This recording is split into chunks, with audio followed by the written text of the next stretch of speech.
But I have an advice for young people in Europe.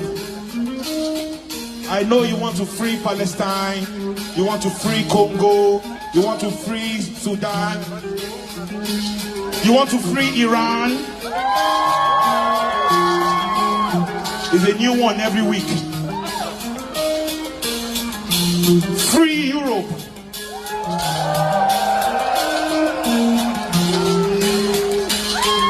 Free Europe from right-wing extremism.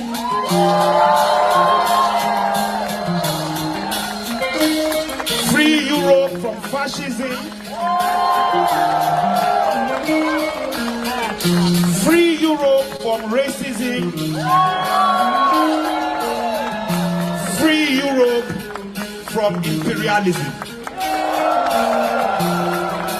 When you do this job, as soon as you do this job, Gaza will be free,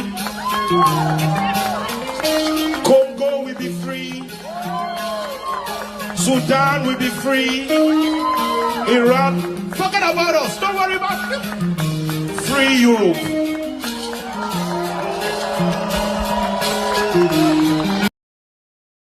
From Kano to Lagos, my brother, you are not normal. Nobody can tell me you are normal. If you near me, I go run. If you near me, I go run.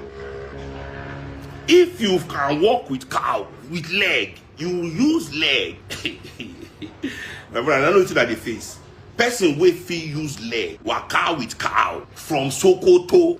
You know where Sokoto dey for map? From Katsina, from Kano, from Bauchi. You don't look Nigerian map before. You don't look Nigerian map. Why can't we call the owners of this thing to order?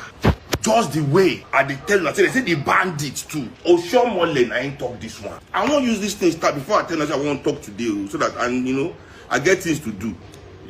I don't talk if I not do for Nigeria. It is my break from my ancestors say leave, go and walk. My ancestors carry me. I'm not moving by myself. I never go holiday. People close to me are all complaining. My daughter complain all the time. Daddy, only me and mommy have. You never go on holiday with us. Me travel, I don't come up for Nigeria. Except the ancestors push me on my journey. So I believe saying that my time to just recalculate but sometimes I must still just come live. Say, may I not leave my people just in the wilderness. Make I not leave people in the wilderness. They asked Dangote for one interview. They asked Dangote one question. You can find this video about the development of Nigeria. In answer for me was one of the most shocking, but at the same time profound. Not be seen as give deep answer. But I felt for some reason he spoke a truth that himself, I should say, the ancestors just push on to talk that thing. Because in face, after I talk the thing, he should say, I'm not supposed to talk this. Because I don't mean Oshomole. Which I talk about Oshomole. Sorry, which be your name? I'll go back to which I talk about Oshomole. But I won't talk this thing. Okay. Make I not confuse you now. Me I talk the Oshomole before I talk the Dangote since I don't start with Oshomole. Oshomole say, now the general, they involved in the banditry business of Nigeria. See, all those bandits, now generals, the former generals. I never land though. You see the way the whole hijab and all the whole issue be, when nobody really raised the topic here, we say, waiting with the discourse here, we say there's no respect for motherland people. Whether you like, you dey for inside court, whether you like, you dey waka for streets, the law in itself no allow for federalism. The constitution in itself no allow for restructuring. Our constitution na Oyibo constitution, very ambiguous. You see, Oyibo people, when they set up their constitution, they were far more primitive than we African people, politically. We never do history reach that side, so we could not go into that one. So their law only represents rich people. Our law, where we dey inside our own upbringing of our homes and our history and our tradition, represents everybody. So in our own high sense of personal justice, nobody fit talk say we see justice inside our law. The law is not justice. They go say the law is not just. The law is not justice. So no allow for real conversations to fit erupt or say we won't do federalism. What it be federalism?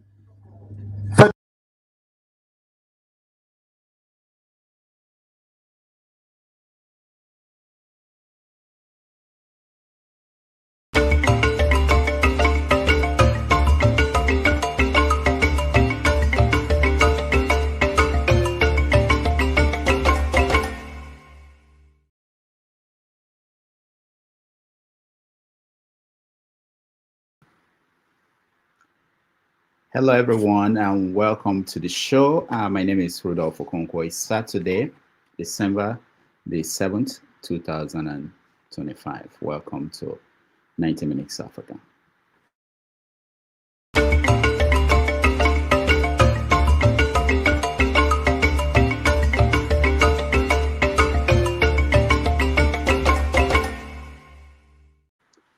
On our show today, we have a special guest.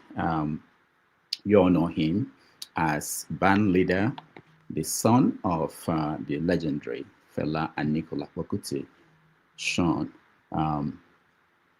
We are going to have him join us. Seun Kuti will join us in a few minutes. He's consulting with the ancestors. He's ending the meeting of his political party. He will join us in a moment. So bear with us. We are going to bring him on. We've been in touch with him all through today, and he's assured us he will be here in a few minutes. So stay with us. We will get him in. In the meantime, I don't want to keep you waiting. He's aware that we are live, and he will join us in a moment. But I want to have a few conversations with Mr. James while we wait for him to join us. And if you want to come into the studio, those who are privileged people who get the link to this show can come in, and we will have conversation while we wait for Seun Kuti to join us. Mr. James, thank you so much for being here. Yeah, thank you for thanking me. So the way I frame the conversation today is that I wanted to introduce this show by playing a clip of the people that had planned a coup that in Benin Republic that didn't. I think by now people are saying that the coup did not succeed. The president is back in control, if I'm correct with the latest news. But I wanted to start this show by saying to Seun when he comes in that, you know, the father, Fela, if Fela could look down and see what's happening in Africa today, he would basically say that the more things change, the more they remain the same. There's still coups happening across West Africa. We're still talking about the same issues that the father talked about all his life. And again, this is where we are. What has changed? What is the way forward? That's what we want to discuss today with him when he joins us. But Mr. James, what do you know about the coup in Benin Republic? No, it is criminal to know something about a coup. If I know, the penalty is very severe. Anyway, they made an attempt. I saw it this morning on the internet. They made an attempt to overthrow the government, but from the look of things, it did not work out the way they planned it. It is not surprising because Benin Republic has been known in the past, when I was a young man, has been known for organizing a series of coups. Even their famous ex-president, Matthew Kerekou, I understand was an army officer who transformed into a civilian, what's called president. What is happening across the whole of, let me say, West Africa, if not the whole of Africa, is the same thing. The youths are rebelling against the system. Unlike my time, there was no internet. We were cut off from the rest of the world. We didn't know what was happening. So it was the very brave soldiers who took the risk to topple governments. But now, the youths are exposed to the entire world, the whole wide world. They know what is happening in Afghanistan up to Zimbabwe. So nothing is new to them. And people of my age seem not to understand how they feel, because they are not, they cut off themselves from the social media. So how the youth feel is very, it's a bit weird to them, because they still look at things from their own perspective. They are what I call BBC, born before computers. Majority of them cannot operate computers. That is how I see it. And Fela actually saw these things clearly. And I refer to Fela as the most misunderstood Nigerian that has ever lived. Because whenever Fela happened to say something very serious, people will say, "Na lie. Who talk? How do you know?" They say, "Fela said it." They say, "Na Christmas, no minor." But what he said, that end him the name Christmas will come to pass, and people will say, "Oh, but Fela taught this thing before." I remember when Babangida was misbehaving, unwilling to hand over. They asked Fela a question. "What have you got to say about the transition program?" Fela said, "As far as I'm concerned, the transition program is dead, because in English language, transition means death. So the transition program is dead." They said the Christmas just started. And actually what happened, the transition died. Babangida could not hand over normally. So that is how things are. Nothing lasts forever. My generation is already passing away. In 20, 25 years from now, we will quit the scene, and should I say more reasonable people, reasonable in quote, more reasonable people will take over the leadership of Africa from them and organize themselves the way they want, because according to Wole Soyinka, my generation is a wasted generation. And I think there's a lot of sense in it. And that is how I see the whole show. Nothing lasts forever. The youth should, all they need to do is to persist. They should not give up. All right. Those who winners don't quit and quitters don't win. So they should just persist. It's just a question of time. I might not see the promised land, but as a people, we will surely enter in grand style. Thank you. All right. Thank you so much, Mr. James. Sully, how are you? Welcome to the show. Hello. Hello. Yeah, I want to believe that is Seun, does he speak for your generation? He has the same kind of approach that I have towards politicians. We have the same kind of approach, though, in almost everything, almost. I just wish AAC was like that, But yeah, that's one of the questions I will ask him, in terms of he is having a meeting of the movements for the movements of the people, his own political party. We want to know whether the party is going to fully registered, whether they are going to field candidates in this coming election. But yeah, you talked about ANC. I wanted to ask, what is the difference between him and Sowore and ANC in terms of the approach to the understanding of the political system?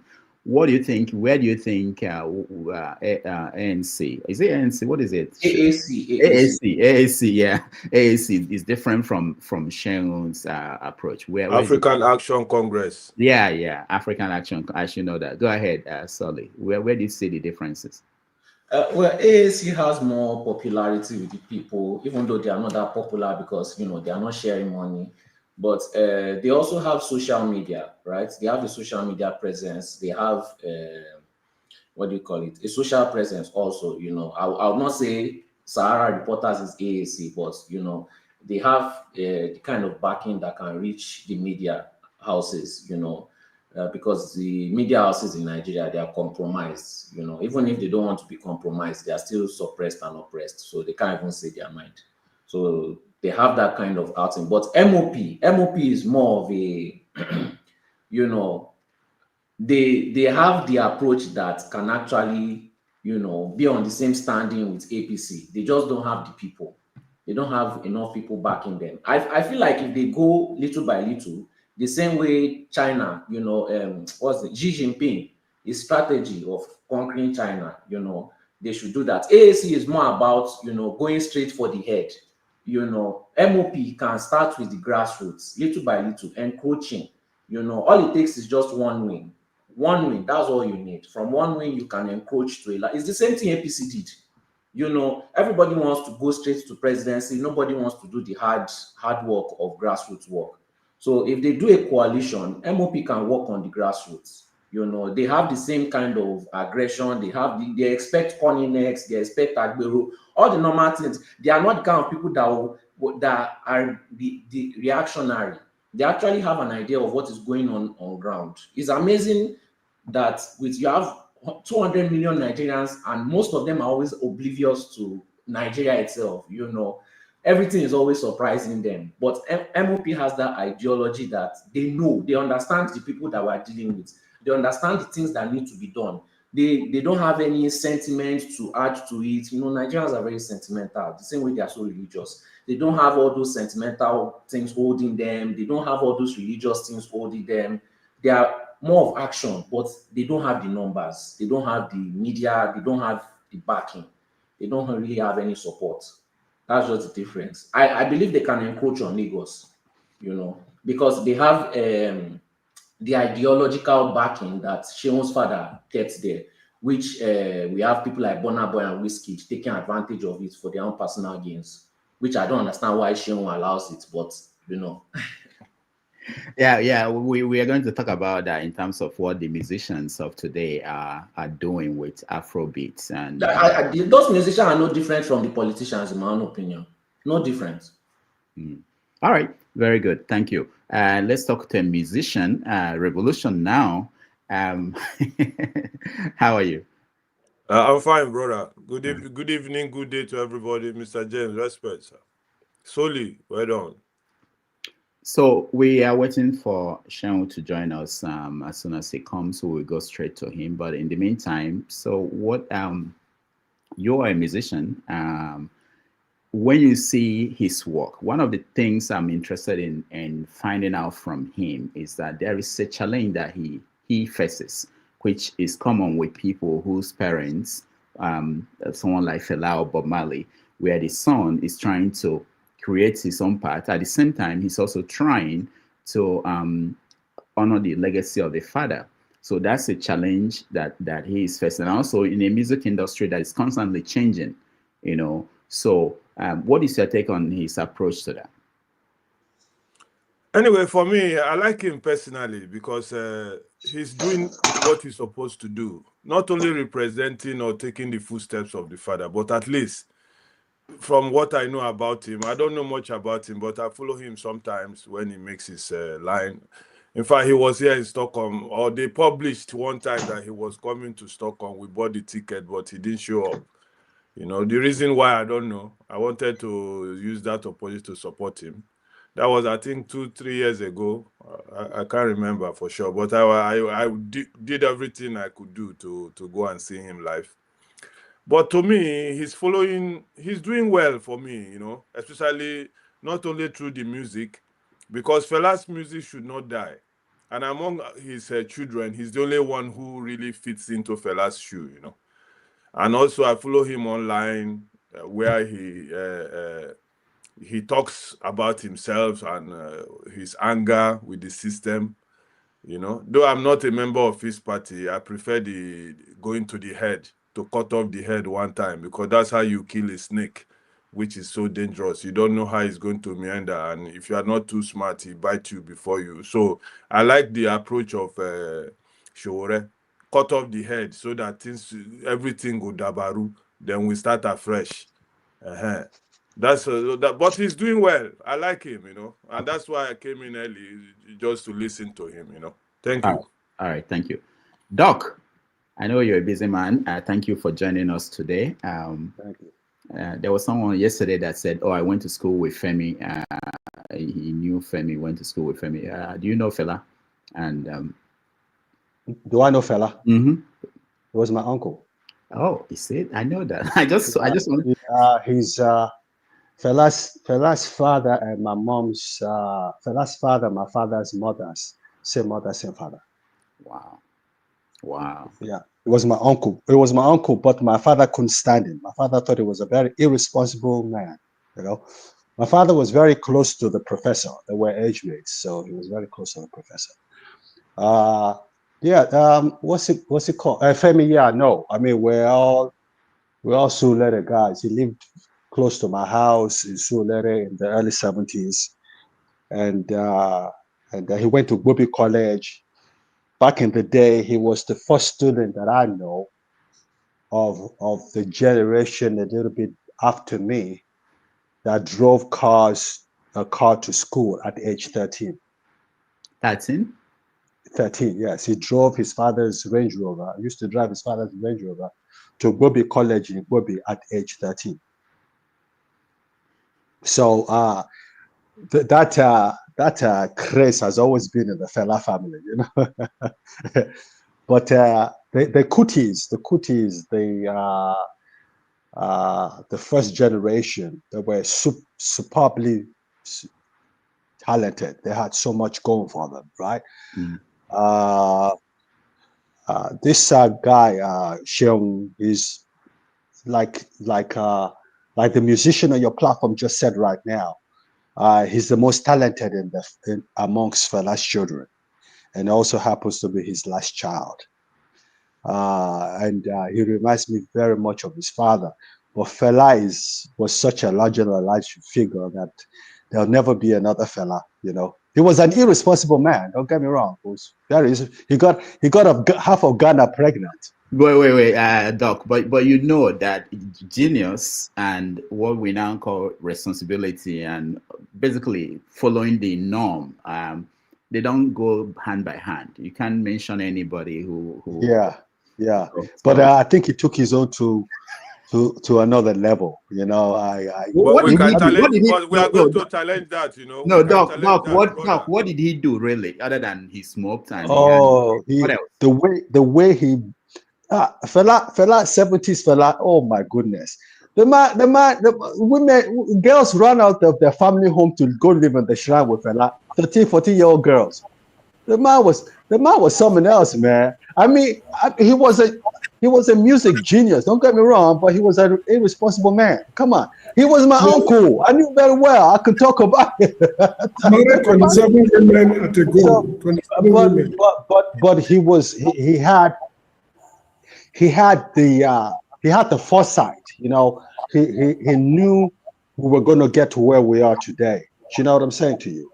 Based on what was going on. I mean, but he had the platform, he had the name, and he had the peers in Basanjo and Abiola. They were peers. They grew up together in Abeokuta.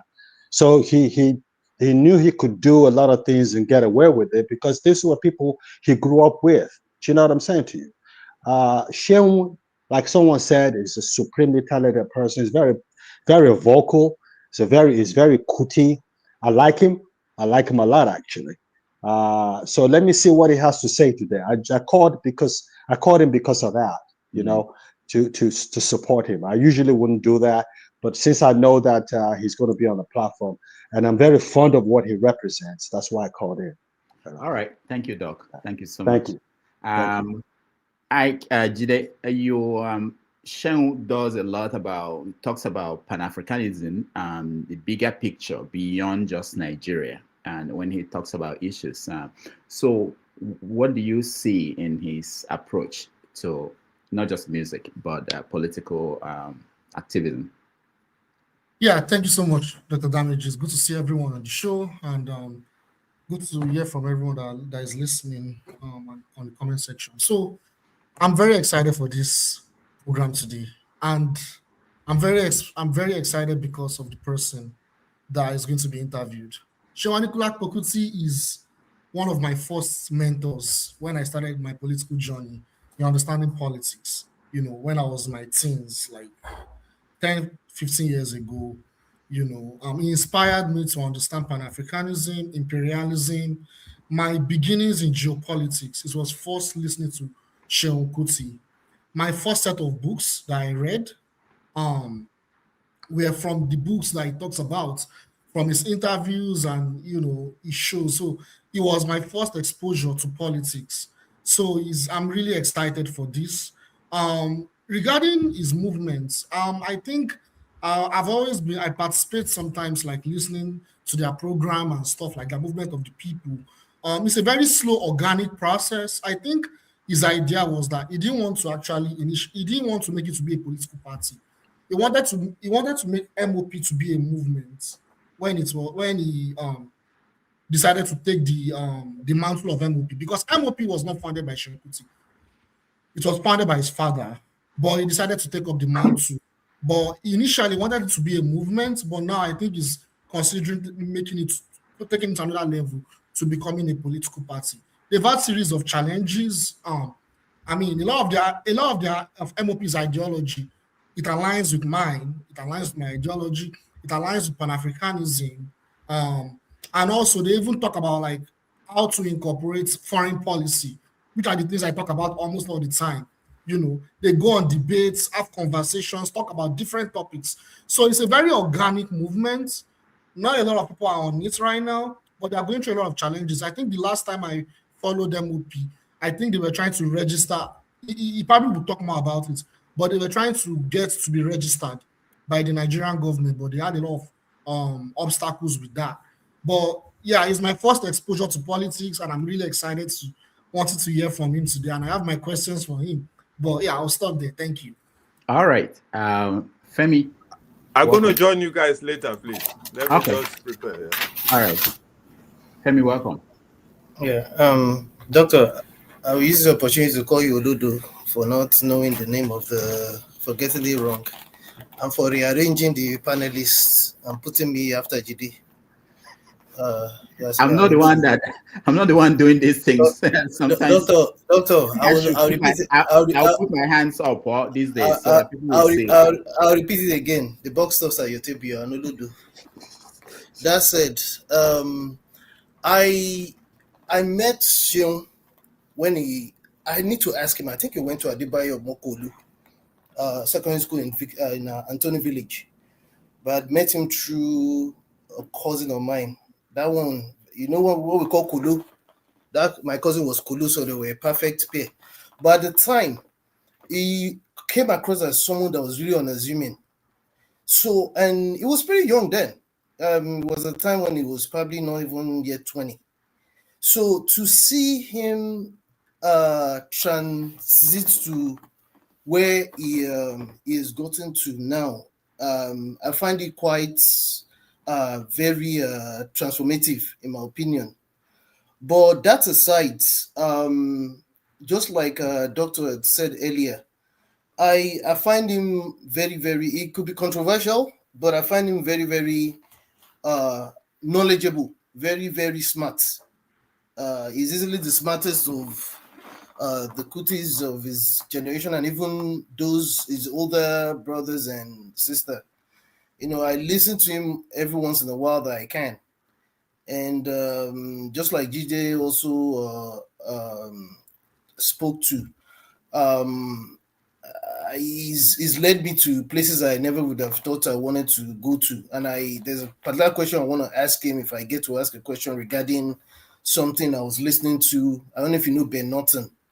For those who I disagree with about, especially with respect to, in this case, what the US actually wants to help us with, which I'm not necessarily against with, but I just think we should have some foresight and look to where we're coming from and look at the underlinings of the way the world operates.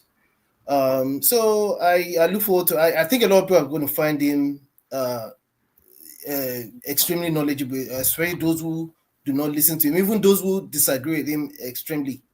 If they'll open their hearts, they'll find it very a rewarding session today. That's all I'm going to say for now.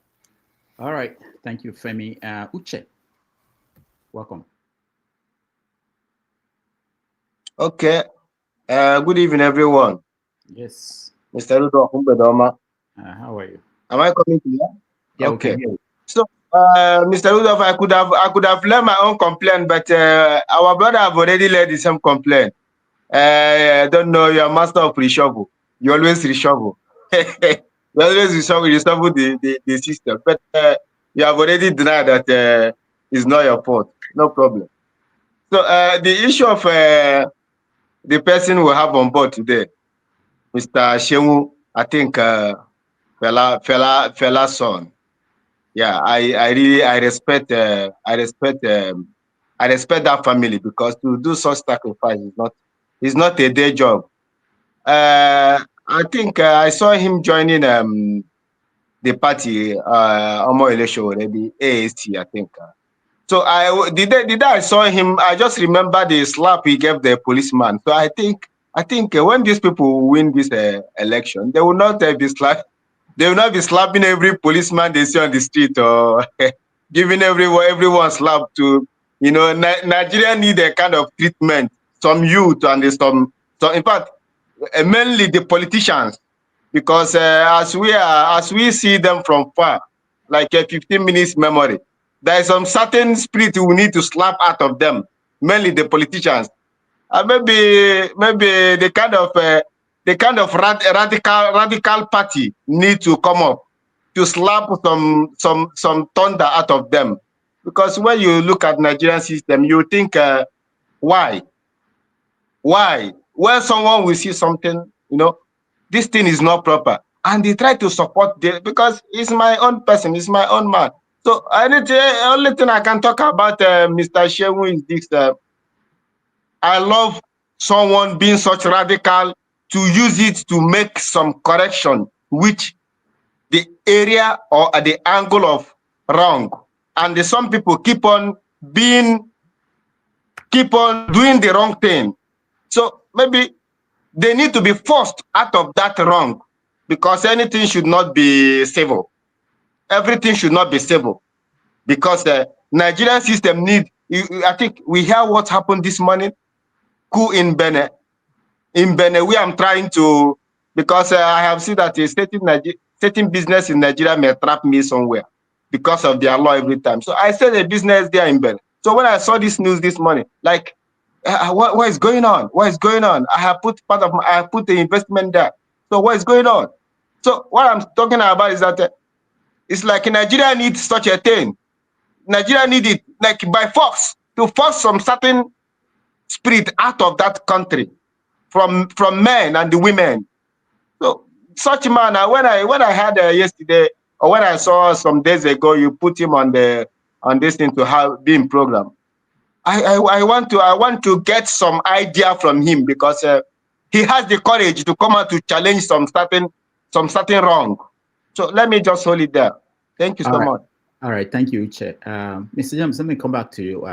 He's known to his views about religion is one of those that a lot of people on this platform may find difficult to swallow. I don't know if you're familiar with that, Mr. James. Yeah, you mean Fela's view? No, Seun's view. No, I'm not very. You know, when I was in Nigeria, he had not come to limelight, so I don't know much about him. I left over 40 years ago. Maybe he was not even born there, I don't know. If it is his father, okay, I might be able to say something about him. I'm not sure. Yeah, it's not far from what his father believed when. Okay, yeah. You see, the issue is that in Africa, the whole of Africa, we are sort of intoxicated with this issue of imported religions. They come and tell us Jesus Christ is this, Muhammad is this. I think Fela sang with it. How did he put it? Imam Nakbaladu, Archbishop Nameleki, something like that, you know. Now, if it is imported, we embrace it. Some are even embracing Buddhism and other forms of religion. But African traditional religion, they see it as witchcraft, satanic, devilish, which of course is not the case, because every religion has its own teachings, principles, and what have you. So African traditional religion is just a religion like any other religion. So that should be, exported as well, if possible. And I think the slave trade has done us some sort of good, because I was told that in Brazil, they practice African traditional religions over there. That is a form of export.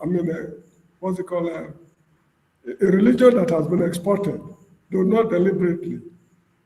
That is how I see religion. And anyway, though I'm not religious, I belong to no religion. Actually, African religion, to me, should be on equal footing with any other religion. Christianity is not more religious than ATRO. That is just how I see it. That is, if God exists. because I believe that even the idea of God that cut across all religions is, should I say, nonsensical. It doesn't make sense to me that there's a superhuman or being somewhere controlling the affairs of man and all those kind of stuff. Those are just, All right. I don't mean to offend anybody, it's just, I mean, it's very childish to hold God responsible. I don't know how to put it. Anyway, God does not exist. That is just my belief. Thank you so much. All right, thank you. Sully, let me come back to you.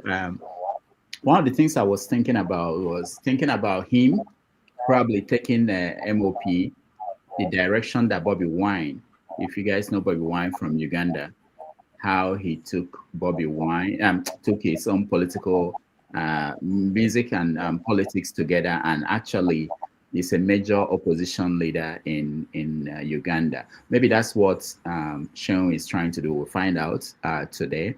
But also, if you remember Julius Malema, when you think about Shore's approach and in terms of Julius Malema and what he's doing in South Africa, are you saying that you would prefer to have Shore's party start that way, be part of the system and go up instead of, I've never had this idea of killing the snake from that was what they were trying to do.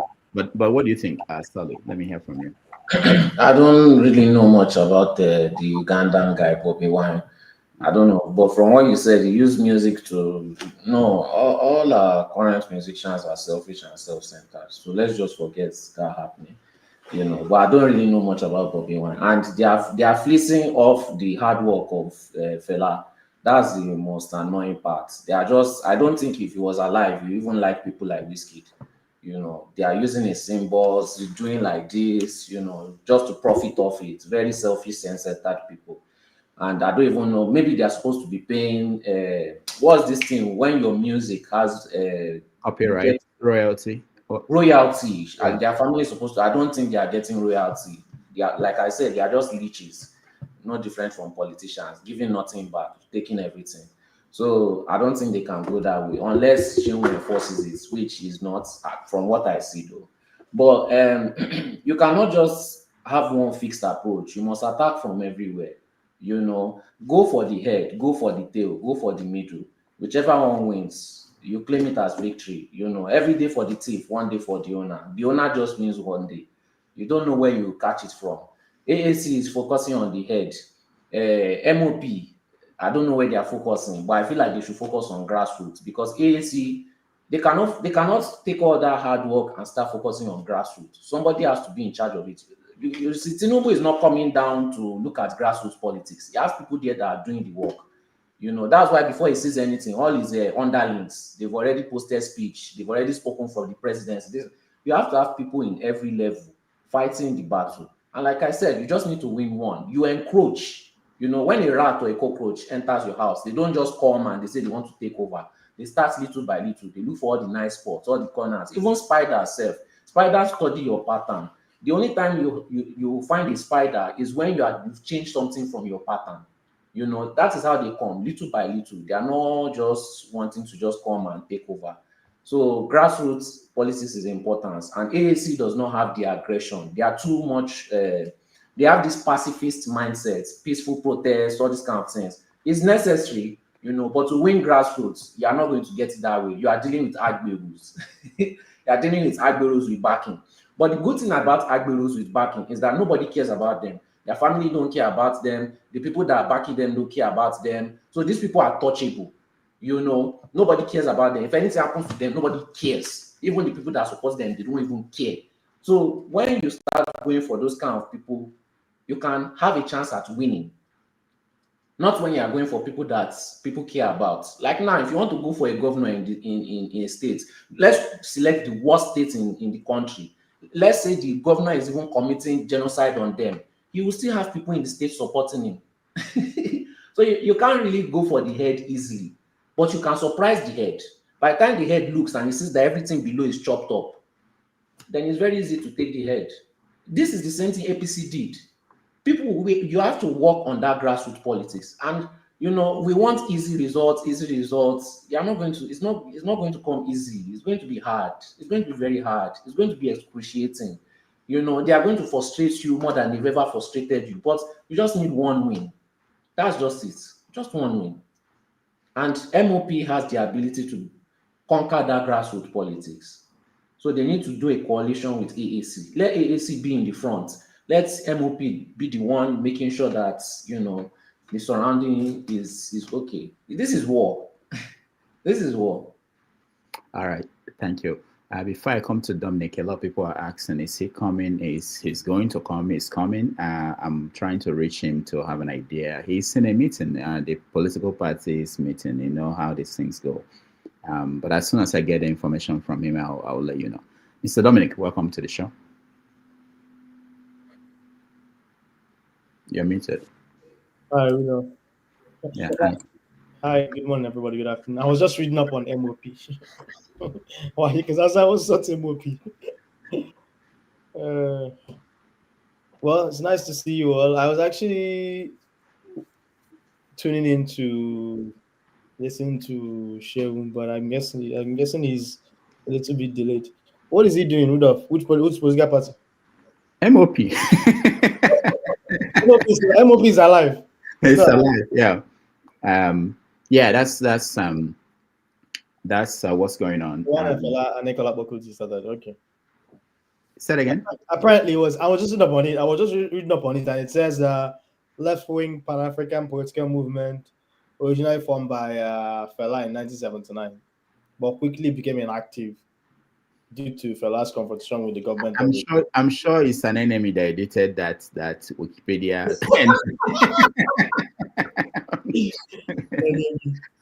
Anyway, in other news, I woke up this morning to Sarah reporters posting about the video of a coup in Benin Republic, and then next thing I know, a couple of hours later, it's a foiled coup. So it happens. Yeah, I know. It's almost like the one they wanted to do against IBB, Gideon, the Gideon one. They went to the radio station, never arrested IBB, didn't arrest this president, and they just took over the radio station and declared coup. I mean, if you don't arrest the president, you're not in control. That's one. Two, a lot of people may ask, if Benin Republic looks better than Nigeria. I heard once you cross the border, it looks way much better. But I think the important thing here is how the people of Benin Republic feel about what's going on in terms of the economy. I heard that recently the legislature changed the term duration for the presidency from 5 years to 7 years. So if someone manages to rig election twice, they'll be in office for 10 years. For 14 years. While if they rig in Nigeria, they'll be there for 8 years. So you can see the difference. But anyway, what else have you guys been talking about, Rudolph? No, we're just getting people's view of Seun, who will be our guest, and why they're here. He's a table shaker. I don't expect anything less. Sometimes my assessment of him is today his views may sound more mainstream, or it may sound palatable. Tomorrow, his view may sound totally ludicrous or almost like conspiracy theory. So it's just, I think it depends on what day you catch him. That's what I personally feel. But the one thing that is consistent is he's always pushing the envelope in terms of what people believe in. And that's one thing I like about him. Just like his father. Never settle for the status quo. Keep pushing. When you say controversy, what's controversial? What give an example? I intentionally decided not to listen to him. Some of what he said recently, because I just wanted to hear from the horse's mouth rather than having opinions formed, so I can keep an open mind. But he's someone that often wants to go against the grain. I think I can't remember, there was some of the things that he talked about during the last election cycle, which I thought was a little unbalanced. That's how I'll put it. So, but let's see what he says today. All right. So there are people who, yeah, the moment I announced that he will be on the show, they started reacting, and one of their issues were his position on Nnamdi Kanu and Simon Ekpa, which we will get to. Some of the things he said about them, and then of course the politics of Nigeria, where you have the lines of divide. So we'll get to that. Those are some of the things I know. Jide, do you want to say something? We'll just ask him to summarize some of his positions at the end of the day. I mean, because people's realities may change with time. So you never know. Maybe his view is different today. So we'll ask him and see what he thinks. All right, Jide. Yeah, for me, I think Seun Kuti is fairly consistent, in my opinion. I think what happens is, listening to Seun Kuti, I think the way he analyzes issues is always looking at the cause of the problem. It doesn't come like, oh, this is a solution, I have a solution for you. That's number one. Like, he's always looking at the problem from an historical context.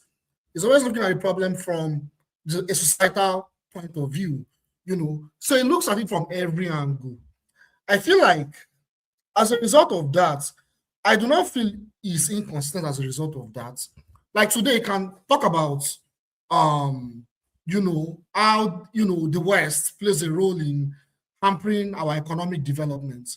And tomorrow, he could blame the people in power in Nigeria. In my opinion, that is not inconsistent. I think he's trying to analyze all the issues that we have in Nigeria from different angle. Sometimes you even read, there are some, in fact, why I love Seun Kuti is that a lot of his opinion is not based on emotions. It's based on analysis that have been done and verified. Like, it comes from some of his shows. We even read books that have been written by great intellectuals and educate people on things we don't know. Like, I can give examples. Like one of the books that changed my life politically, that I read almost 10 years ago, Pedagogy of the Oppressed, written by Paulo Freire. It changed my life politically.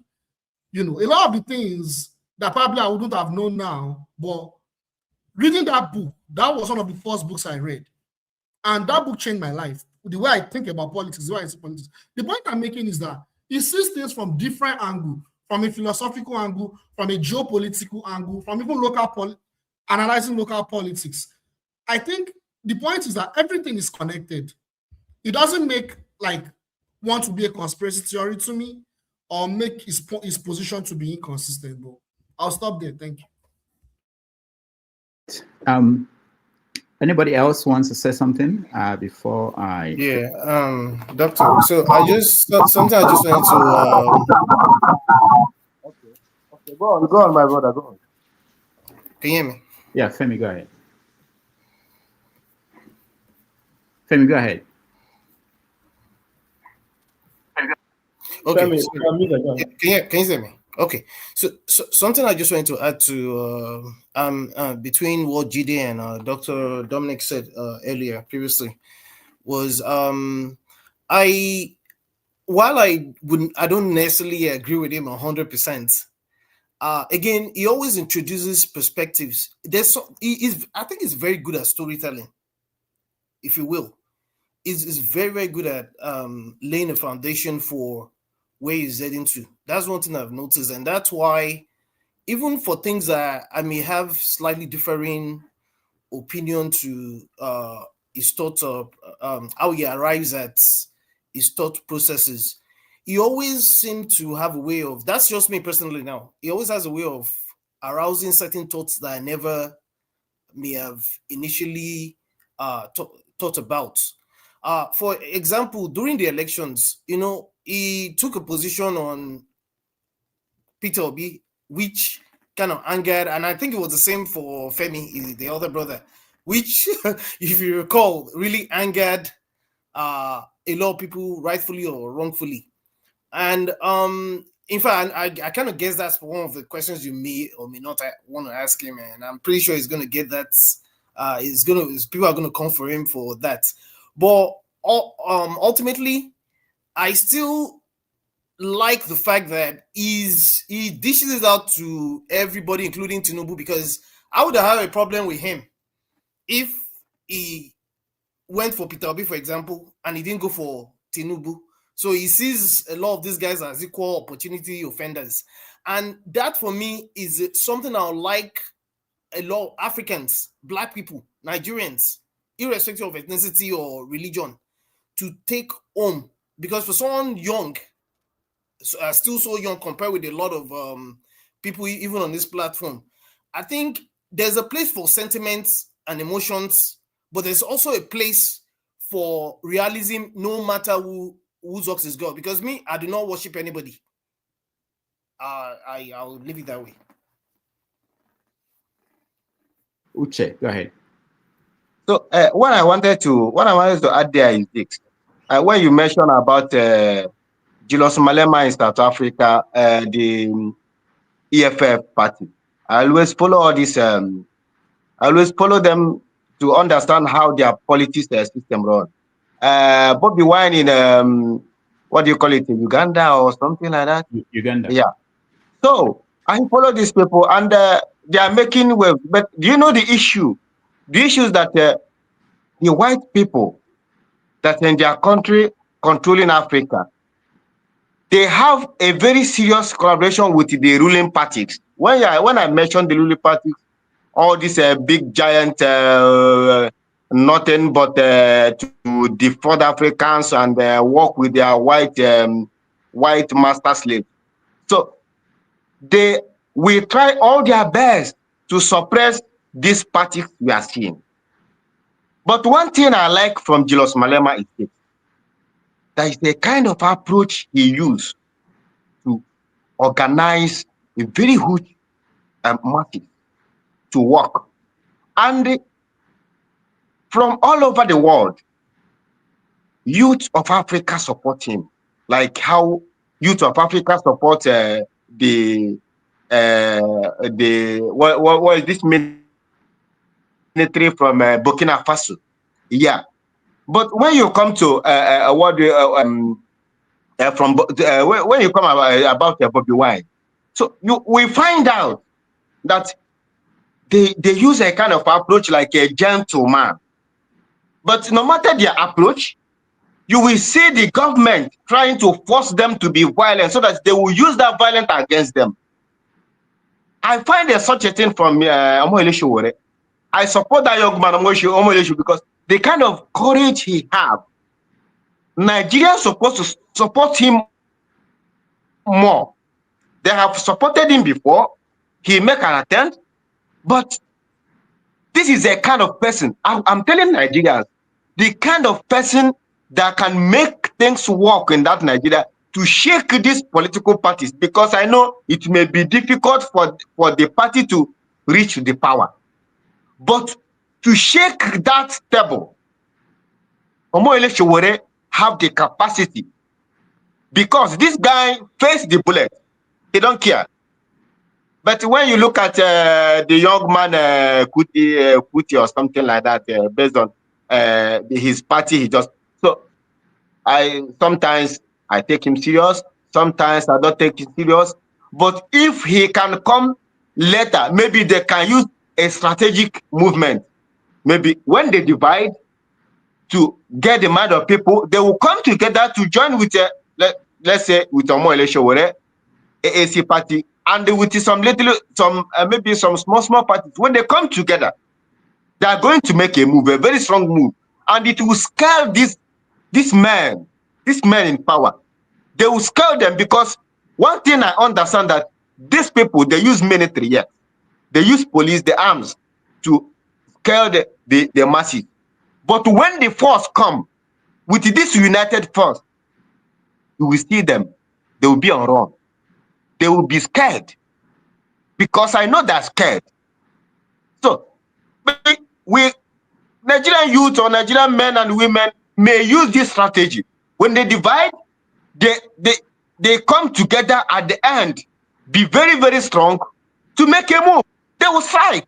Strike, what I mean is not by violence, but they should follow someone like Julius Malema from South Africa, how he do his politics. He's a very strategic man. Maybe the issue of Fernand De Carlo or Simon Ekpa, you know, the guy is a kind of I love him with his courage. But the kind of people he attack, I see it as somebody tribalic. He's doing tribalic something. Maybe I don't want to say much about it because sometimes we take him as a joke, sometimes we take him serious. So he's not consistent. Thank you. All right, thank you, Uche. At this point, I think we take a break. When we come back, I will have news for you. I will make efforts to reach him, and then I will let you know what the call is.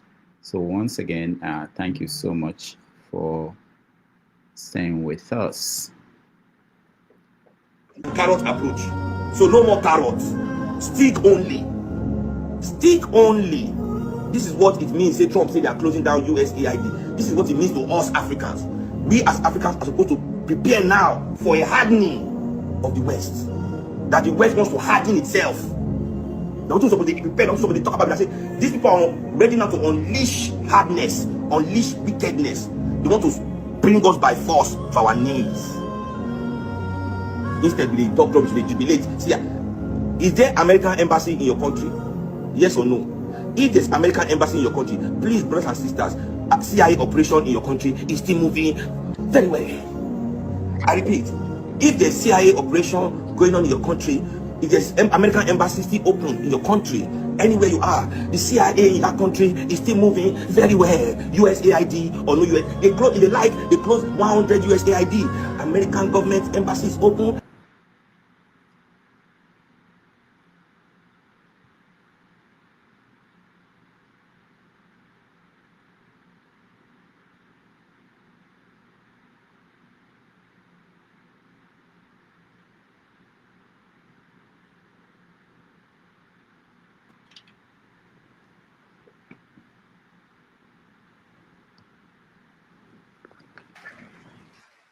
International Egypt Haiti, as you can see.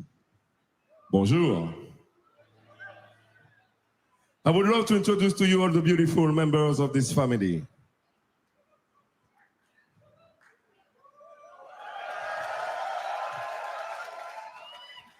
Egypt Haiti, in case you don't know, is born by the legacy of Fela Anikulapo Kuti, father of Afrobeat. Everybody say yeah. From Lagos, Nigeria, our beloved bandleader. Show your love.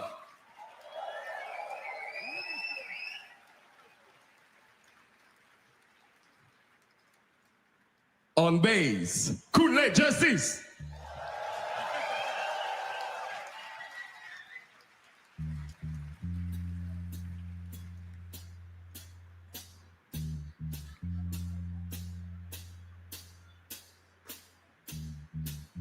On guitar from Algeria,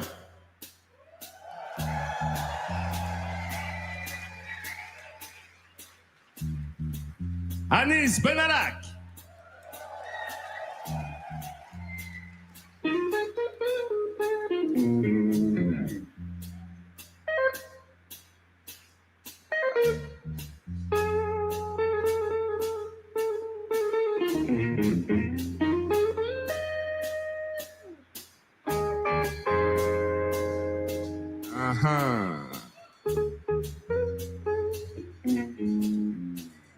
On drum from Martinique, West Indies,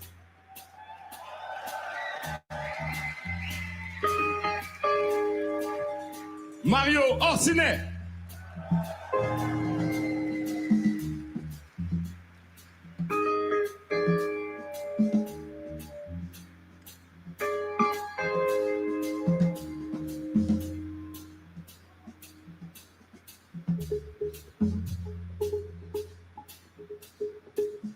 On baritone saxophone from Paris, France, Nicolas Sakelario.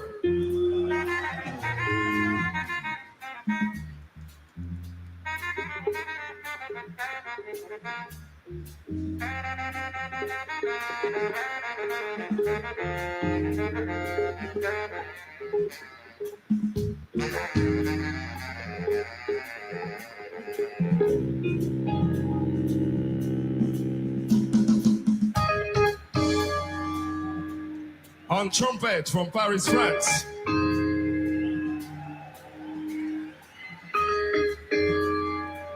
Valentin Pelé.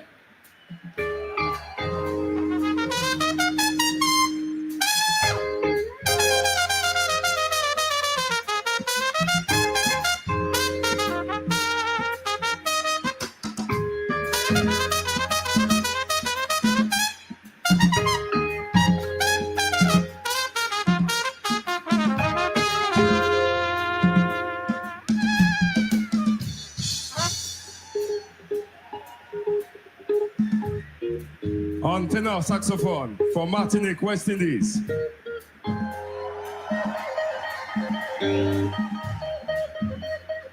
Myself, Fab Smith.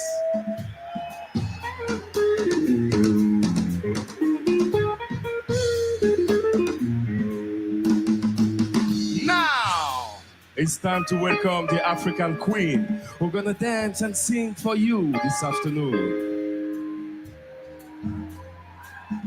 Ladies and people, ladies and gentlemen, please welcome Blessing Etiette, s'il vous plaît. Show your love, show your love.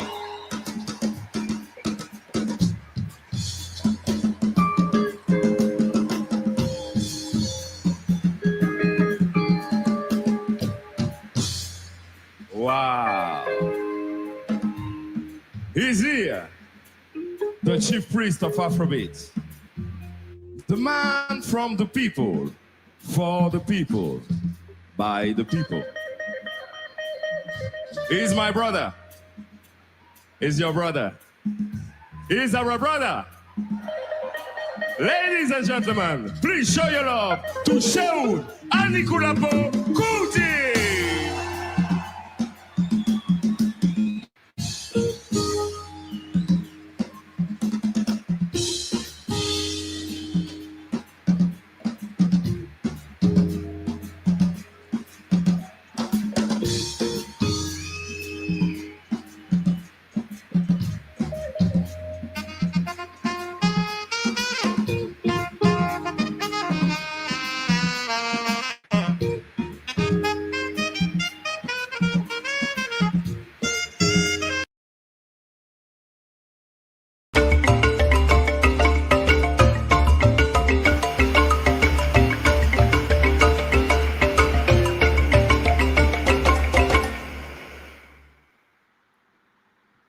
All right.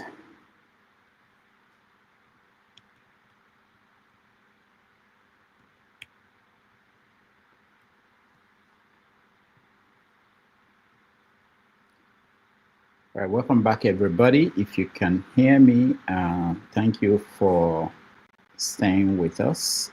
We unfortunately have not been able to reach our guests.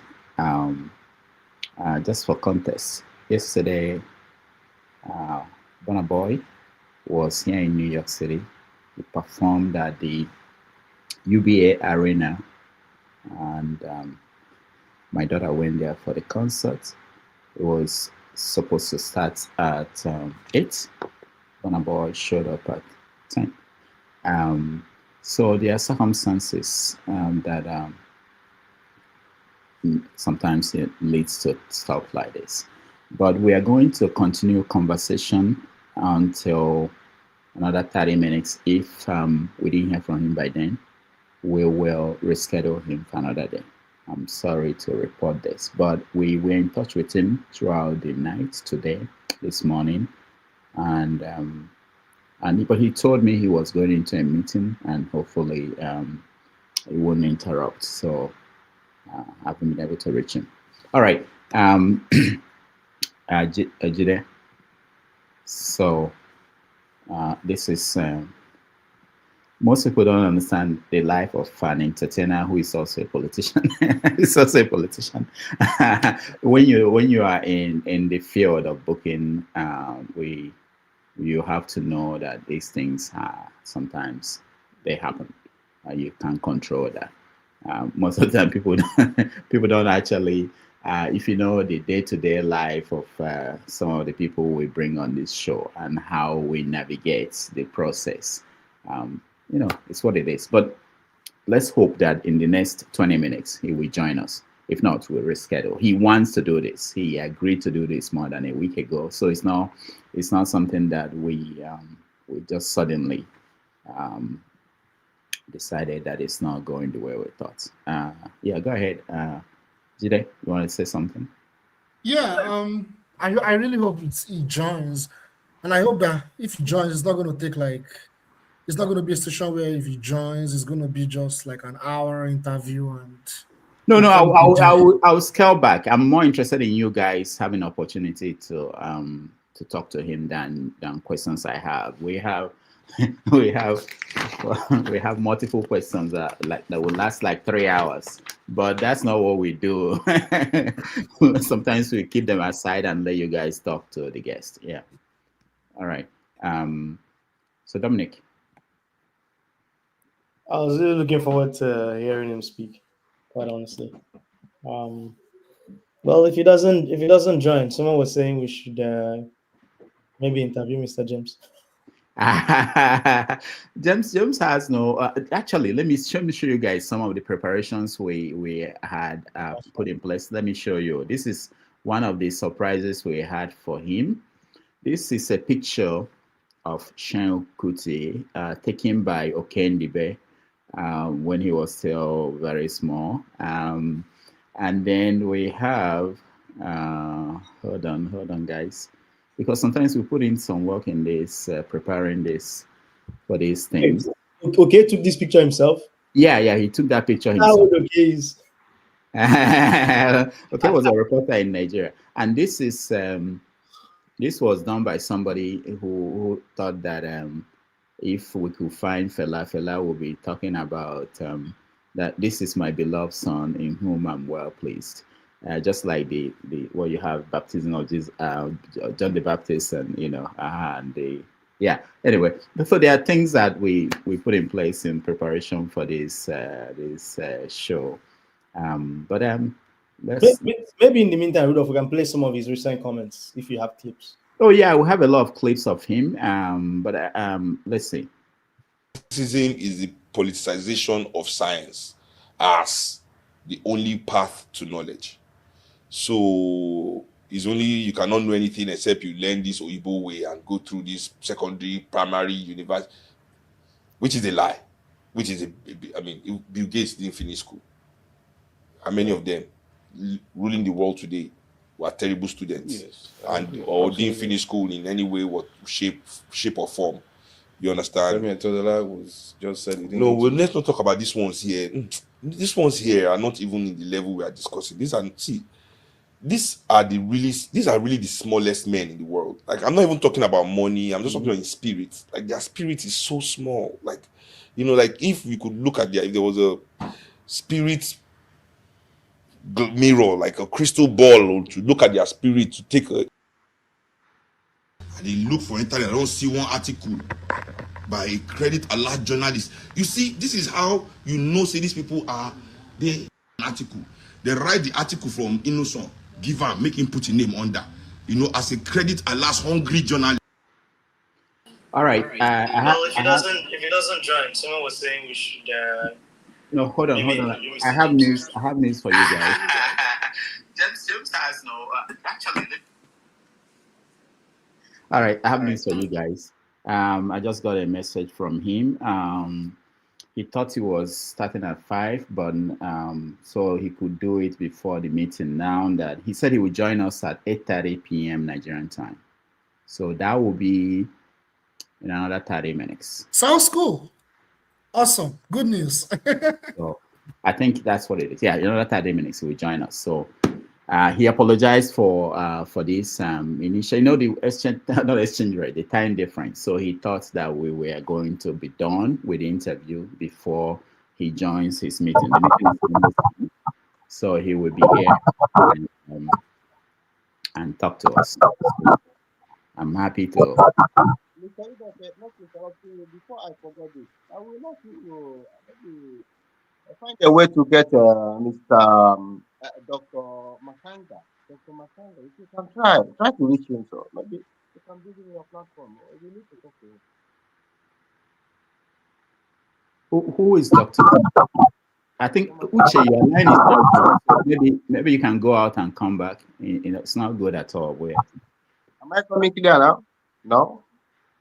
It's clear now when you talk, but there's feed coming from your end when your audio is on. So. But I think, but if I'm coming clear now, I'm trying to tell you about Mr. Dr. Mastanga, the one that have I think Miro TV, something like that. He always speak about Africa. So some people will know him.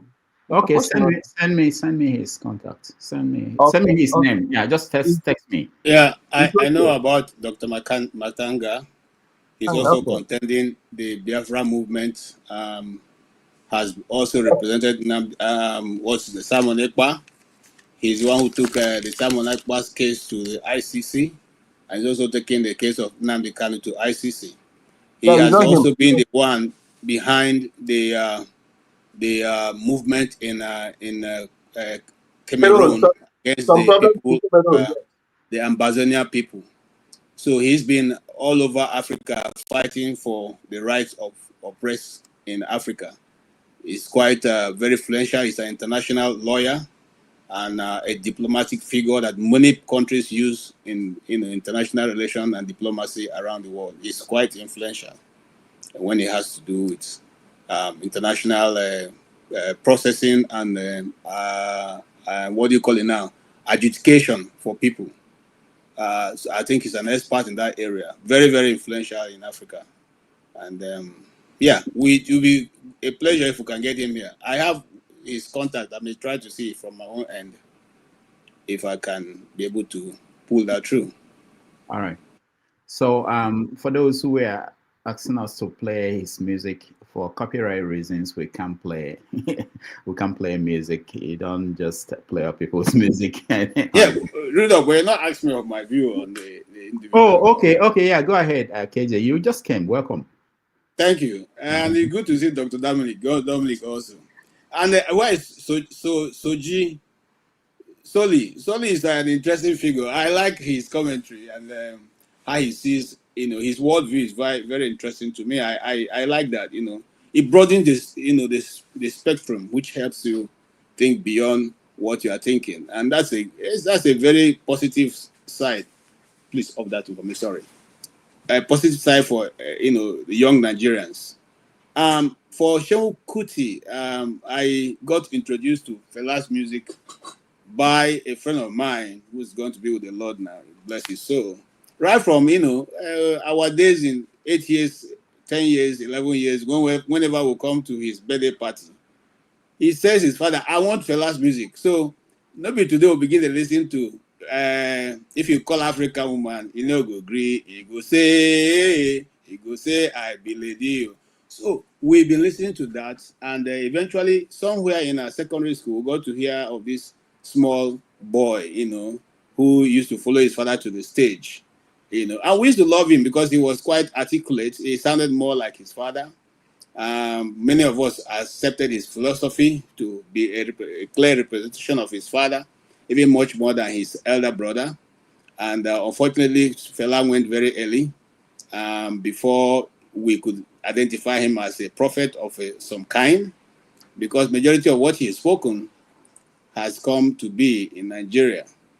Okay, for Seun, he comes across to many people in different ways. For me, sometimes he comes, yes, as being able to articulate properly what, with the mindset of generality of the people. I'm not going to say what people would want, mindset of generality of the people, because at each point of your discussion, people will agree, people will disagree. I've come to realize that is how the world works.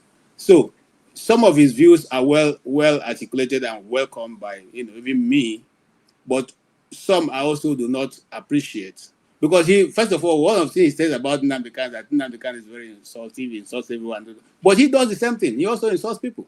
He talks about people, and just when he gets offhand, though he talks about them the way that you would not think he should talk about them. So in that base, if you are now blaming this individual, then that's a problem. Then he talks about religion. I don't know why people always say the white man religion. The other day, somebody was talking to me, and I said, if you think it's white man religion, and if you know anything about the Igbo culture, read the Igbo culture and then read about the book of Leviticus. Let's see which is older. Is it the Igbo tribe or the Bible? So if the Igbo tribe is older than the Bible, it then means that somewhere, somehow there's a mix-up. So let's not be quick to say it's the white man's religion. Let's be quick to say we didn't start the documentation of these things that happen, because it may just be the other way around. Well, that's my belief. I'm not trying to force that on anybody's belief. So when he takes two extreme, positions about religion and what people should believe or not believe, it becomes difficult for you to be able to make headway in that. And you may turn off some other people who ordinarily will be rooting for you. And I think that is where, if you ask me if I was one of his guys, I would say find a way to, bring yourself towards the middle so that you can be able to bring into your boat much more people, okay? And finally, I will say this, concerning political party, and I agree with Jide, is it Jide or somebody make this contribution earlier. If we all keep playing to our own gallery, playing to our own, pandering to our own people and our own small set, we will never be able to come to the place of making a full recovery and taking over the system. We must find a way to accommodate people. Shore must find a way to accommodate P2B. P2B must find a way to accommodate Shore. Seun Kuti, if he's seriously going into politics, must find a way to come to the round table with these guys to work around it. Now, if you do that, you will bring into your net much more people. You may not be able to learn how to climb the highest palm tree from the very day you begin to learn how to climb tree, but you start from somewhere. Where that somewhere may be may not be a perfect start, but it's somewhere. Okay, you cannot become a disciple of Christ just because you met him the first day. You have to first learn the ropes. So if we all come together into the net, we will not be able to walk the rope. The good people will continue to be with the good people. The bad people obviously will fall out. But at that time, you will have gained some height. You will have gained some height in that process. And so you guys can easily and without any form of restriction take over the system and then change it to what you want. Somebody was talking about Julius Malema, who I follow also. We love Julius Malema, but we don't love Nnamdi Kanu. What's the difference between Julius Malema and Nnamdi Kanu? They all articulate the same thing. They all speak with force and fierceness. They all speak in the same way. And they don't give a damn of whether you like it or not. The whole South African government went against Julius Malema. He never backed down. He said the song, even if whoever in the world doesn't like it, that is their song. And he still sang the song. Okay? I still sang until tomorrow. He will still sing the song whenever he's having a rally. But in our own situation, if this guy was there, we will have condemned him, especially if he's an Igbo man. And when I say that, people say I'm pandering to tribe. No, that's the truth of the matter. We would have condemned him. We would have, find a way to brandish him as a separatist and a terrorist. So this is the problem that we face. We like to admire the people who are outside, but our own people, we call them nonsense. We don't see the value in them. Let me tell you something about Fela. Fela, when he was alive, it was the West that was appreciating his effort, not the Nigerians. We threw his mother down the staircase. We put him in prison. We did all kinds of things. We never listened to his gospel. It was when he had gone, we say, oh, this was a great man. That's always the case. When Awolowo was here, we didn't see his good. The West didn't even see his good. Let us not talk about other people. They fought him to a standstill. When he went, they say, oh, this will have the president Nigeria never had. That was the title we used in burying him, right? So these are things we must come around. And the only way to deal with this is by making sure that we remove that sectionalism that have eaten deep into the fabric of our nation and may not be able to change if we don't put, articulate proper steps to bring it to an end. I rest my case, Dr. Rudolph. Thank you. KJ, did you visit the shrine? KJ, did you visit the shrine? Did you go to Fela's shrine when he was alive? No, I wasn't. Of course, I wouldn't have gone there when he was alive. You know, I'm not in the PSA level. So, but I did a story. There was a time I had a story in Lagos, and my crew guys said, let's go to Fela's shrine. And that's one of the questions I want to ask Seun when he comes. Or you can ask him that question. That, when we went to his shrine, his grave, we saw that he had the symbol which most of us identify as a symbol of the Illuminatis. So the question is, was he one of them? If not, why is that symbol over his grave? Or does it mean something else? I don't know. I'm just, asking. Okay? All right. Now, KJ, I have a question. Is it the Oris eye that you call Illuminati? The Oris eye, like a high? Yeah. Not the triangle, right? Yes. Triangle. Yes. It's not Illuminati. Oh my God. That thing is not Illuminati. Okay. Anyway, it's okay. I know what you're talking you can explain to us what is it? Yeah. Historically, there's a symbol like that. It's actually from Africa. Like a pyramid, right? From Egypt, right? You have it's even in dollar. Yeah, it's of historical and spiritual significance, but I'm not sure if it's necessarily Illuminati. The origin of that sign is even from Africa. It's from Egypt, right? It's actually from Egypt. So now I don't know anything about Illuminati, right? It's possible that there's Illuminati and they use that sign, but the origin of that symbol is from Africa. It's an Egyptian symbol, but that's by the way. Okay, so if you study a little bit of the great, that's the picture. Now, if you study a little bit of that makes symbol, sense. Yes. The symbols in Africa and what is being used now, most of them originated from Egypt. The eye of Horus talking about came from Egypt. Egypt, yes. So I don't know why you are trying to say it is not the same thing. But Egyptian civilization was never Illuminati. But Egyptian civilization.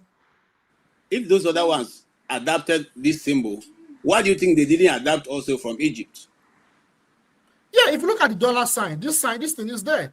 Some of these things were exported from Africa. Some of these so-called spiritual whatever in Europe, some of them were exported from Africa. Even the idea of Oris, Isis, anyway, I don't want to go deep into this. But some of these symbols, cultural significance, theology or spirituality is from Egypt. And understanding African spirituality, it is connected to Egypt. It may not have anything to do with Illuminati. It may not have anything to do with Illuminati. But like I said, I don't know anything about Illuminati. I'm not a conspiracy theorist. But what I can say is it's possible that there's a cult called Illuminati and they use all this sign. But what I know for sure is that the origins of all these things trace back to Africa and African spirituality. That's the point I'm making. Okay. Whichever way it is. And I also want to respond to the guy who says that Nnamdi Kanu is not a Pan-Africanist. How are you sure? How do you know? If some of you didn't even follow this book, you just come up and make very unguarded statements. This is the same person who said if Biafra ever comes, the whole of the Western Africa will supply them gas free of charge. They won't have to pay for it because that's not what Biafra is going to be built on. Biafra is going to be built on knowledge, understanding, brain work. That's what the world is being used to run, not on oil. You run the world with your brain work. So when you say that, I don't understand, okay, how you say that. But it's okay because, not all of us understand what Nnamdi Kanu stands for. That's why we criticize him and say all kinds of things about him. If you understand it, may you appreciate his position whenever his name is mentioned. I rest my case. Thank you, Jide, for that. And that if it's not correct, I'm glad that Rudolph was able to pick out that picture. So he knows that I'm not, as some people say, when I'm speaking certain things that don't line up with them, they call you a propagandist and a conspiracy theorist. But that, at least Rudolph helped me here to save me from those who later come and begin to write all kinds of stuff on this place. All right, thank you, sir. It will be a great pleasure to really talk to him because he's a great interviewer. He gives you what you need. He also entertains you at the same time. I mean, he has all that put together, okay? And he's not afraid to get into the controversial, realm. But if you ask me, I would say let him reduce majority of that, especially if it's now venturing into politics. Politics require, what do you call it? Politics require people, numbers. So those numbers is what makes politics. And sometimes we don't understand this as beginners in politics or people who even have strong position on certain issues. So if you can manage that, then when you get into government, you can bring the change that you desire. But that change doesn't come except you are able to manage yourself into position. No matter how much Bobby wine scheme, right, decides to do in Uganda, he cannot outwit that elderly man who has been there, yes, for how long? Because we always, just like that, that's why I was praising Soli earlier on. He says the right thing. You see, you can't do these people, you can't outpower them. It's just like what Kanu was saying. You cannot jail me. Today he's in jail. Okay? The system is built such a way that they will come down on you who wants to stand against it.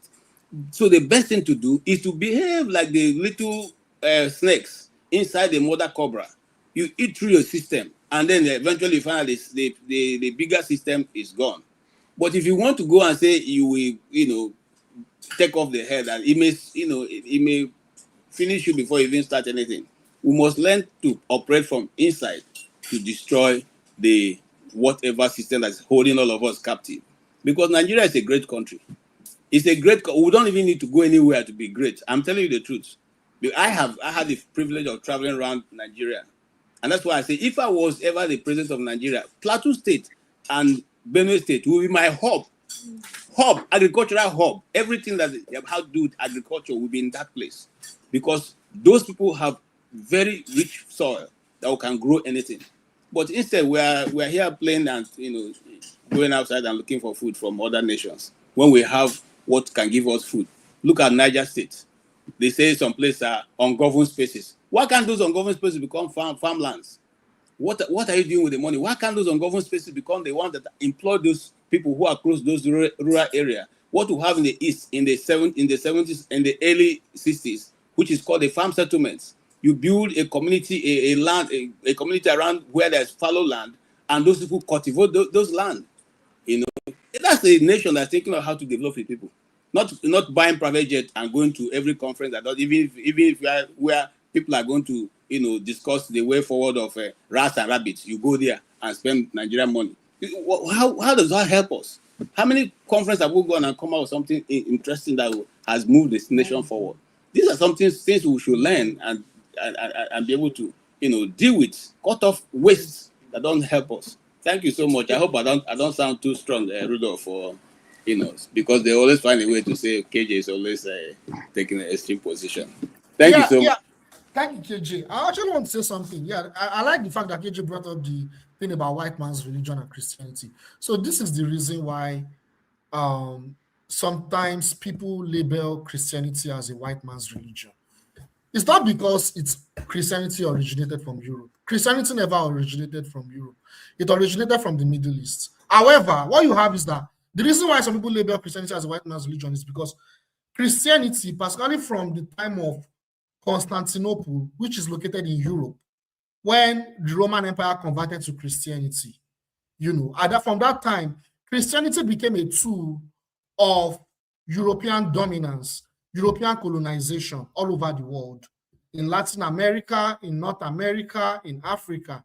So Christianity was spread through violence using by the Europeans, and what happened was that it became a political and religious tool to control and dominate the world.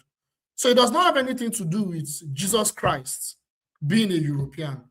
Of course, it's probably not a European. It's probably from the Middle East. It's probably brown skin, not anywhere close to anyone that is a German. But the idea is that Christianity was a tool used by Europeans to control and dominate the entire world. Latin America, North America, Africa, through slavery, colonization, after manifest destiny. I can give so many examples of the terms they use during their course of dominating the world through imperialism. So I think that is why it's being labeled as a white man's religion. I'll stop there. Thank you. Oh, okay, sorry. Can I just add a bit? Let me put on my my church cap this morning a little bit. See, Jude, don't think that we who are Christians don't know where the water entered the horn. No, we know that 25th of December is not the day that Christ was born. We know that we know that. We know that by Easter is not the Easter is a pagan god. Those people who want to understand what they are worshiping go beyond the screen. We're not looking at those things. We know that Constantinople changed the day of worship to suit their sun god. Because why? He said he saw a vision that the cross was under the sun. And that is why it means that the sun is higher than the cross. And so he decided to say, okay, from now on, we worship on Sunday. That's what's called Sunday. The day of worship is Saturday. Look, I'm telling you this because sometimes people come and think, no, anybody who wants to know about Christianity will go beyond what you are being showed. That is one. Two, he decided to change it using the temple of their god, the Horus. Okay? He changed it to use that temple because before now, those people who were worshiping... Who did? It's Constantinople. Okay, he outlawed Christianity worshiping. Constantine. Sorry, yeah, that's the same person now. Constantine, yeah, right. Constantine, the city is called Constantinople. The same person. Now he moved it from Saturday to Sunday to accommodate those worshiping on the demon god called the sun god. Okay, and then contrary to that, so he forced all of them and said, okay, you know what? For you guys to be able to understand, that is the Christians now coming from Saturday, so that you feel good. He decided to remodel the synagogue to fit what will suit the Christians, and then brought in for those people who are also already worshiping the sun god, their temples, their big caps, their big chairs. All that is, we know that those are not Christianity. If you want to worship God, you know, you dig beyond what people are telling you. You go beyond you go behind the, just like we say news, you go behind the lines to see what's going on. Okay, so for a Christian who wants to worship God, we go and read up what people put in. We know people put in a lot of things. For instance, I've said on this channel, there was no mention of church in the Bible.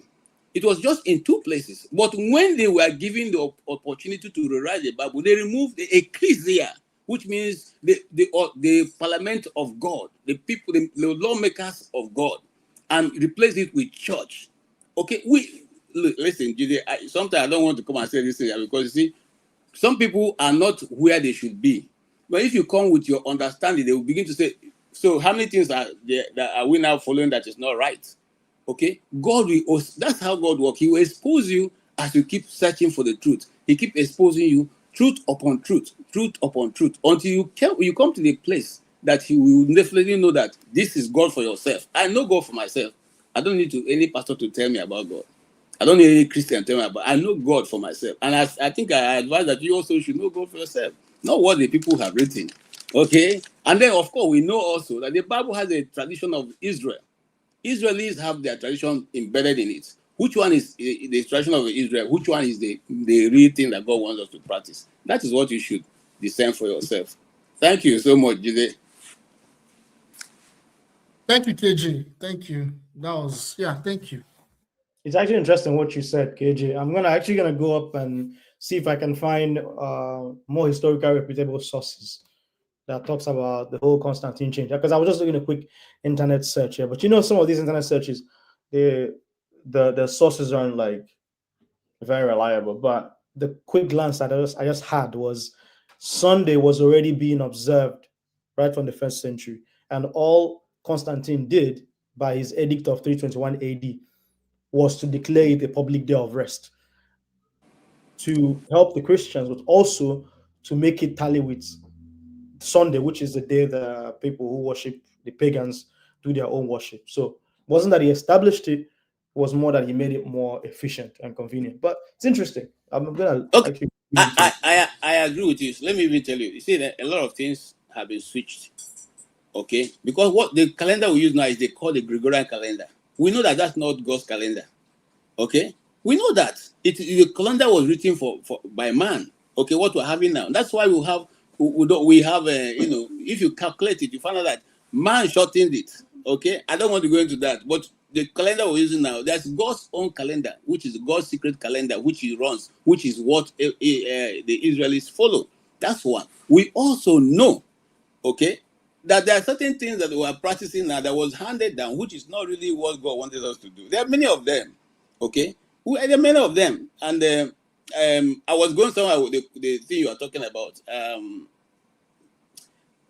I will remember it. When I remember it, I'll get back to you on that. But it's an interesting read. If you really want to follow and understand, you will see a lot. Yes, you said something about the date. What you just said now, you searched out on the internet.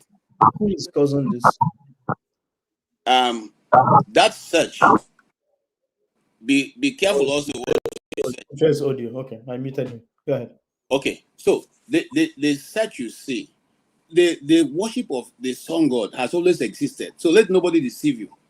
The sun god worship was existing alongside Christianity when they were called in Antioch.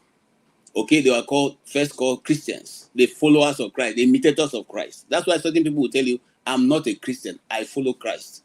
So it's supposed to be the way. That's the real word. I am the way. But because they were mocking them, they called them the imitators of Christ. So they were existing and they were worshiping on Sabbath day, which is Saturday, which the 7 days Advent is still doing to today.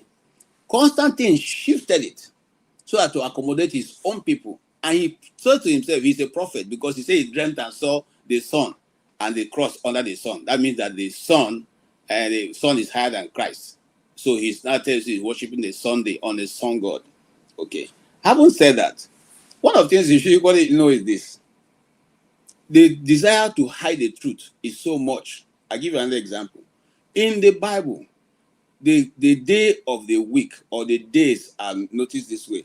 We then will have the night and the day. The night comes first before the day, but that has been somersaulted upside down. So the day comes first before the night. I don't know if you understand what I'm saying. Yes, but before now, there was night and there was day. So it's not the other way around, which has been switched. And all this is switched so that you and I can have a lot of dysfunctionality in our system so that we are struggling to catch up and eventually may not be able to catch up. Some people may know, some people may not know. But I like the way Jide is saying, because if we come here with an open mind, we can all go home and do our research. We may not accept what that person has said, but you will see that thing is already somewhere around there. And I if I had time, I would have referred to, I will look up the books because these things are not hidden. If you do a lot of research in Israel and Egypt, you find that these books were captured there. People have it. It's expensive, but you can eventually buy them, buy them offline or read them offline, whichever one that gives you this thing, But even after the advent of all the things Constantine actually implemented, even from that time moving forward, centuries after that time, we've seen that Christianity has evolved. Its practice, some of his beliefs also evolved from that time, even up until the 19th century. Even if you look at the founding of the United States, when a lot of Europeans were moving to the United States, during that period, when a lot of Europeans were moving, particularly from modern day England, UK, there was a lot of rebellion against the authority, the monarch, because they were rebelling against the church, the Catholic Church. That was what led to the Protestant movements in the 18th or 19th century. I can't remember the exact era, but it was around that time. And around that time, the practice of Catholicism and even Orthodox, there was a rebellion against it, and the leader was Luther, not Martin Luther King, Martin Luther. There was a man called Martin Luther. He developed the Lutheran movement and other movements that were involved. All this struggle at that time in Europe led to, as evolved into what we have as modern day Christianity today. That was even this form of Christianity that was now spread to Africa through colonization.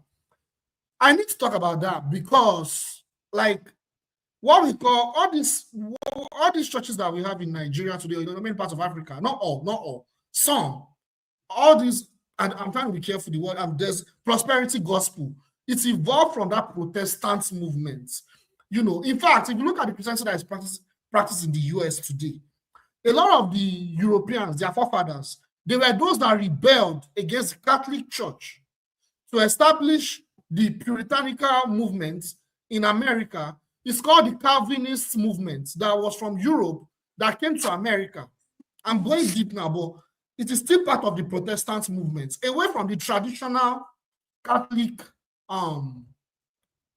Christianity that was already in Europe before, that was in dominance. So the point I'm making is that even despite everything AJ said, which makes I completely agree with, the religion has still evolved. Even the Bible we use today in Nigeria was, you know, the person that authorized it was King James. And that Bible, it was written within a period of time, within that political context of that period. But I don't want to go deep into the political context. That will take a lot of time. We have a few minutes. But even the Bible we use today, it's not the same, but it's not only one. I'm not saying we're using only one Bible in Nigeria, but the King James Bible is a very common Bible in Nigeria. And King James himself, he had his own political agenda into why some of those that were written to control the colonies, their colonies, which is modern day Nigeria. But I'll stop there. Thank you.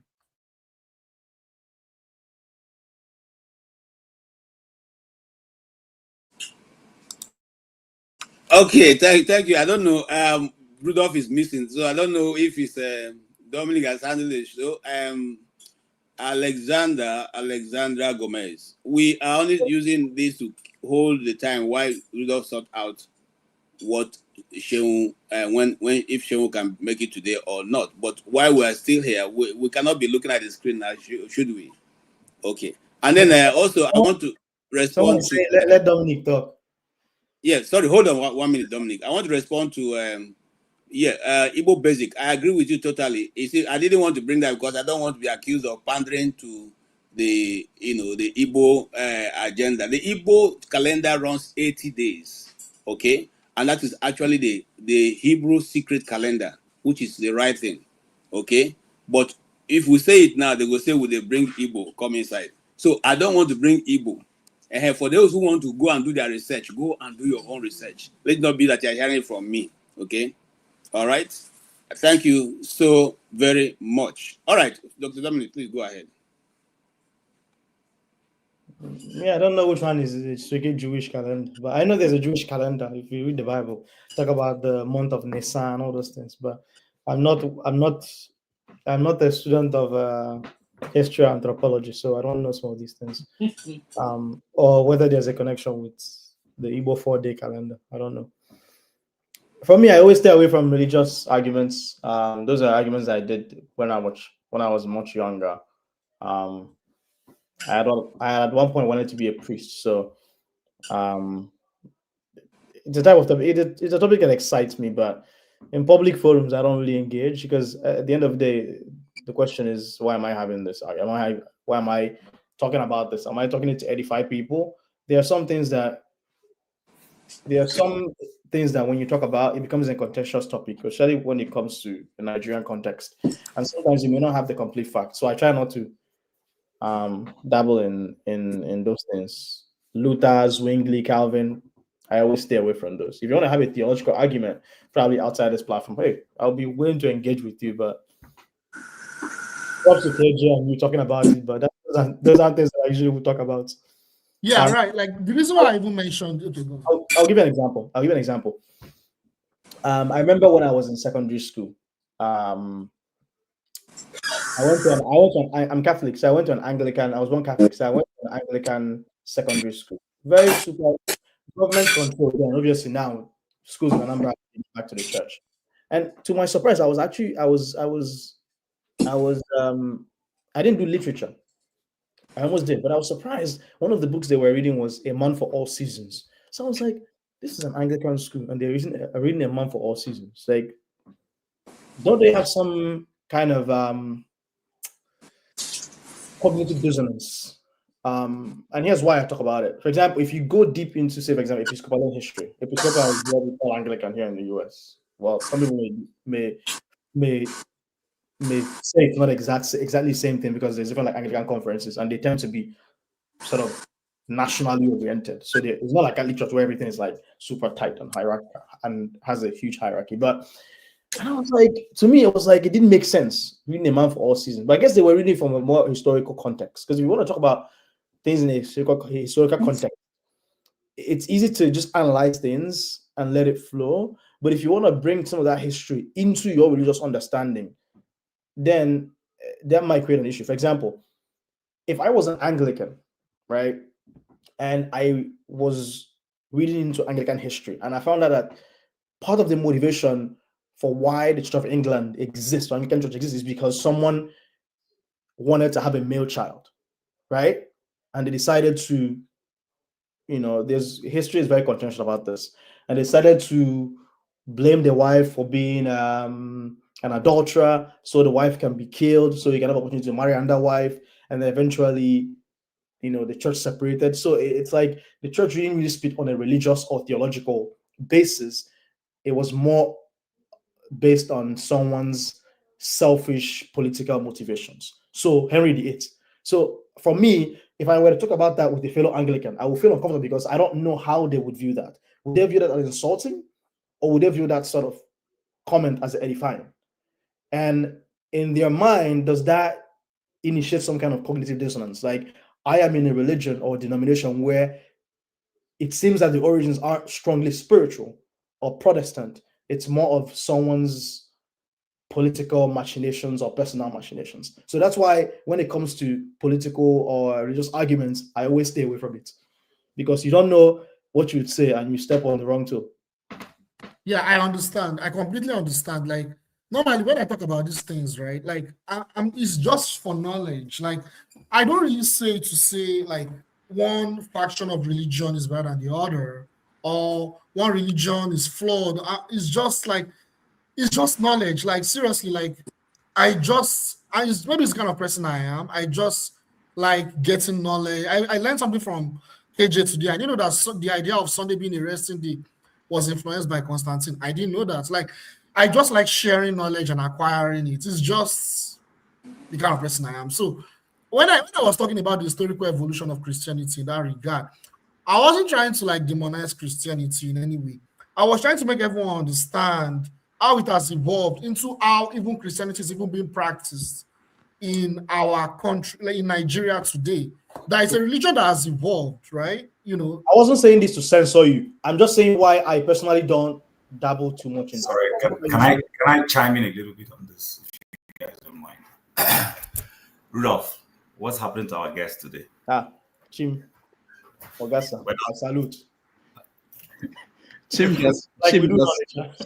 just came and he wants to know what's happening to our guest. I've been watching from the silence, from the confines of my phone, but I got interested a little bit because of this Christianity talk, and I'm happy to hear what Jide said earlier on. And thank you, KJ, for trying to give a bit context. And then Dominic literally stole what I was rushing here to come and share. Listen, today people say they are Anglicans, but I'm happy, Dominic, if you really understood the origins of and the intentions of the Anglican Church originally, you would understand that it was coming from a selfish place. It was somebody's personal ego and personal interest that led him to break away from the Catholic Church. Now, the Catholic Church, as we know it today, this is not exactly the way the Catholic Church used to be. It also evolved. And then speaking to the concept of evolution, everything evolves with time. Everything. Our ordinala back home in Africa, whether you're an Igbo man, Yoruba man, or animist from the Middle Belt or wherever, you will discover that the way your grandparents practice some of those things have changed. Now, number one is there are always people who always dilute things. It's like this game they play in trainings when a lecturer or the teacher is trying to explain why you should always seek context. So he will whisper something to someone at the line, tell the person to whisper another thing to the next person, tell the next person to whisper to the next person, and then it continues until we get to the last person. And then he will ask the last person what he heard. That person will say, he will ask the first person, what did I tell you? And then you discover that in between all that line of communication, something has gone wrong somewhere. Distortions happen. So it's the same thing when it comes to Christianity. That's why I always tell people, don't come and be saying, oh, white man. You know, I find it strange people call Christianity a white man's religion. A religion that came to Africa before it came to Europe. Do you know that? People still call it a white man's. So when I hear people, especially people I believe I perceive should know better, say such things, I am like, wow. And you want me to listen to you spew this thing. Ethiopia had Christianity before England. Ethiopia, just right here. You know, and then if we also know the concept of Ethiopia back in the days, Ethiopia was Africa. So when they say the kingdom of Ethiopia, they literally were talking about the entire Africa. That used to be what the understanding of what Ethiopia meant, you know. And then, but along the line, we now have specific Ethiopians who have their own ways of life, and then we have the rest of Africa. So I think for me, my contribution is just that, listen, if you don't know much about something, seek to know. My philosophy always is seek first to understand before you understood. Help understand where someone is coming from, understand where something is coming from. The white man today has diluted Christianity. He has added a lot of things. Today we celebrate Christmas. Christmas has nothing to do with Christianity. It has actually nothing to do with the birth of Christ, but that's fine. I'm a minority in the world. We have to celebrate it. Do you understand? Christmas tree has nothing to do with Christianity. The mistletoe, all those things they hang on the door, they have nothing to do with Christianity. Absolutely nothing. In fact, there are a lot of things that are from the Swedish white man religion that have absolutely nothing. Santa Claus has nothing to do with Christianity. But here we are celebrating Santa. Some Christians are somewhere waiting for Santa to fall through their what's it called, their chimney and all those things. So I think most times it's all part of the commercialization of Christmas. Oh yes, and then of course I haven't even come to what Rudolph and you and KJ are doing to Christianity in your America. You know, everything has to be Americanized. Which one? Rudolph, you were in America before me, so he's talking. All of you are guilty as charged. You know, you guys are all guilty as charged. I was telling who was it? I was telling last week that the concept of Thanksgiving started from Canada, not from the US. But he didn't know. I've heard that argument too. I've also heard that. For me, I'm not really a Thanksgiving person. I'm more. But if you go to Nigeria today and say, "Oh, they're celebrating Thanksgiving," guess where they will tell you they're celebrating Thanksgiving? America. The US, not that's Canada. That's what you see in the movies. Exactly. Like, if you grew up watching Home Alone, well, I guess my generation grew up watching it. Yeah. I'm not calling you old man, by the way, but if you Home Alone, those kind of movies, they were all like during Thanksgiving, Christmas time. So exactly. So in summary, all I'm just simply saying is sometimes it's good to go back, trace back. Listen, in my community, and KJ is closer to me here, he knows when we do things like Iloso, Iriji, Izahia, stuff like that. These are celebrations that happen during Christmas season. These things, if you go to KJ's community who celebrates the same Iloso as people from my part of where I come from, they are different. There are certain activities. It also is a season where when you become of age, your age grade will announce themselves that they have arrived, and they will pick up a project somewhere in the community to accomplish. That season, that particular age grade gets registered as men. They now have a voice when they start doing Amala meeting. They can contribute. Somebody from their age grade can now run to be the chairman of the Community Development Union. They now recognize them. Many of them, that's the season they get married and stuff like that. So, but if you go back today, the way they celebrate it and they focus on those celebrations, it has lost those trends. It's now everybody looks forward to Christmas and we have to do this. But the originality and intention of those things, they're gone. It's gone. Like New Yam Festival, people say it's a fetish thing. No, New Yam Festival is Thanksgiving. This is a farmer celebrating that he has a bounty harvest, that his yams have produced a lot, and he wants. But some people say is demonic, you know. So I just think we need to educate ourselves. If you don't know, like I said, first principles: seek first to be understood before you are understood. And if you don't adopt that philosophy, you will always miss it in everything. That's just my. I agree with you totally, Chim. And you see, the Catholics, to give it to them, they are one of the first missions in Africa that adapted these things. You know, that many years ago when I was still, trying to get into the seminary, that was when the Catholics said, look, you know what, you have to use your local instruments to play in your church. Don't let nobody tell that the drum is fetish. bring your drum, bring your ogene, come and play it. Use the kashok was changed from just being imported to our own native fabrics. Okay, and the priests participate fully in in the festivals, just like Chim has reeled out. Okay, so if anybody tells you that the modern or Christianity does not accept your custom and tradition, the person have not read the Bible, because some of the customs and tradition, for you to be able to make sense out of it in the Bible, you have to go to the cultural content of Israel at the time it was written. And then you can now juxtapose with what is happening in your own time. Okay? The thing we have in common is that Jesus is the Son of God. That is it. Once you accept that you are good to go. It doesn't matter whether you wake up in the morning and say, pray 5 times, or you don't even pray at all. But you have accepted that Christ has come and died. It depends on you now whether you want to move from that direction or you want to remain in that kindergarten.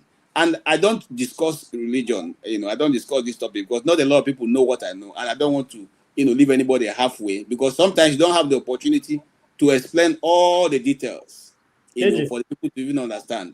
KJ, do you think if we actually, you wanted to go to the seminar, I wanted to go, do you think if we were there now, they would have kicked us out? Yes, they would have. They would have kicked me out a long time ago. Look at this. Let me tell you, when they would have kicked me out, when I went to ask my uncle who was a knight, I said, there are certain prayers we say. I have been looking for it in the Bible. I have not been able to identify it. And he looked at me and said, come on, what are you saying? These things are tradition. I said, but the Bible says that tradition of men makes the power of God invalid.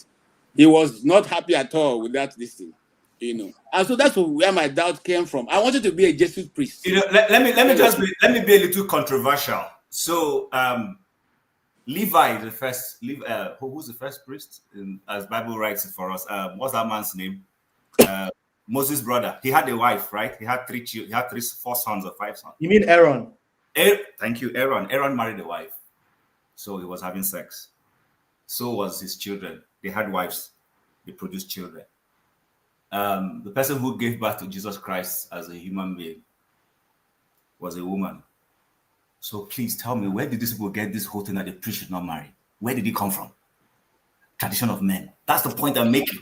You guys are trying to drag me into this. Don't drag anything. I want to be controversial. No, I am resisting. And let me tell you, what I know for sure. You know what I know? Okay. Let me say one thing, and this is, I don't want to go into, but I'm gonna give you this example. A lot of people don't know this, but I think since I'm Catholic and I know a little bit more, let me tell you. And I'm gonna put out this information, and you do what you will from this information. A lot of people say Roman Catholic, and some people say Catholic Church. It's actually a very wrong misnomer, right? There's somebody say Dominic will like women. Oh my goodness! Let me turn off comments so I can concentrate. Sorry, give me a second. Let me turn this comment. I want to concentrate. So there's Roman Catholic Church and the Catholic Church. Here's the big thing. So there are what we call rites within the Catholic Church. There's one Catholic Church, and there are rites. Rites just means culturally and religious way of worship. These guys are all distinct. So there's different flavors, right? So they may all be under the Pope, but they're different flavors of it. So there's Catholic Church. The biggest of these flavors or rites is the Roman Catholic Church, which much of the West, practice. But then there's 23 other rites or flavors within the Catholic Church, all of which have what we call patriarch. So in reality, if you see a Roman Catholic, you've only seen one out of the 24 different flavors of Catholic Church. There are Maronite Catholics, there are Coptic Catholics who are in Egypt, there are Ethiopian Catholics who are in Ethiopia, there are Eritreans, there are, if you go to Greek, even there's Greek Orthodox, but there's also a Catholic flavor of it. So there's Greek Catholic, there's Serbo-Marankara in India, there's so many. There's just like you have Ukrainian Orthodox, there's Ukrainian Catholic, there's Russian Catholic. So the distinction between these rites is the way they celebrate the Mass or the worship. Some of them use divine liturgy. Some of them use what we call the Vatican II mass rites. So some of them use what if I'm trying to remember. I think Christian Stormo Athanasius liturgy. So the liturgy, the way they worship is what's different. But at the end of the day, these 24 rites, including of which the biggest and most popular is the Roman Catholic rite, they all make up one Catholic Church under the Pope. Okay. So I think that's one thing that's important to understand. Now, the Catholic Church is not only Roman Catholic Church, even though it's dominated by Roman Catholic Church. Roman Catholic Church priests do not marry. Historically, they used to be married. Some of the earlier popes had a lot of corruption where someone would appoint their son, who is a layperson, a bishop or an archbishop. There was a lot of corruption. So part of the historical reason why celibacy became a thing, it was a gradual thing. It wasn't like something that was stipulated immediately. It was something that became a practice over time. One was to reduce the corruption, and second thing was to make it more efficient. If a pope says, hey, I'm going to make you a bishop, so if you're a priest in Philippines, I'm going to post you to London to be a bishop. If you have a wife and kids, that makes it hard. But if you don't have a wife and kids and it's just one man, that's it, no family to worry about, they can ship you out the next day. So it made it more efficient. And if you remember in the Bible, St. Paul says, not everyone is cut out to get married. Not everyone is cut out. Some people are destined to marry, some people are destined not to marry, some people are destined to be single. So for Roman Catholics, it became a rule over time. Now, the reason why I mentioned the different rights of the Catholic Church is, even up till now, there are rights. Dominic, before you go ahead, caveat. It is a Catholic doctrine. Doctrine. It is not a heavenly doctrine. It is not a doctrine instituted by God. Celibacy is not a doctrine, by the way. It's just a rule. And remember, when people forget this, there's religion and theology, but there's also politics. Any bureaucracy, just by means of being a very complex body, will inherently have politics in it. Having politics inside it is not a bad thing. You need to have a system of managing things. And politics becomes sort of like a product of it. The question is there corruption within that political structure or not? So over time, it just made more sense to establish celibacy. And it became the rule over time and no one questions it. But the reason why I mentioned the different 24 rights of the Catholic Church is to say that there are rights within the Catholic Church that still marry. For example, a Maronite Catholic in Lebanon, historically, they've always been married, and the Roman Catholic Church never imposed itself and said, stop marrying. So there are rights in the Catholic Church that still marry. The only distinction now is the question of, if you read about some of what St. Paul talks about, sometimes something may not necessarily be considered a sin, but if it scandalizes your neighbor, then it is encouraged, at least in the Bible and in the Catholic Church, not to do it or to avoid it. Or if you do it in private. So the current rule is, if you are in any of the 24 rights that is not Roman Catholic, and within your rights, you guys have historically been having priests that marry, and they stay married, and they stay married up until today. If you want to be a priest within the Roman rite and cross carpet from some Maronite rite to Catholic rite, then that's not possible. You can't stay married. Secondly, if you want to establish yourself within a jurisdiction that is Western dominated, like, for example, a Maronite priest in Lebanon moving to the US, and let's say setting up a parish in Brooklyn, then it is advised that you don't stay married. So if you want to stay married, you stay within your jurisdiction. So a Maronite priest who is in Lebanon can still continue to get married. There's no issue with that. That tells you that for us and for the Roman Catholic hierarchy and politics, right, it is not a question of rule. It's a question of, this is how historically it came into place, and we think it's been working and we maintained it. So if a pope were to wake up tomorrow and say, you know what, I think we should start allowing all priests to get married, there will be resistance, but it won't be a resistance from the context of a theological argument. It will be more of a historical and political argument. This is how we've always done things. Maybe we should leave it at this. You know what I mean? So it's more a question of functionality and what has worked than, oh, this is the rule. If you get married, then it becomes a sin. No, I don't think that's the case. This is why I gave the historical example of, I broke it down to say, okay, there are different rights in the Catholic Church. Some of them are still getting married, and it's not an issue.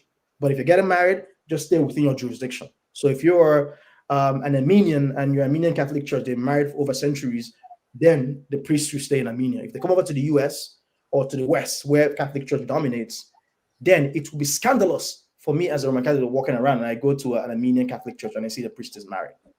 So it's more of that, reducing that scandalous, mindset and sensibility. Okay. So Dominic, before you say something, please don't be offended. So even if we went drill down to the scriptures of Bible, for instance, like you referenced Apostle Paul, you will know that even the Apostle Paul, whenever he said certain things, there were things he would say, this is coming straight from me. He would say, I do not have an authority from God to tell you this, but I am the one telling you this from me. Some people miss some of those comments in the Bible because people don't pay attention. People just read. You don't pay attention to things that are being said. You will notice that things, for instance, this whole concept of polygamy versus what's the other one? What's polyandry and monogamy? Exactly. Listen, let me say it here. There is nothing wrong in polygamy. Are you trying to drag us into another direction? You guys will drag me into religion. Since today is a Fela family day. Fela family day. Guys, tell me in the comment section, should I fall for this temptation that Jimmy? It has to be a controversial, they must embrace it. So the point I'm making so that I can allow Jide to say what he wants to say is this. People should read context, understand things. When they said anybody who aspires to the office of a bishop should be the husband of one wife. He didn't say all human beings go and be husband of one wife. He said if you aspire. I'm not the one who wrote it. So even if you want to go back to the Hebrew Bible and go and read it and see where it's written. It says if you aspire to something, there are rules and conditions on having to occupy an office. If you want to join a certain legal firm as a lawyer, they will say to you, wear only black suit. You can't wear red. That's their code, as little as suits are. So if you have red and green and blue and all those things in your closet, then you need to go and change them because you need to fit into this thing. So those are some of the things that sometimes people take things, they run. People run without knowledge. People run without taking time to conceptualize things, understand where this thing is coming from. And that's why, like I said earlier, when people say certain things, I'm like, are you kidding me? Even you didn't seem to read this thing very well. So I just wanted to bring that out because just like the Anglican Church we're talking about, I have been Anglican. I was born Methodist. I became Anglican at some stage. I went to a Catholic church. Then today now I just worship in Pentecostal or whatever I want to worship. But the thing is this.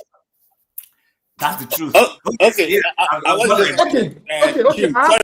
Hold on, Jude. I've evolved, like we like to say. So, I want to say something, Chim.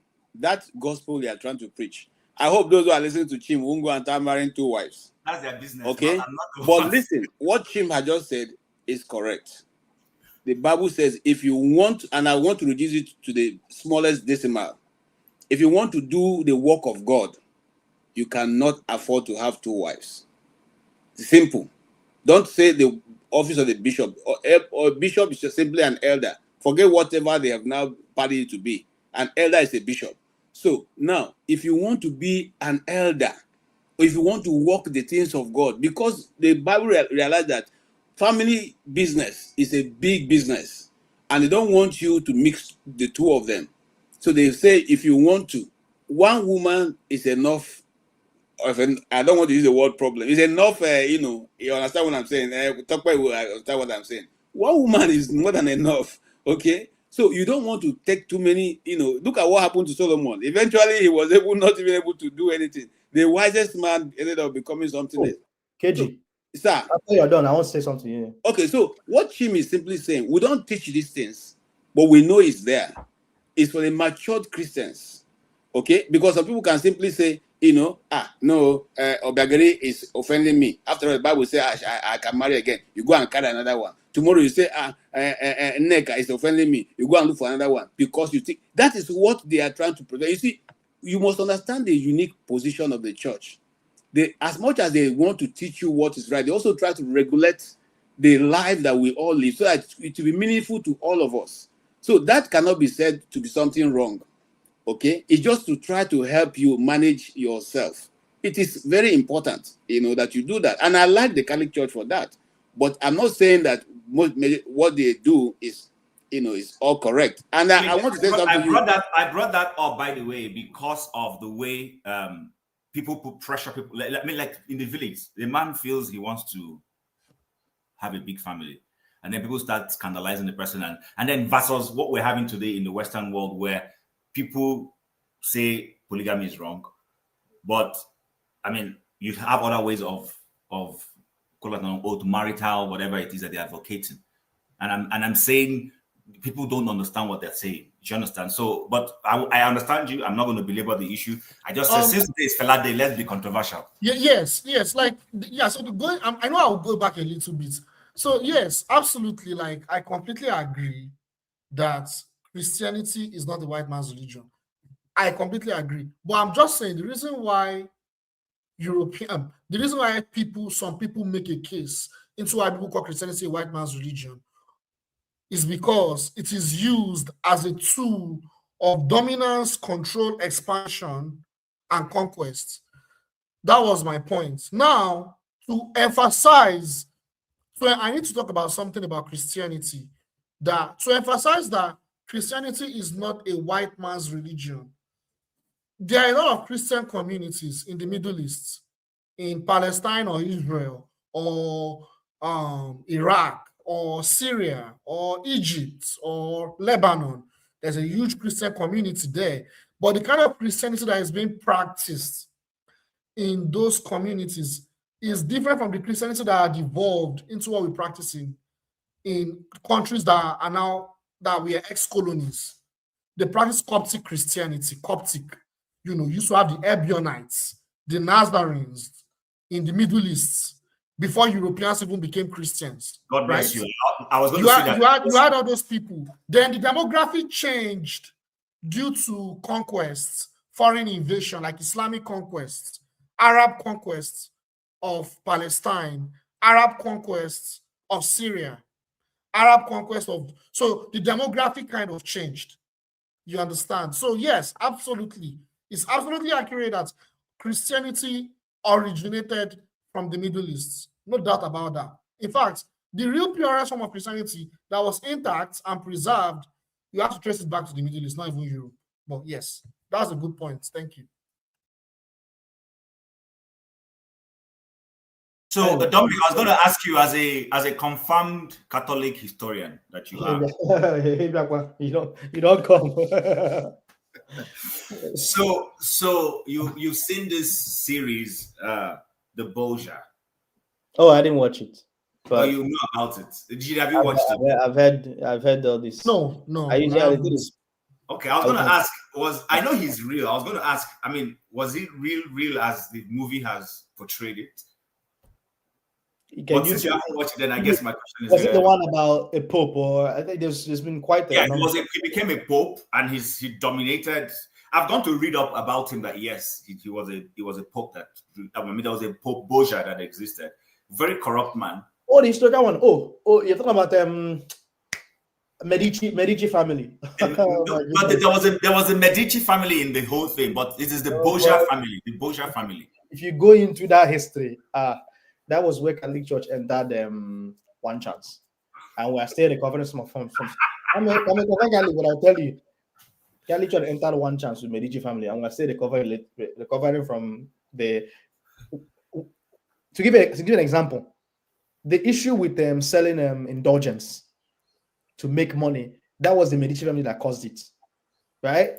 Obviously, it became rectified over time. There's a practice of what we call sin of simony, which is selling. How could I forget? I'm going blank.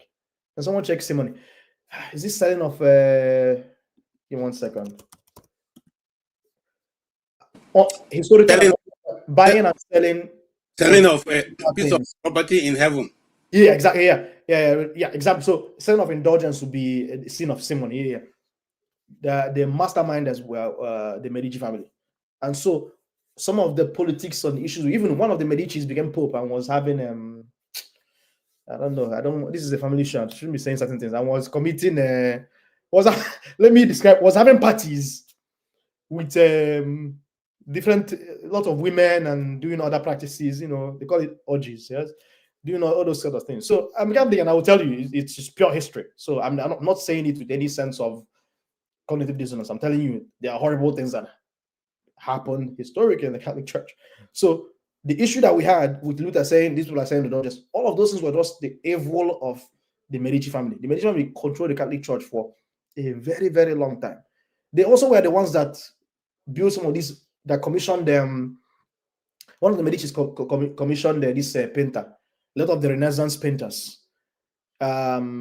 Michelangelo painting all of those things. So if the Medici family was never part of the papacy or tried to hijack papacy for centuries, the way Basilica looks now, it actually look more modest.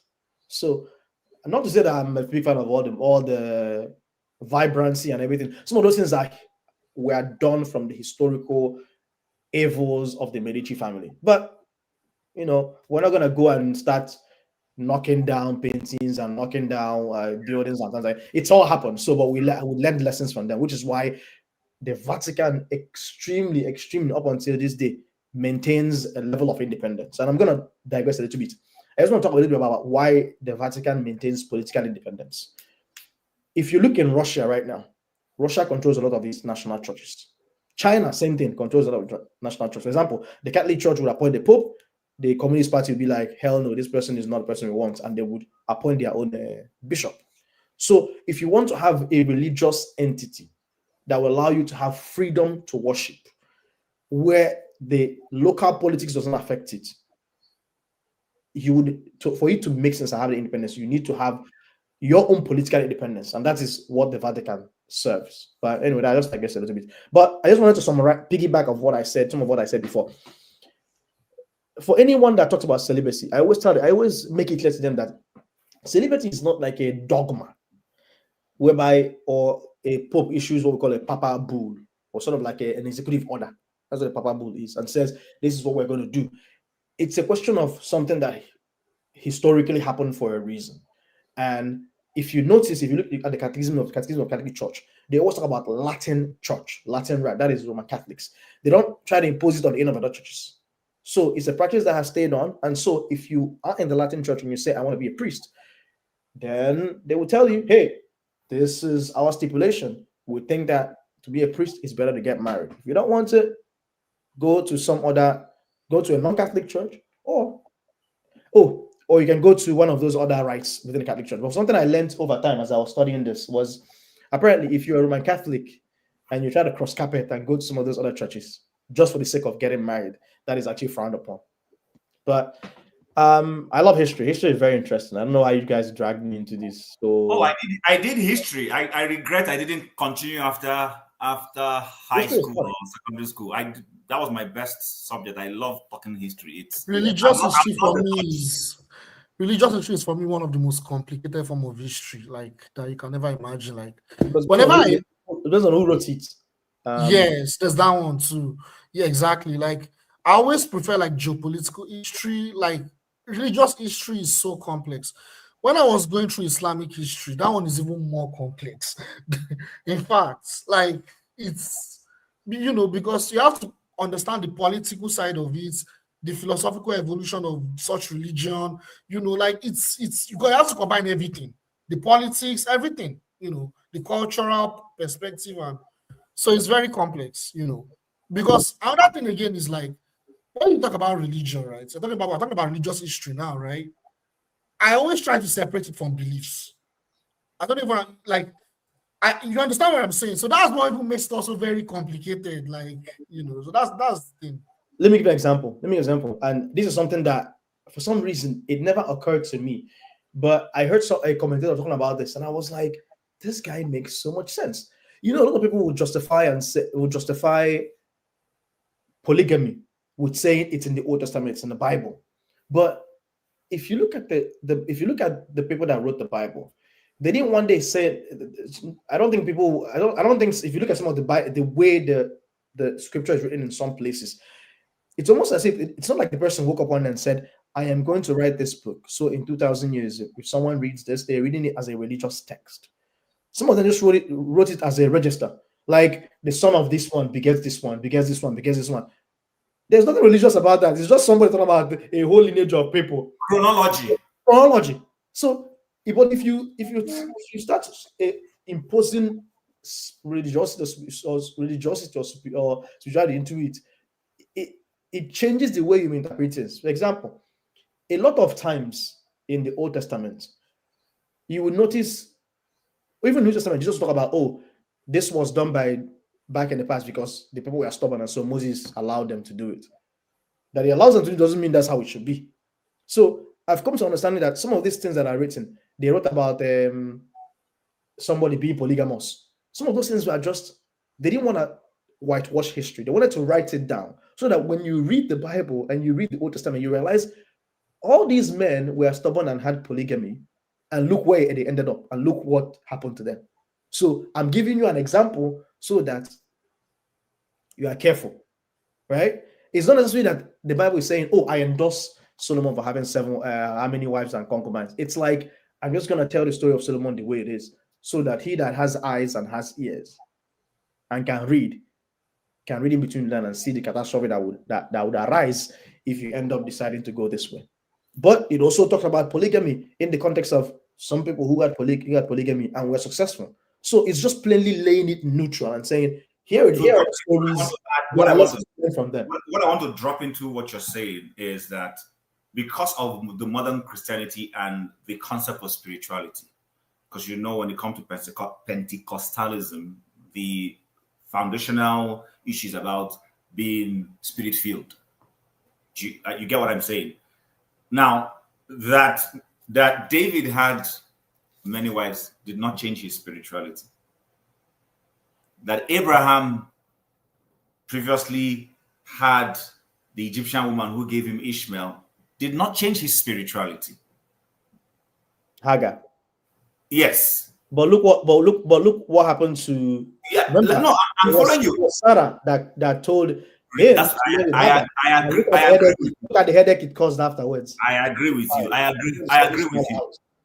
I'm not contesting anything. What I'm just trying to bring out is that like you rightly said, also there were also people who went into it genuinely. In your grandfather's era, they were not to marry multiple wives because of stubbornness. The man came from a culture that allowed him to have multiple wives, so he married one. And in our grandparents' generation, they were doing it for agrarian reasons. Actually, exactly. You need more.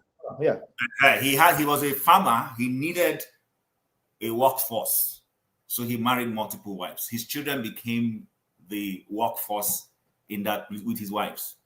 So, but the point is, what I'm just trying to bring out is this whole perception that you have to be, for you to be spiritual, quote unquote, means that you are going to be the husband of one wife. It doesn't necessarily follow, because there are a lot of demons who have one wife. When I mean demons, I mean wicked people, wicked-hearted human beings who have only one wife. But I hear you. For society regulates itself, so the Christian faith also tries to regulate. These things help. It's like people thinking that going to church doesn't have its role in society. It helps your mental well-being. When you go and you hear a message of hope, for instance, and then you interact with other people, you have a community to fall back on when you have needs, then you understand, then those things help. But I shudder at people who say, oh, I don't go to church or whatever. Well, that's one of easy route for mental problem also, because when you isolate yourself from a community, you also lose the benefits of when you have a challenge of where to fall back on. I don't know if you get what I'm saying. It's like going to your community meeting. I understand what you mean, because I've had times where I had difficulties and I fell back on church and religion. Yes. That I didn't have, I probably would have felt lost. So I definitely get what you're saying. Just like sometimes my parents would say things like, this person is lost in the wind, or because they have nothing to believe in. And so when they have midlife crisis, they become confused. Some of them commit suicide because there aren't foundations for them to fall back on, right? So I definitely understand what you're saying. Mr. Shu, You are a farmer. If you are a farmer, go and mechanize your family. You don't need extra wives for that. This show say he's a farmer. Look at this man. No, come and show your face, I beg. I don't know why Show is not here today. He needs to come here. So he's enjoying the comment section. You know, there's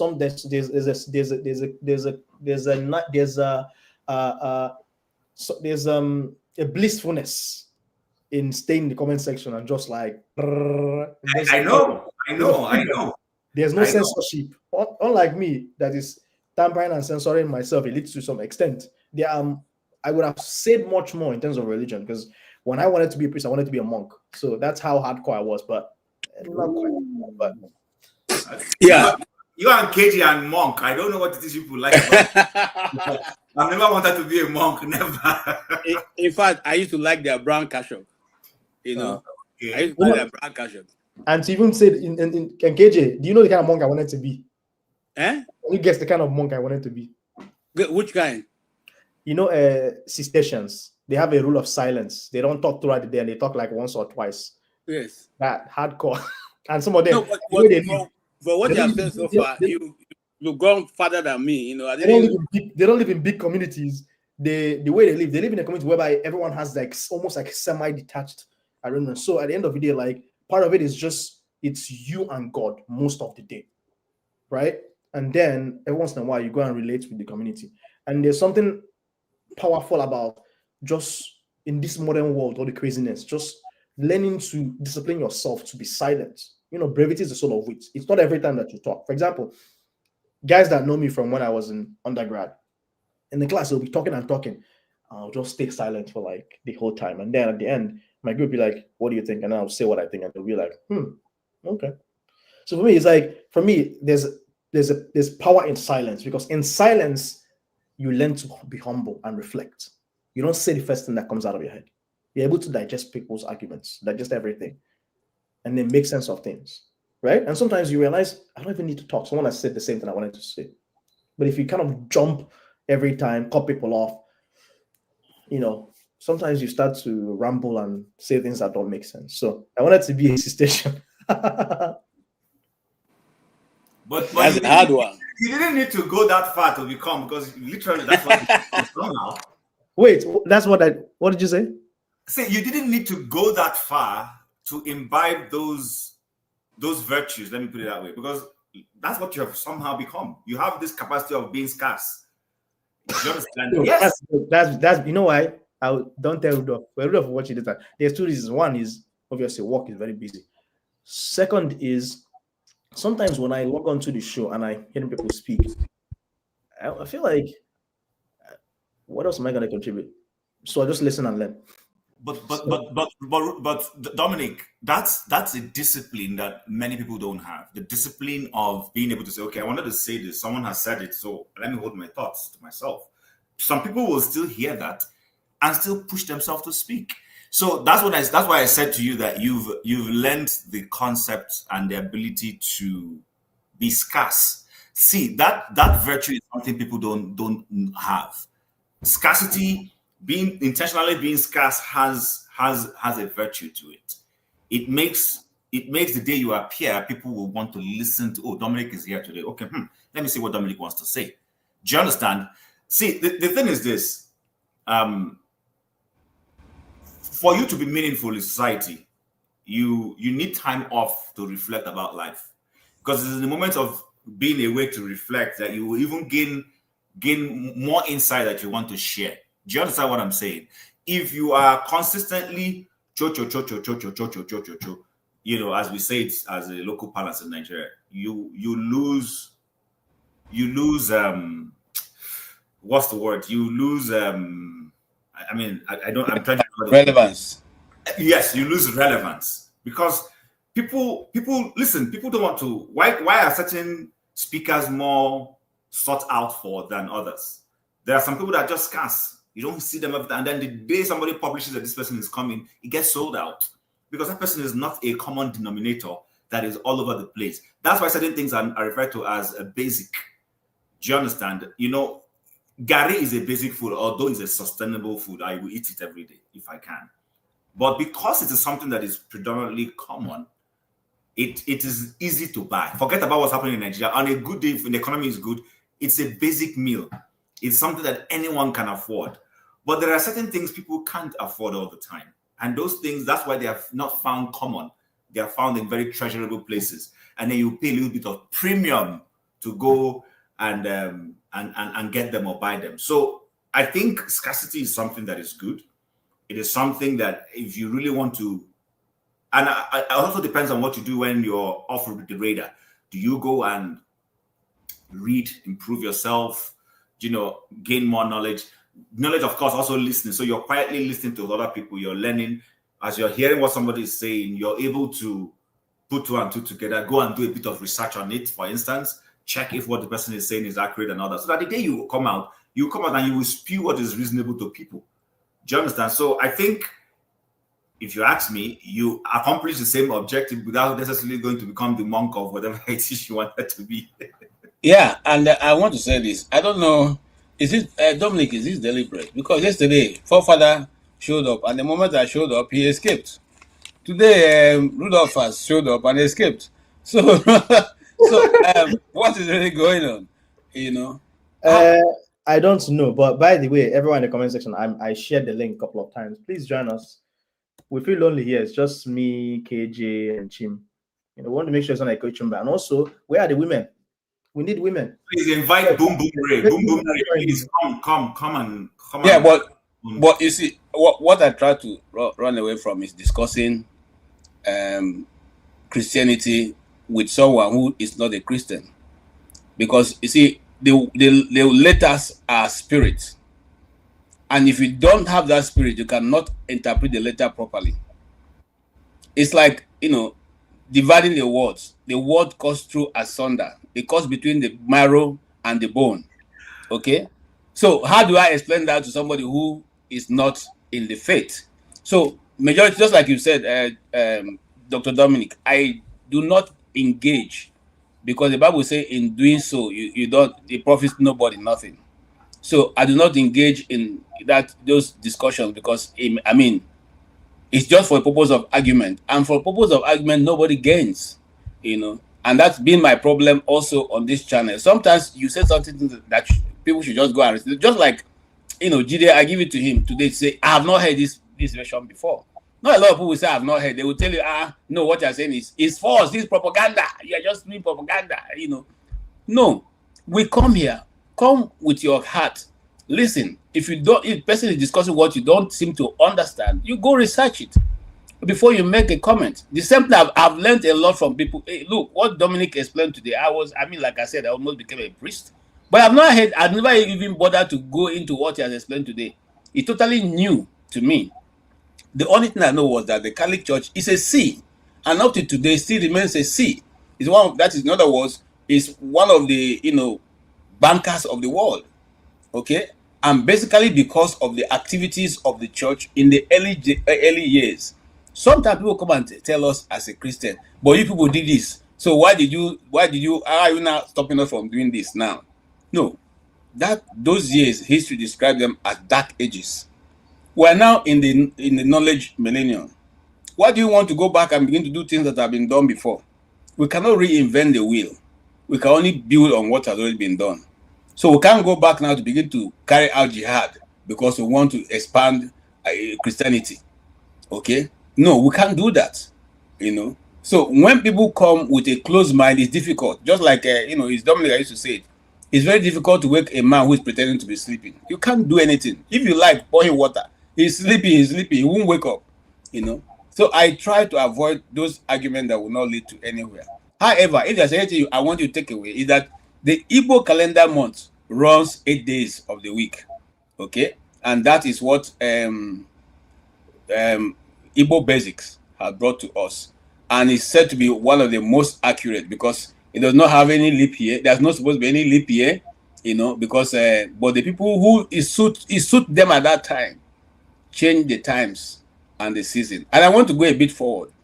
You see, we use the 44 hertz, but ordinarily it's not supposed to be 44 hertz in the sound, if you know anything about sound, because 44 is actually distortion. It's called I've forgotten the professional word, but it's more of chaos. That's why sometimes when you listen to news, you come out being anxious. Anxiety builds up on you because of the level of the sound that they use, the frequency of the sound they're using. If you know anything about sound, please go research so that you can maybe help yourself also to be, when something is worrying you and you can't identify it, listen, check, is it the kind of music you're listening to? Is it the kind of news you're following? That also can affect your body temperature and the fluidity of your blood, your flow of your blood. I know that Dr. Domi is a doctor. I don't know if he knows that, but I'm speaking to you from a sound perspective. You know, like I said, I'm a documentary producer, so some of these things we did. Sound can equally affect your mood and your whatever it is. If you go into some supermarkets, watch what they play. Some supermarkets, when you enter, you know, big malls, they play a certain sound that triggers you to want to be joyous and spend your money. It's only when you leave there you find out that you have bought some things you never wanted. What have you ever seen? Have you ever experienced that? The thing that have caused you to do that is that the music they were playing try to stimulate you into that. It is called biology, as in BUY, then ology. The science of biology, how to inspire buying tendencies on people. So Tanga, I don't know. I know if you know this is I did them many years ago. Okay, my first degree project was the effect of music in the life of a human being. Okay, it was a documentary that I did at that, and I did a lot of that research many years ago. But it may have advanced, it may not, but that is what it is. If you enter a mall and you find out that they're spending so much money that you didn't plan to spend, check. It's possible that biology is affecting your spending pattern. I rest my case. KJ. Yes, sir. Sorry, welcome Uzo. Please welcome Uzo. Say welcome Uzo for us. Uzo. Before Uzo talks, Uzo, I agree to you. Just mention one thing. You know, Rudolph always say, you know, if you show your face, just know that you are being recorded. Same thing. I feel like if anyone comments, I know we all hide behind the keyboard. I'm gonna call you out if I feel like what you're saying is somehow someone says something. I'm trying to invite women to show up on this platform because you know they have something to offer. I don't want us to be this echo chamber of beer parliament talking. I don't know the size of our beer bellies, but I'm sure that most of us have beer bellies. Anyway, let me not joke too much. I wanted women to join, and someone said something about women being bland in their commentary and having nothing to contribute. So I just wanted to mention that we don't subscribe to that here. At least I know the panelists here. And, you know, women, please, this is a safe space. You are free to join. And I hope that gentleman or whoever he is will have a change of heart. So I'll call you out anytime you need it. Uzo, nice to see you. Sorry, Uzo, before you go on, help me call out this person too. Make him come tell us how not to reason like a child in a candy shop. I want to hear from you. You know, we learn on this. I have not come here to say I'm a professor. So please come and teach us. So I will not be reasoning like children. I beg you. Me, I'm not going to reason like children. I don't know about the rest. So there is a coup. There is a coup in Benin Republic. I don't know if we have followed the latest. Yeah, story. Jim, I need to throw away watch. You need to throw away my watch. Your watch and clock. Yeah. How many hours behind? I know that, but I'm saying we haven't spoken about it well now. No, I think it had been. It didn't succeed. It didn't succeed. Okay. I saw another video saying it had been quashed. Okay. It was a small boy coup. I'm not talking the coup piece though. Was it a Gideon Oka type coup? Exactly. They went to radio station, captured it, but they didn't capture the elephant in the room. So I was telling my dad this morning. I feel so sad because those guys are probably gonna, you know. Of course, no. When you're in the army and you do that kind of thing, you face the ultimate price. It's not contestable. You would go by firing squad. Are you sure that's the law in Benin Republic? I don't know if that's the law. KJ, it's on this continent, Africa, that you commit a coup and you'll be allowed to go scot-free. The last person to go scot-free, and you saw the consequences of letting him go scot-free, was a squadron leader who did it in Ghana. after he did a coup and handed over to his seniors, they court-martialed him, they allowed him to stay. He came back and took a coup the next time, and he didn't look back that second time. So, as Who was it? Was it Rollins? Ah. That's the last person to do it and was allowed to go scot-free. Who's there? Welcome. Please bring your comment. Who's up? I just Uzabuza, yeah. Road is always the road. You can lead it to anywhere. Doesn't matter. The Igbo grammarian, so I'll call you out with that arrow you are putting at the end. But let me not shake something. Arrow because Aham, the normal full name, Arunodiam. The normal Arunodiam. So the normal full name, Arunodiam. So no, now for you, sometimes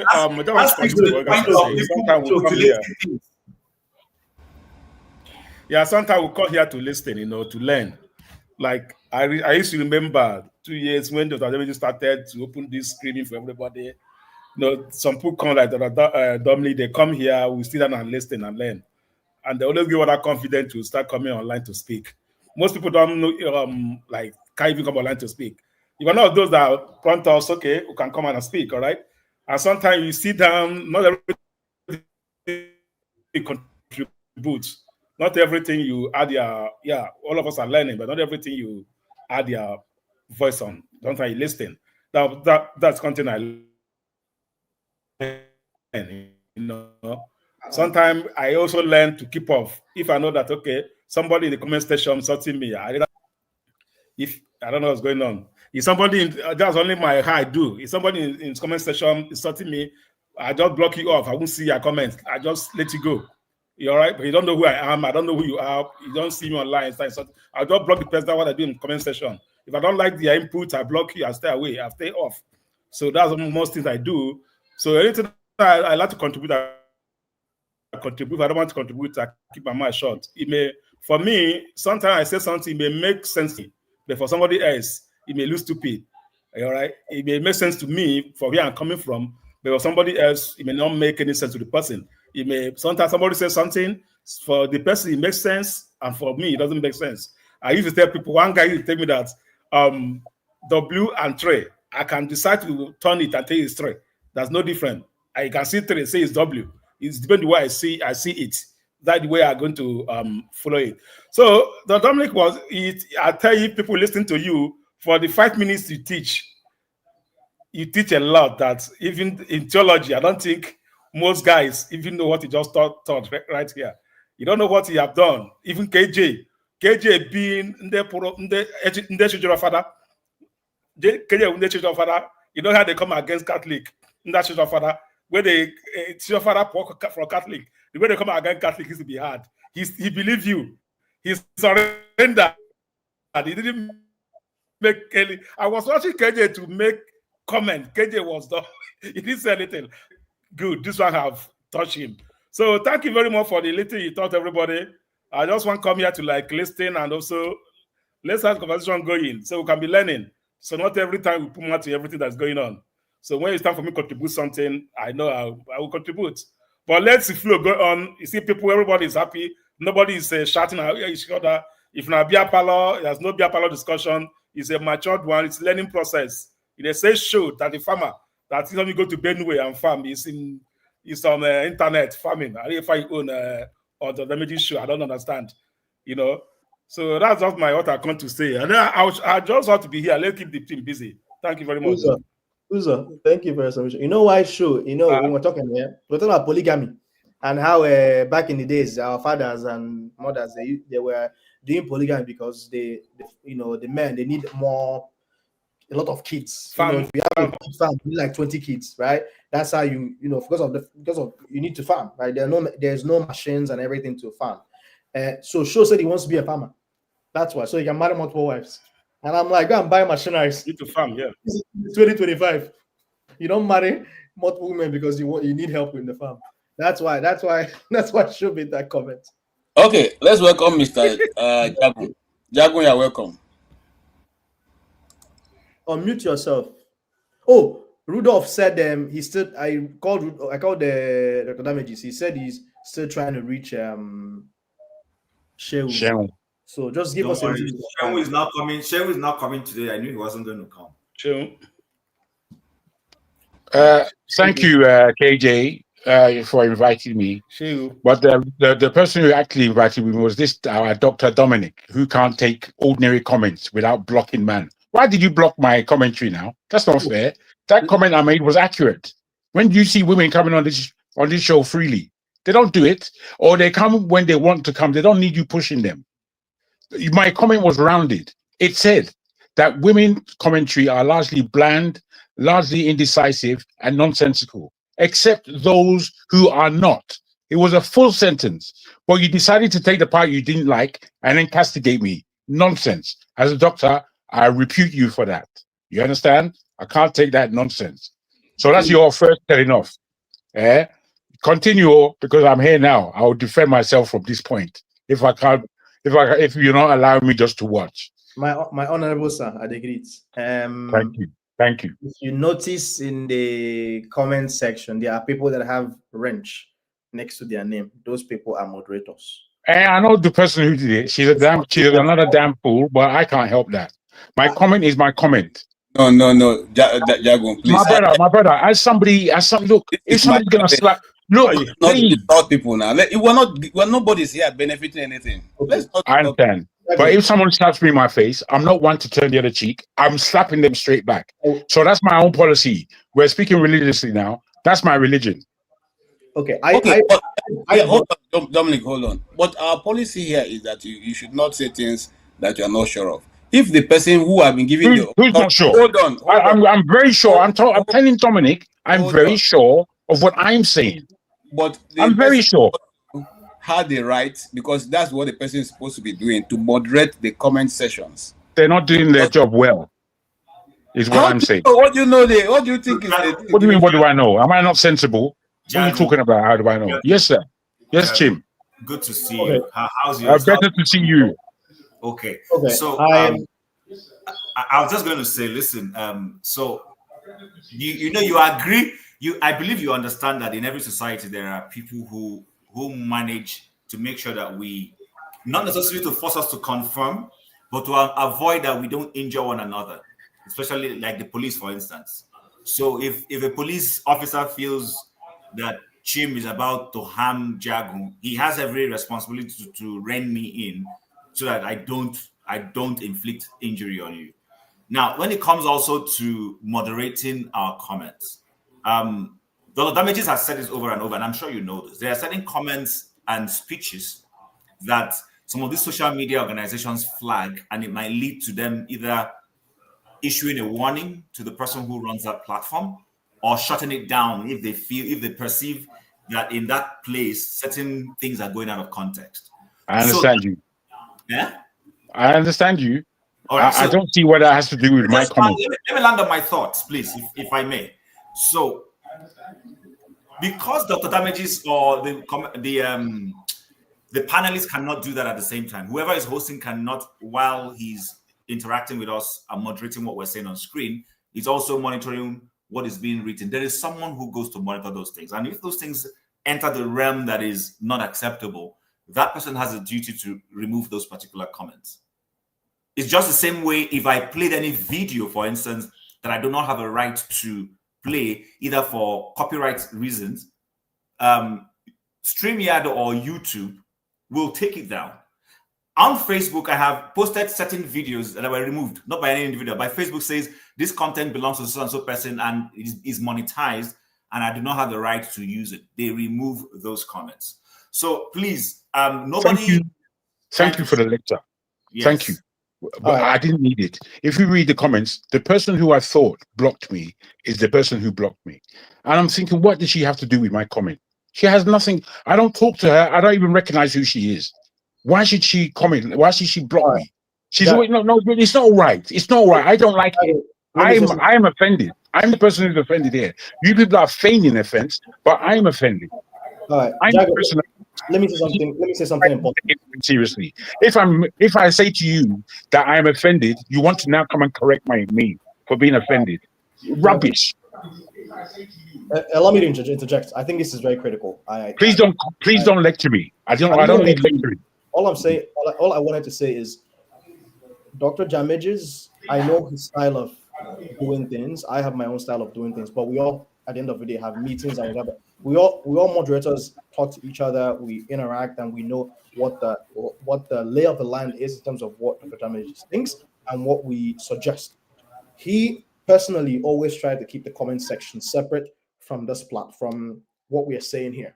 I personally try to carry people in the comment section because I feel that there are people who are timid. Just like me, for many years, I was listening to this and I was timid. I didn't want to come up online. So for me, I feel it is a privilege for a comment to be brought on stage so it can be discussed, not necessarily a right. If you show up and want to voice your opinion in video with your full face and chest, that's fine. All I'm just saying is in this particular situation, I was the one that brought up the comment. So I didn't expect that you would come from the comment section and discuss it on why not? Because I'm watching because I'm interested in the subject. Comment section. Wait, Ejo, please, as I said, I don't want lecturing. You make a comment. Please, can I say something? Can I say something? Who is the moderator, please? At least, can I get to say something, please? Madam, give me a second. So, all right. Well, long story short, there are rules to this platform. I don't, and Rudolph probably agrees with me. There are certain things we don't fight about in the forum because we're here to make sure that people learn and do stuff. And so if you want to discuss logistics, Ross, let me just say this as the last comment. Let me take it. I've heard and understood. Yeah. Let me say this as my last comment on this matter because I'm not here to spoil the show. I was listening to the show, enjoying what I can. Obviously, I came on for Shell. Shell's not about. I like Chim, expected that a kerfuffle may happen, but I'm here enjoying the show. As I'm enjoying the show, I'm in the comment section. I'm enjoying myself there. Didn't mean to come on.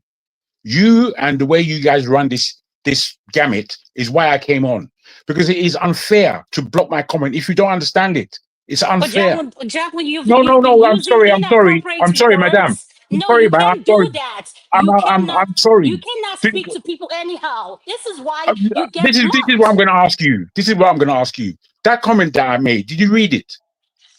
The point I'm trying to make, if you you didn't even read it. She's coming on to tell me what. Can I speak? Okay. I asked you a question. Are you going to answer it if you're going to engage? If you're going to talk, you just insulted a woman on the live. Which woman? Just because. Which woman did I insult? They told you you said you know the person that blocks you. You just posted and no, because she wrote it. Women. No, because Jack, she this wrote is what it. I want to say to you. I came in as a woman to tell you this. Stop you're telling me nothing. On this platform. Because you're a woman. Like it. Sit it off. Why don't you stay off of whatever you want and just watch on the side? Must you comment on everything? Well, I'm commenting. Comment section?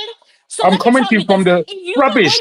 What you're talking is rubbish. I'm moderating, I will block you, and you're not going to do a damn thing about it. Okay? Well, okay, you're showing me your power. So do me a favor. It's not about showing your power. Learn to respect people. You're showing me your power now. It's okay. Respect. That's all but I'm at least you came on. Your nonsense. At least you came here. Come on and tell me to your face. You are losing. Me, I can just ask you to go far away in a nice language. I don't care what you have to say. I care not. I care not what you have to say. Nothing. Not one inch. There's nothing you said that has affected me in any way. Thank you for sharing your opinion. Thank you for sharing your opinion. I think we can move on to something else. I only mentioned this comment because I wanted to make sure that people understand that we don't support misogyny on this platform. I never expected a comment section to be brought in the full front on the stage for everyone to discuss. That's not how we do things. So no problem. No, but I remain calm. Everyone else remains in a stupor. I didn't know when you wrote it till you came online. So if you never came online, I'm not blaming you. The women are coming. I'm not blaming you for anything. But I can tell you, what I can tell you for free is that I am the one. I am the cause of a woman coming on the show now. I'm that cause. Very ironic. You people can't play with me. You're jokers. I beg, let's move on. I beg. Jagun, I'm going to come from this angle. You see, sometimes you guys, especially some of us who are more familiar with others, you behave as if the show doesn't have people who control it. It's not a free of all. Somebody is responsible for the show coming on and closing. And there is rule for every of this activity. If we refuse to follow the rules of the activity, how then do we coordinate ourselves? So if you just jump in and because somebody said, and we are trying to, placate you by saying this is not actually against, but you're still insisting. You're still, I mean, how then do you want us to go about having this show? How? I insist because I disagree. That's why I'm insisting. I have a disagreement. That's it. I don't agree with you. I don't agree with you people the way you do your stuff. I Okay, do can not. we move on? We're not supposed to be Just discussing this on the live. 10 minutes. We have not learned anything. We just keep on. You. I tried to stop Nonsense, you it do. Jabba, before this please, mad do me a woman favor. came We on. I don't want tried to to hear stop you. it. No, I'm not a you mad can't woman, start Jabba. You're not in insulting my people. intellectual Yeah. level. So why would I want to entertain your That's very good. nonsense? Adama, give Yeah. Adama, give me a second. Please. Take a jargon We don't talk down, about mad woman on this show, and we don't. Can we take him out? He's insulted women several times. on. What is he doing here? Adam Miles go. It's all right. Let's move on. I beg. All these rich Nigerian men, they all have their personal chihuahua. I'm not telling you this thing before. To these rich Nigerians, to all these so-called billionaires and business moguls and all these people, they feel saying that them be the only human beings for Nigeria. The rest of us are animals to them. And they tell you, let me repeat to you, the rich people, politicians and business elites of Nigeria, they feel like they are white. And the way the white people feel towards Africans, they feel that they have used their money. They feel they don't take their money by whiteness. That's why they always want to access anything where white man do. They want to buy the best expensive waiting white man. Because they feel, say, that money is whiteness. So the rest of you are animals. They are the only human beings. That's why they treat us the way they treat us. You don't see the road network of Nigeria. I tell people, say that road where they use, the road of Nigeria, is it for human beings? Look at the road. It's for goods, for animals. Look at our public schools. Some schools don't get roof. People they train it's animal. They think everybody is an animal. I swear. But among all of us will be animals. They have some pets. But you see the thing about those pets, Malcolm X called them, say they be house Negro. Malcolm X, they use the analysis of field Negro and house Negro. But that means when we were slaves. We don't free now. So when free people see they behave like, that's animal behavior now we get. Not be slave behavior again. Because they don't free you now. Why are you behaving like a slave? Because you are an animal. They believe you're an animal. That's their way. So in the where they use animal and pets, because I see what they do in Africa. You understand? So these pets, they say, even though they say you be pet na still waiting, pet na animal. So because they allow all these pets, they near them, give them small food, make them chop, chihuahua. So anytime when they need chihuahua to bark, they will call them outside. You understand? So last week when Polo say make a whole me, she won't come. That be 2 weeks. Say I must choose who be my oga for Lagos. I refuse. Their chihuahua come outside. You go immediately. Their chihuahua will come outside. I they do my live now. Person say in Austin they make car. Say Nigeria they make car. I say Nigeria they make car with the assemble car. See, and the car is even too expensive. Next thing. They release their chihuahua.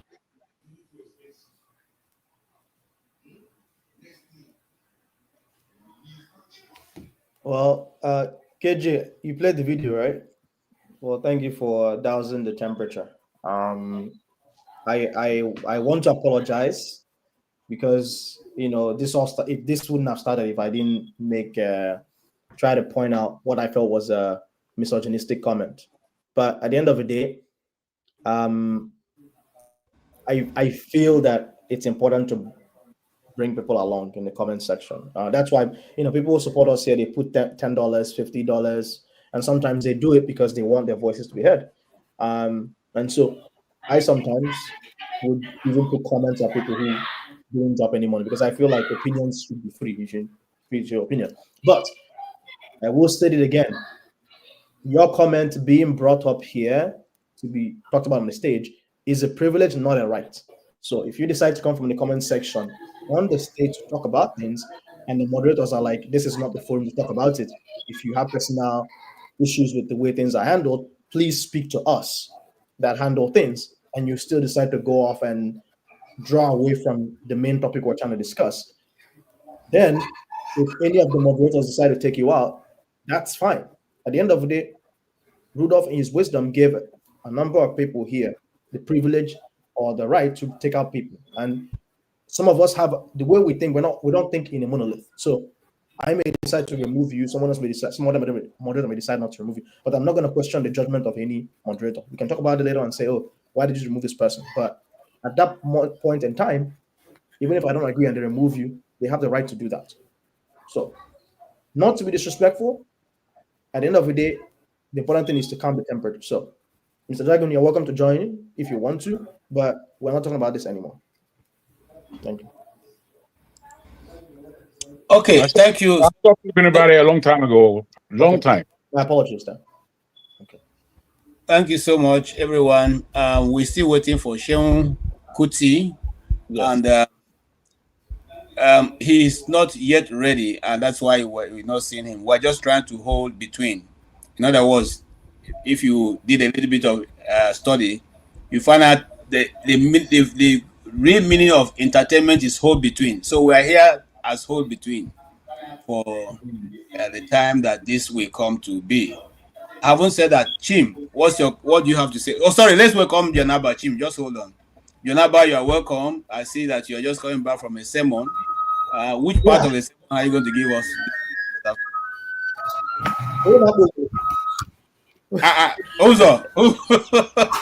Uzo, why are you showing us your traditional music? You know what?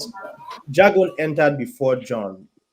Jagon, can you comment on what we've talked about? Any topic you want to discuss? He had made his point. Jagon made his point. Yeah, let's move on. Sorry. Something else as well. Okay, no problem. Why won't you allow him to do that? Why won't? I don't know how do you guys work your things, man. The guy wanted to bring me in. You're telling me not to bring me. What I said was a complaint. It was fair enough for him to come back and say this is not where we complain. I don't know where else to complain, but fair enough. We've had that discussion. It's now put down. You see this is why I didn't want you in the first place to comment, because I wouldn't have said that. I wouldn't have said that, bro. You're going back there. No, I'm not. I'm trying to say that I haven't had my anyway. Do what you want, because that's what is deeply in the heart of the people that moderate this show. Is for them to just show power. Sorry. Okay, Jonaba, can we go ahead, please? I don't know. You guys find it difficult. Somebody is controlling the thing. Now, if the person says, okay, it's not yet your time, you wait for your time. I saw him, and I was the one who brought him in. But I said, for the purpose of cooling down, let Jonaba speak. It doesn't mean he's not going to speak. It's just between him and then, Jonaba, then him. Come on, guys. Let's Sorry, can I say something on this, please? I'm not here to make enemies. I think everybody can speak for themselves. But I think if we're going to have rules and respect each other, then those rules have to. First of all, you can't say what people are saying here that we're all nitwits or use all those very strong words. You're not feeding me. And if somebody is saying what is not right, the whole idea is that if you go to a CNN or whatever and make certain comments, the producer will end the show immediately. They will either call you out or the producer will end the show. But if somebody is refusing to accept that they've overstepped the bound, there are rules everywhere. And we're bringing that person back in, then we're making a mockery of what we're doing. I need to say that I'm sorry. I want to be as cordial as possible with everybody, but certain boundaries are not acceptable. And we cannot feed and allow people to do that. If you give somebody a platform to come and make the derogatory statement, then you're encouraging that thing. It's very simple. It means you're encouraging it. So if somebody is making a comment that is not right, remove the person. There's no apology to it. When the person feels they have changed, then it can be brought back. But if somebody's going to insist to disrupt the show, then take the person off. It's simple and basic.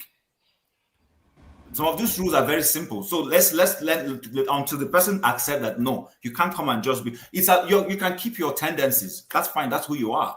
But your tendencies must not come and run everybody else's. It's not acceptable. So please, let's move on. I don't think that's proper for us to encourage somebody to come and use derogatory words on anyone. It's not right. I don't need to like you, KJ, to respect you. It's very simple. Jonaba. Thank you. I learned from the elders. Thank you, KJ, Chief, Dr. Dominic, Uzo, and stay humble.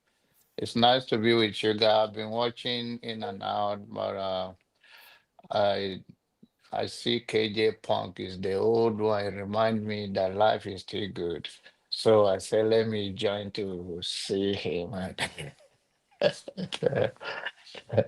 and to say hi to everybody. Hoping that she will join us soon. It's a good thing, and I know that there was a question that.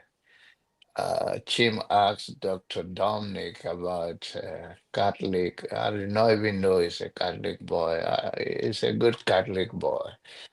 To me, Catholic is nothing than advanced paganism, or it's a pagan institution. But he's a good pagan. Everybody practice what they like.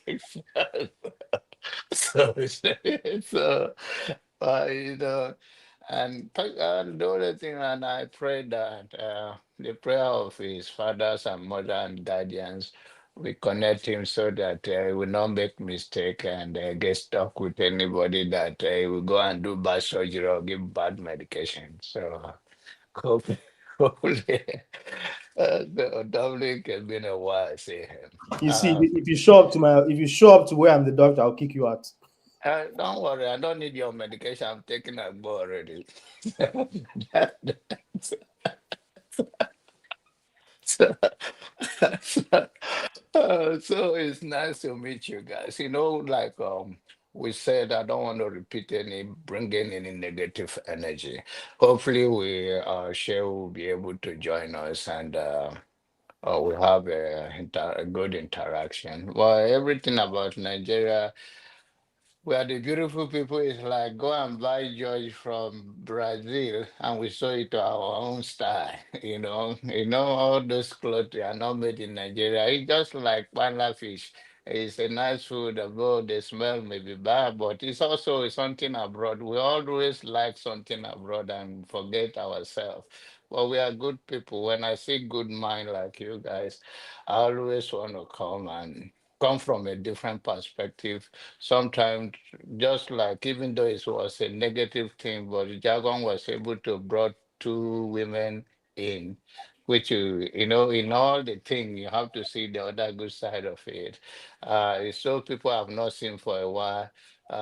But then KJ, I've met with Tukwe. Tukwe's live close to me here. So, and to see her on the show today because of Jargon is a blessing. So let's count everything all joy.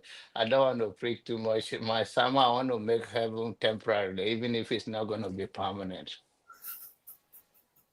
Thank you.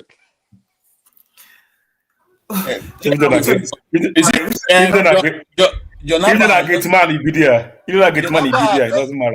had just quietly dropped something that also forced me to do more research, and I will say that before I call stay humble.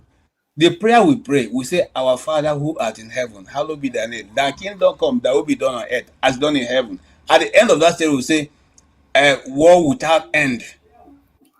If the world is not going to end, then what are we? I don't know if you understand. Let me leave it there. You go do your own research. All right. Stay humble.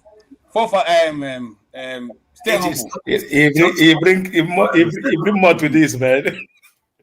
Tell us what you mean. Stop speaking in parables. No. You see, we are at different level. Some people they class 1, some people they class 2, some people they class 3. No go bring something when we come make the class 1 person they say, and I saw the thing hard rich. So just leave it there. But if we pray war without end, think of what Jonaba said, then just oppose it. You will get something inside. Go and do your research. Stay humble. Are you for us or you against us? Yeah, Anyway. for you. Can you hear me? Yes. Yes. Okay, thank you very much. It's been stay a while, humble. really, because Stay humble. each day I would want to join. I probably will be at work or something else will overtake. But I'm very happy I'm here. I think I can see some faces who had not been coming regularly to church. like me. Dr. Dominic, Uzo. You know, I think I they go church those nowadays, I they go church nowadays, Dr. Monk. yeah. So over the weeks, you know, so many things have happened, which I tried as much as possible to follow, and you know, maybe speak to myself and other people around me about my opinion. There today, I don't really know. I think it was Seun Kuti, right, who appeared. I didn't know whether he came or not because by the time I joined the program, I didn't see any guest anyway. I think he had gone.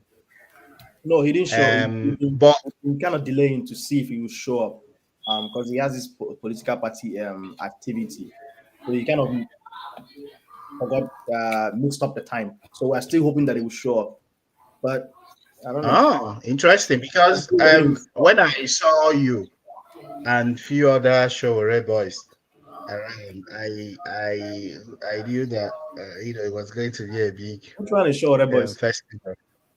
Which one is Showore boys? You know, I call you. Which one is Showore boys? Yeah, you support Showore, don't you? Yeah, I know. You know, you guys as well. Even Dr. Damages used to be a Showore boy, but you know that's by the way. One of the reasons why I joined is that I overheard, you know, someone talking about the church and worship.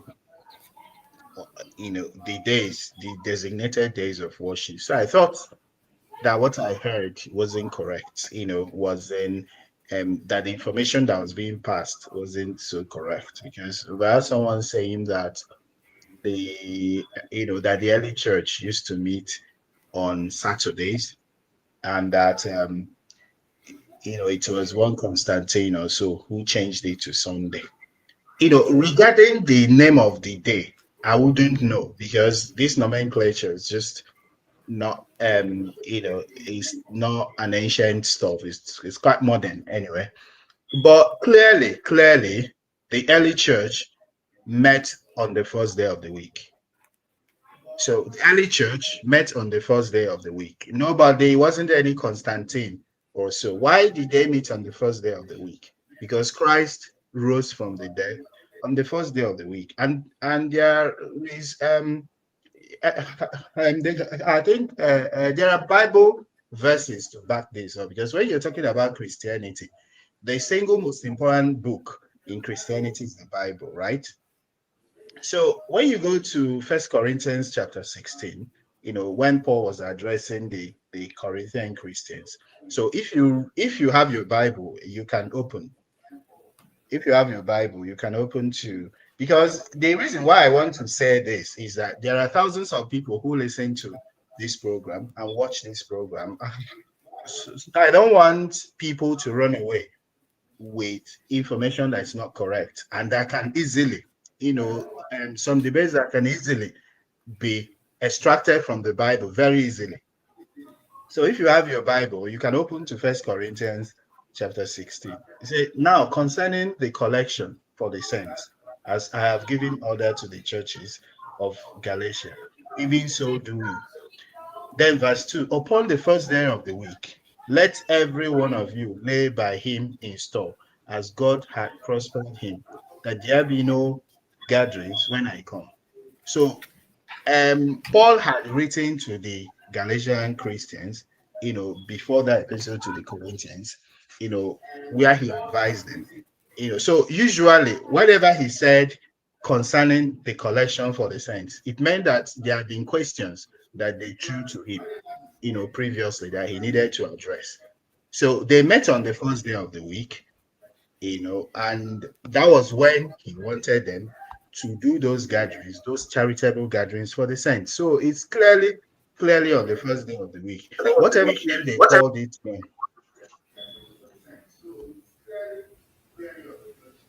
So whatever name they, sorry. No, go ahead. So whatever name they called that first day of the week, is up for debate, but clearly not on the Sabbath day. Paul himself did not have any issue with certain days of meeting. Even when he, even when he also, he wrote to, just give me a second. 1 second, sorry. So even when he wrote to the Colossian Christians in Colossians chapter 2, verse 16, he said, "So let no one judge you in food or in drink, or regarding a festival or a new moon or Sabbath, which are a shadow of things to come, but the substance is of Christ." Paul did not have any problem regarding particular days of meeting, but clearly the early church was meeting on the first day of the week.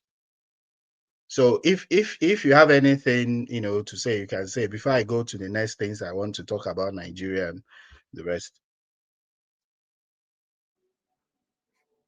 That's fine. Thanks for sharing. I think I can't remember why this came up, but I think KJ or someone had talked about Constantine, and I had mentioned there was an edict of 320 something, I think 326 AD, where Constantine made Sunday a holiday, and it so happened to also coincide not only for the Christians but also for the pagans who worship on Sunday.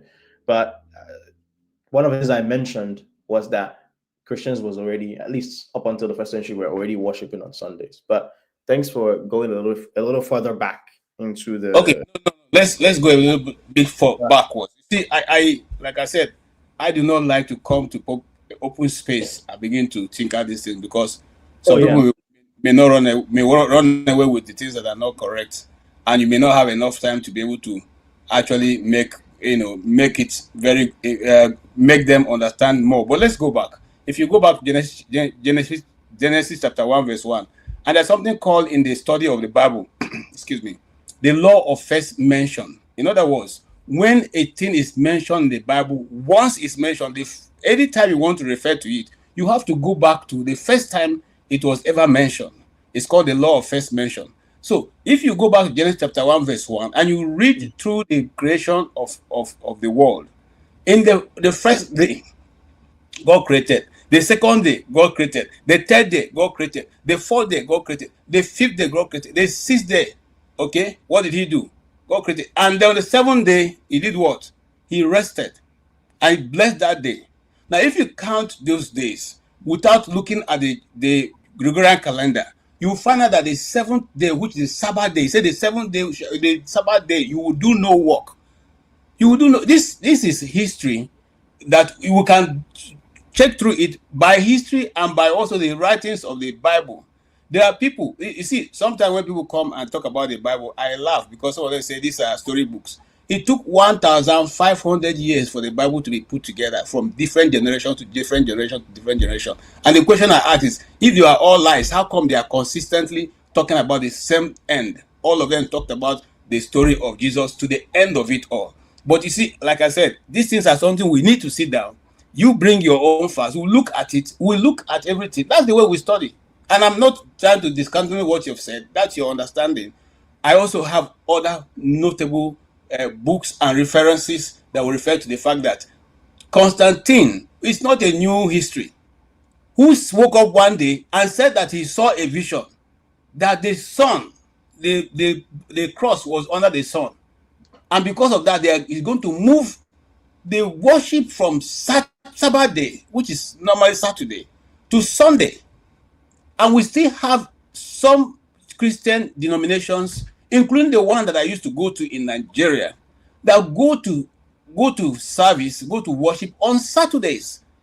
The Seventh-day Advent is one of the ones that we can all refer to, because they are still doing that till tomorrow. They are only laying credence to the old tradition, which was what was given down, what was brought down by God.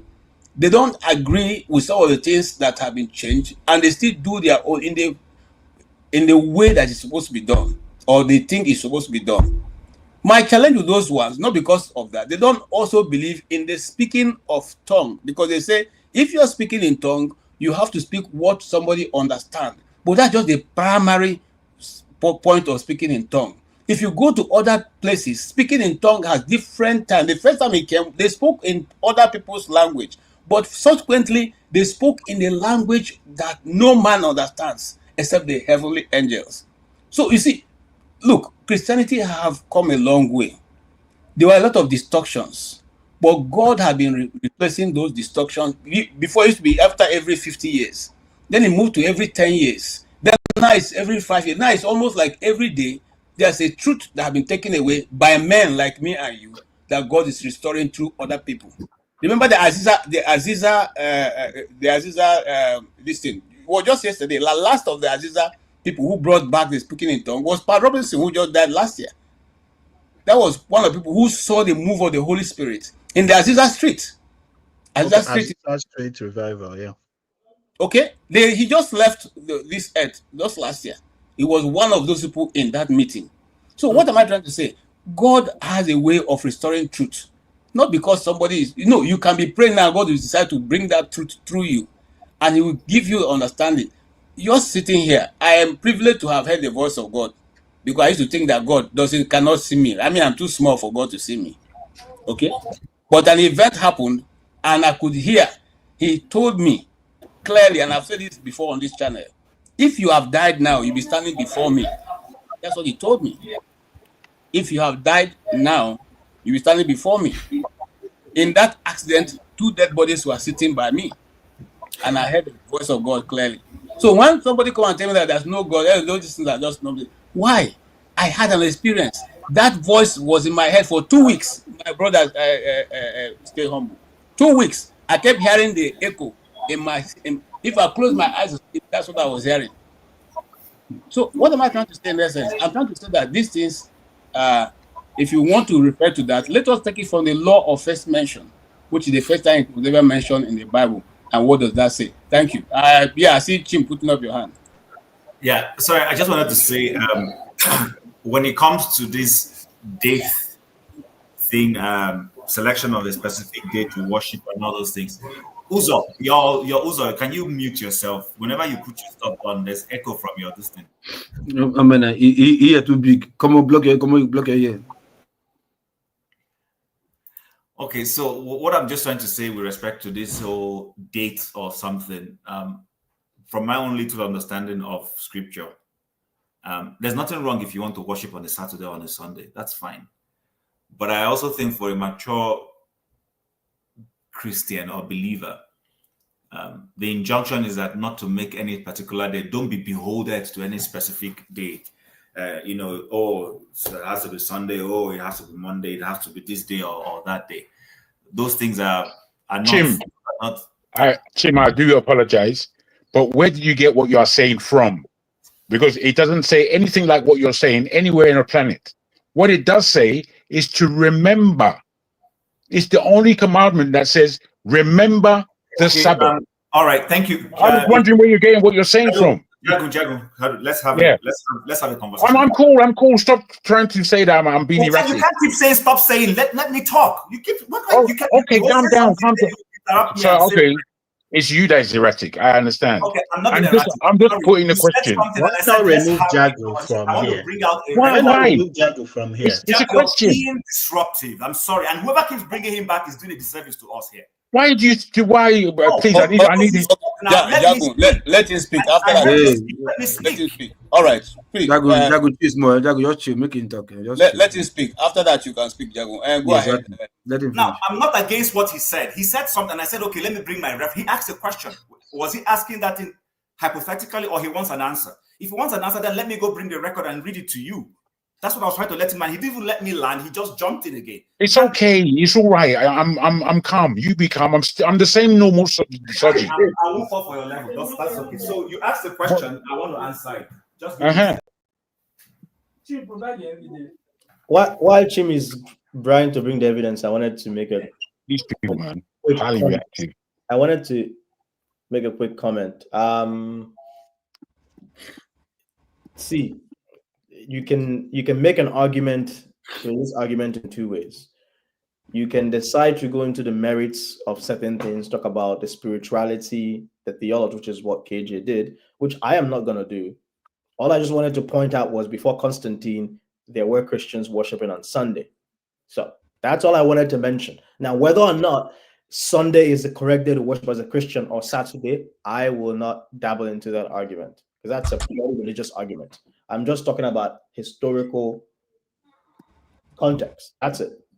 Like I said, I try not to get tempted into talking about merits of spiritual arguments because what's the point here? Am I trying to convert you or to something that you're not? I'm never going to do that. So if you want to talk about historical stuff when it comes to religion, I will dabble. But if you want me to talk about the specific spirituality or merits of things, whether or not as a Catholic I believe this or that. For example, if I speak to someone if you bring someone who is Jehovah's Witness here or Seventh-day Adventist, if they want, they can talk from now till 1,000 years. I wouldn't believe half of what they say.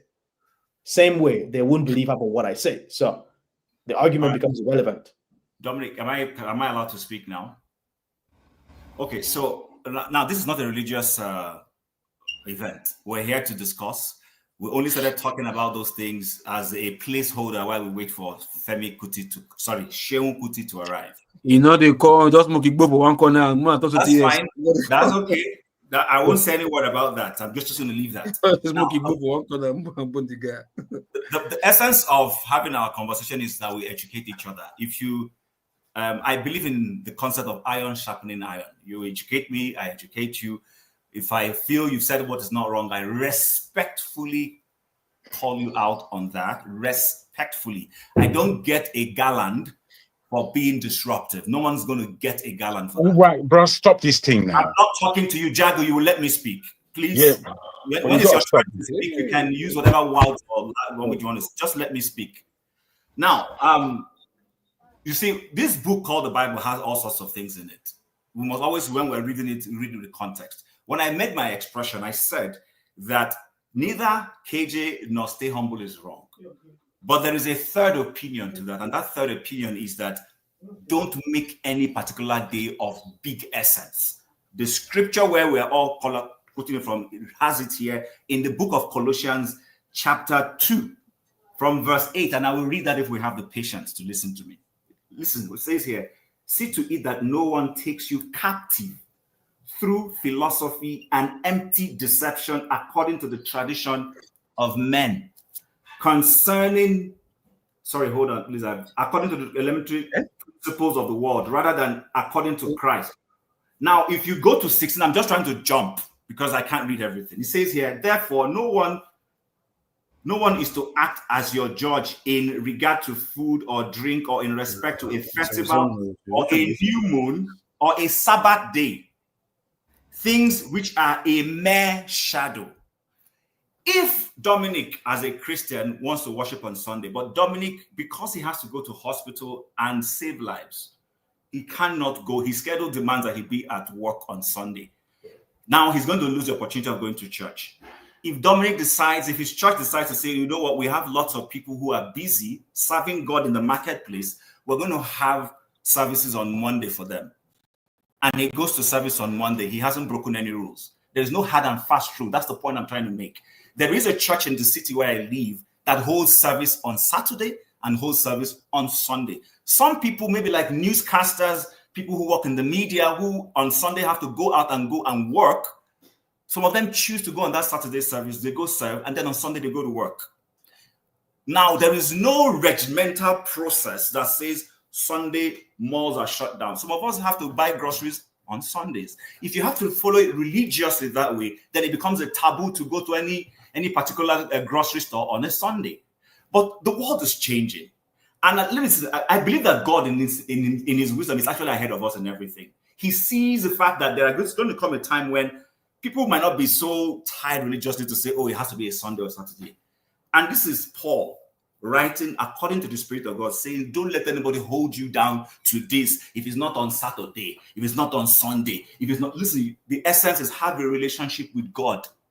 Have a relationship with God. That is the basis. And then if you want to begin to do some religious activity, you can go on Saturday. If you find a place where Saturday is the day they do it, you can go on Sunday. Personally, that is the way I see it. I go to church on Sundays. I didn't go to church today because I was tired and I was sleepy. And I slept in. But I have family members who've gone to church and they've just come back. So my point simply is, this God that we serve, that we tend to come to defend sometimes, I believe sometimes sits in his heavenly throne and just shakes his head at us and says, look at these characters. Something I institute, they just keep jumping and putting things the way they like. That's the point I was trying to make before I was cut out. Anybody has their views, hold your view. I'm not against it as long as it's respectful. That's my point. Can I talk? Okay. Can I respond to that? Yes, my turn, Dominic. Dominic, hold on. Say something? Let Jagun talk. Chim did not even listen to me at all, I think, because the Colossians chapter 2, I quoted They've asked me to speak. I listened to you, stay humble. I agreed with you. I was just saying to my response was not to you originally, it was to KJ. So I heard you very well. I'm only re-emphasizing what you had said earlier. That okay. From my perspective, you should not be picky on a particular day. That's okay, can we have Jagun say something? Thank you, guys. Thank you. Can I ask the three normal moderators who is actually moderating? Can I know this? Let me answer that question. Because I'm moderating. Sorry? Go there, moderate. Just come one person, or do like confuse yourself. It's Dominic or Jim or whatever. Just come one person. My brother, I'm not talking to you now. I'm talking to the moderators. I need to know who is moderating because it's like three rules are going on here, and I'm not quite sure how to direct my speech. One person is constantly lecturing me about what happened yesterday. Another one is saying that it's difficult. I need to understand because I'm not here to be shy or to be modern. I'm not here for that. I asked a simple question.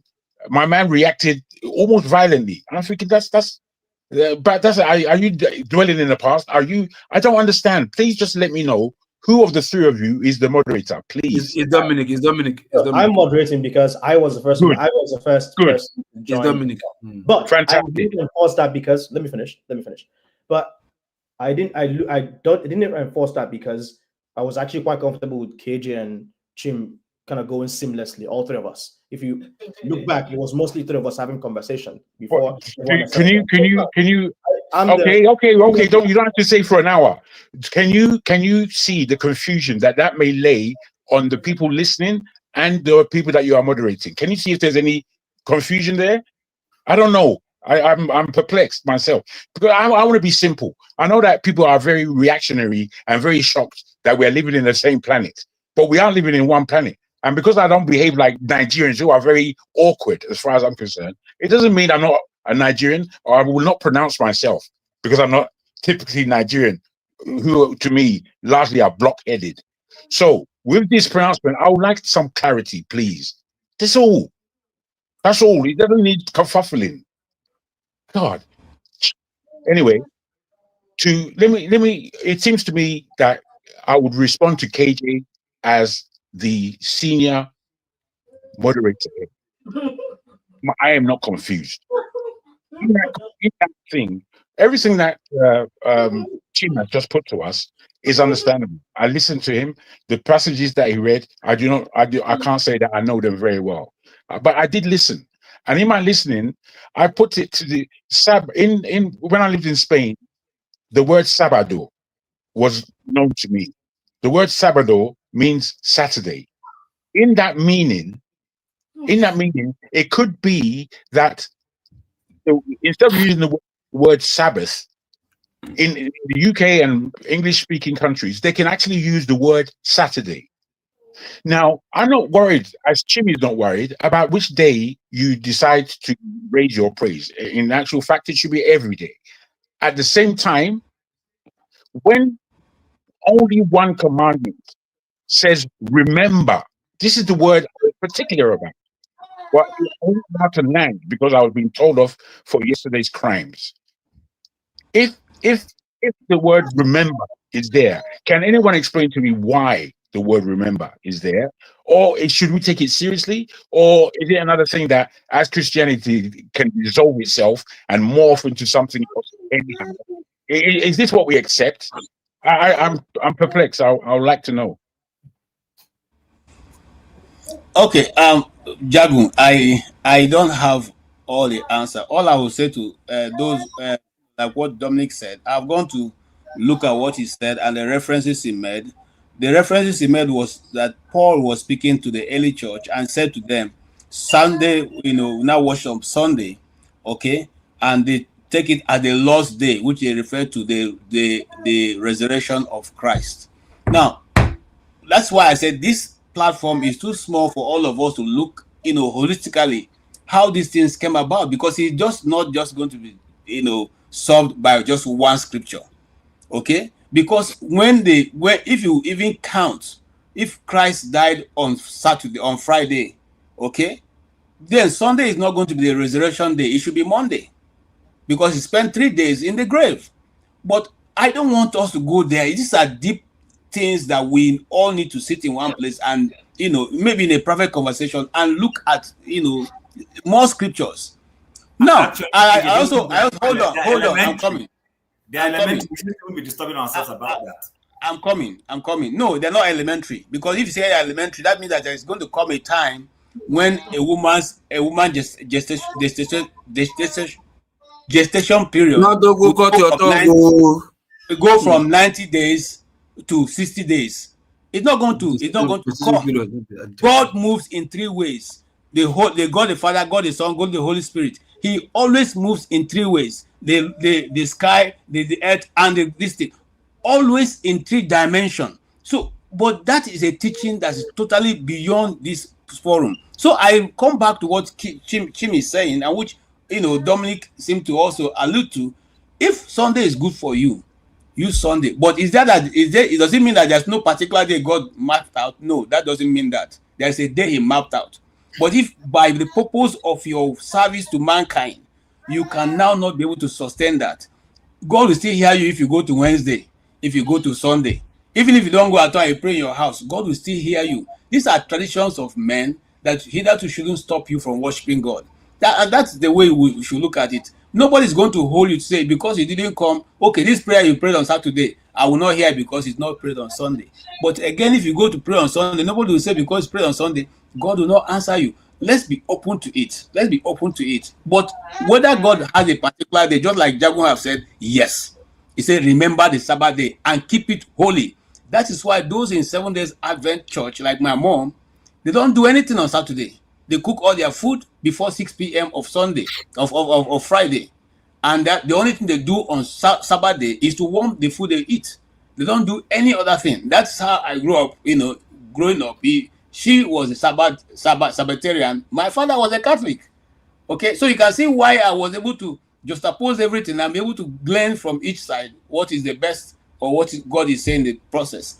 I agree with Jagun. Thank you, brother. I would just like to say this, that it was only a question. It was only a question for further understanding, and because these kinds of conversations are edifying. They can be good to the heart, and they could be good for learning. Some people carry a lot in their heart, which causes them to think that they're always under attack, which is not what I'm doing. Some people can't see me as being a reasonable person because at times I'm a justice person. I'm a man of justice within myself. So when people are being unfair, unscrupulous, divisive, and shege where they're doing that, was the practice of Nigeria. Me, I don't practice things like that, and I have no fear of those things. What I'm trying to ascertain is growth in any conversation we have. It's an opportunity for that. Some people like to punish me and put me to death because of one whatever they see as crime or whatever, because they are holier than thou and no better than everybody else. That's not my consideration. You can behave like that if you wish. Mine is simply, is there knowledge in this? Is there basis? Is there growth? Can we ask and answer difficult questions?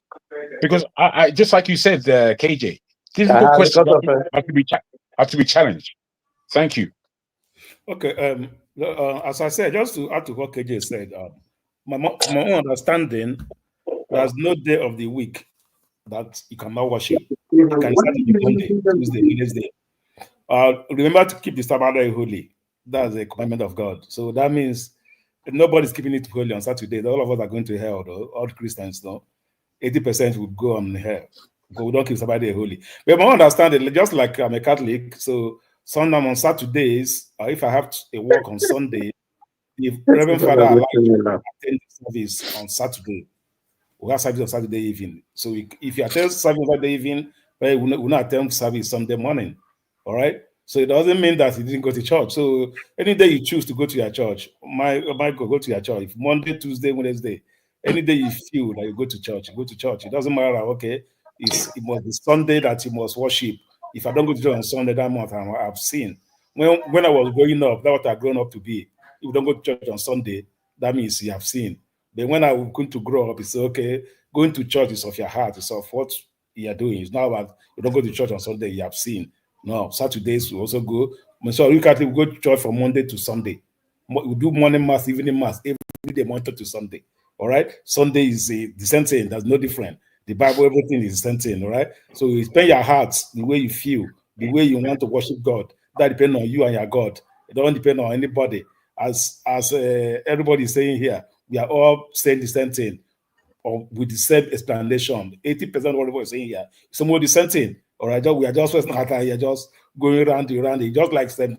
Augustine said, if you're going to trace the history of the Father, Son, and Holy Spirit, all days of your life, you will keep on looking for it. You won't find the end at the beginning. So if you continue talking about Bible here, then KJ said, see, that to 100 years, we won't even get at the end. All right. So that's just my own point. Any day you feel like I'm worshiping a God that is good for you, do the good things. Let's do it. I forget Saturday, Sunday, and Monday. So if you say Sabbath day, all of us Christians are going to hear fire. We don't keep that Sabbath day holy. We go, nobody keeps it holy. All right. So and I don't know the Igbo former case days. The Easter on Sunday, our first of the week. Let me add that I've done that one. I want to know, do the Igbo first of the start on Sunday?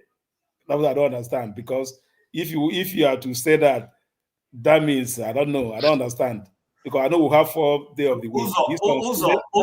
Oza, please, question for you. I was going to ask a question, then somebody has also posted it on this comment section. Since we're here to educate ourselves, everybody keeps saying keep the Sabbath day holy, keep the Sabbath day. What does it actually mean to keep the Sabbath day holy?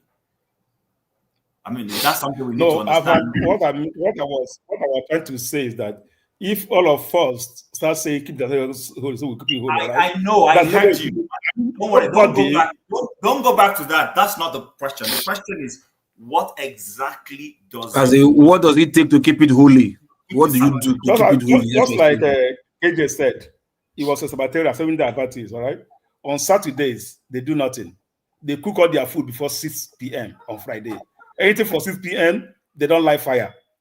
They will just remain one food, eat, no farming, no working.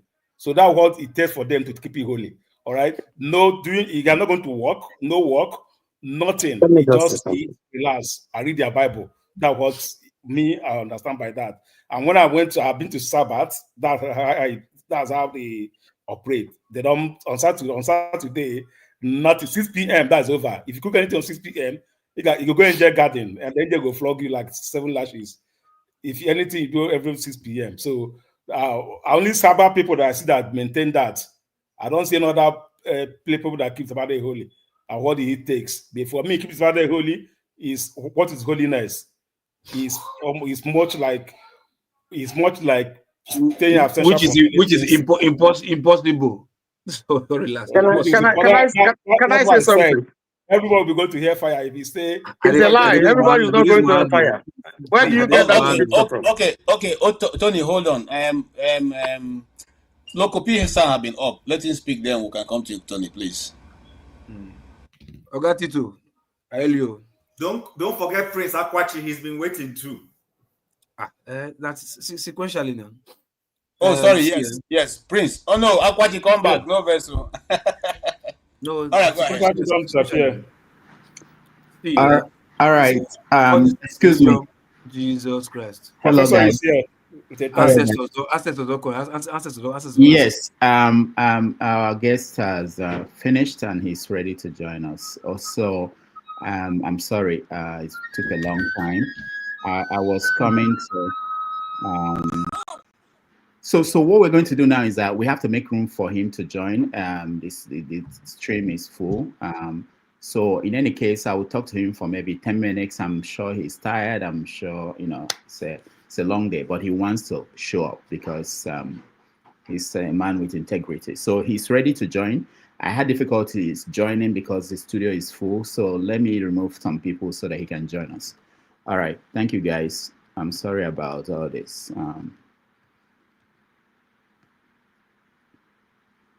Rudolph, remove me. I'll come back later on. Okay. Chim, I can't remove you. I can't remove moderators. So I can only remove those who are not moderators. Put me in the background, please. Okay. All right. Rudolph, do you want us to go in the background? Yeah, I will eventually. Let him come in, and then we'll move everybody to the background. I'll talk to him just a few minutes so that you guys, it's really for you guys to have an opportunity to interact with him. Okay. I think we have room now, so let's get him to come in. Again, thank you all. I had the comments you all make about me, those people who said Shores boy and all those. We'll talk about that at the other end when we are done with this. Don't worry. Even KJ, I had some of the things you said. I had issues with some of them. You know. Yeah. Hello. Okay. So we are ready. Yeah, we're ready for you. Okay, all right. Okay, all right, thank you. Okay, so who will join us just as an intro, I will play a video of him. All the prepared notes we have to put them away. We'll play a video of him and then I'll let him come in 2 minutes.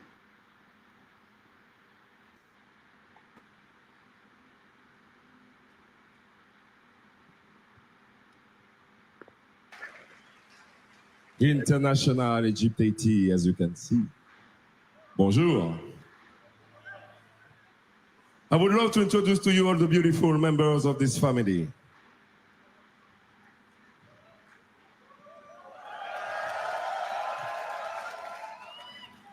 Egypt Haiti, in case you don't know, is born by the legacy of Fela Anikulapo Kuti,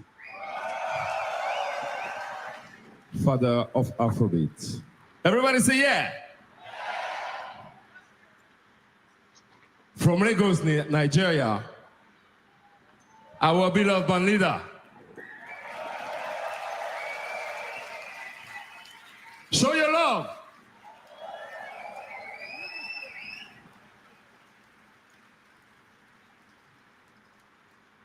On bass, Kunle Justice.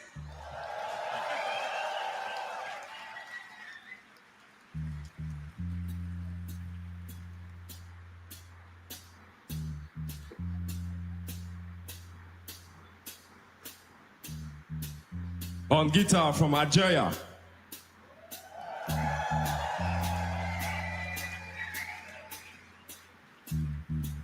Anis Benadak.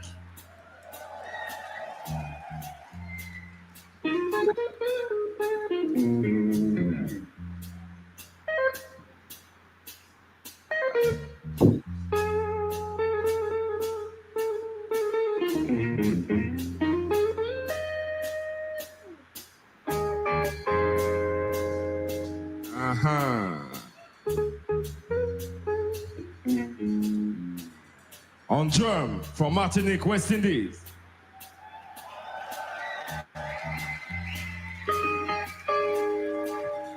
Mario Orsinet.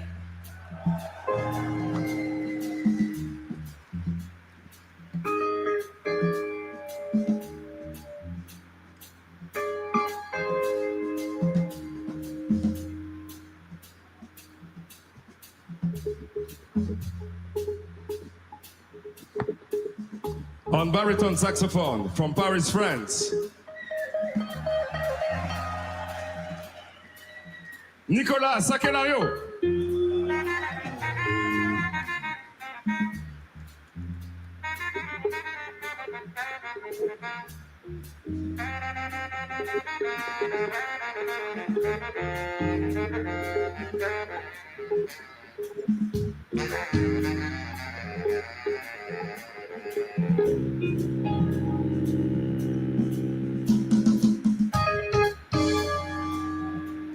On trumpet from Paris, France.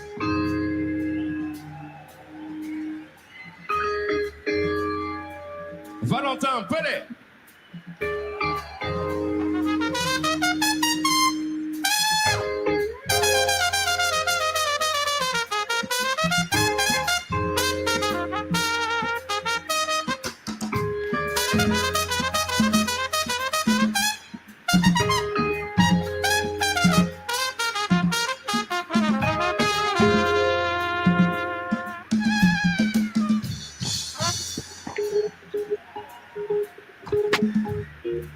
On tenor saxophone for Martinique, West Indies.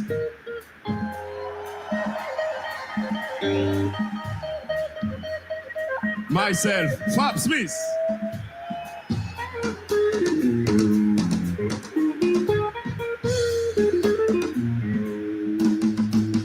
Now, it's time to welcome the African Queen. We're gonna dance and sing for you this afternoon.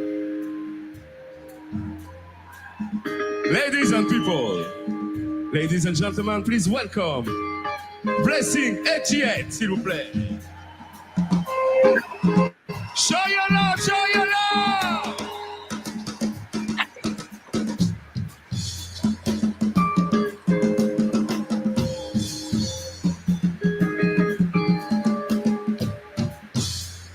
Wow. He's here. The chief priest of Afrobeat, the man from the people, for the people, by the people. He's my brother. He's your brother. He's our brother. Ladies and gentlemen, please show your love to Seun Anikulapo Kuti.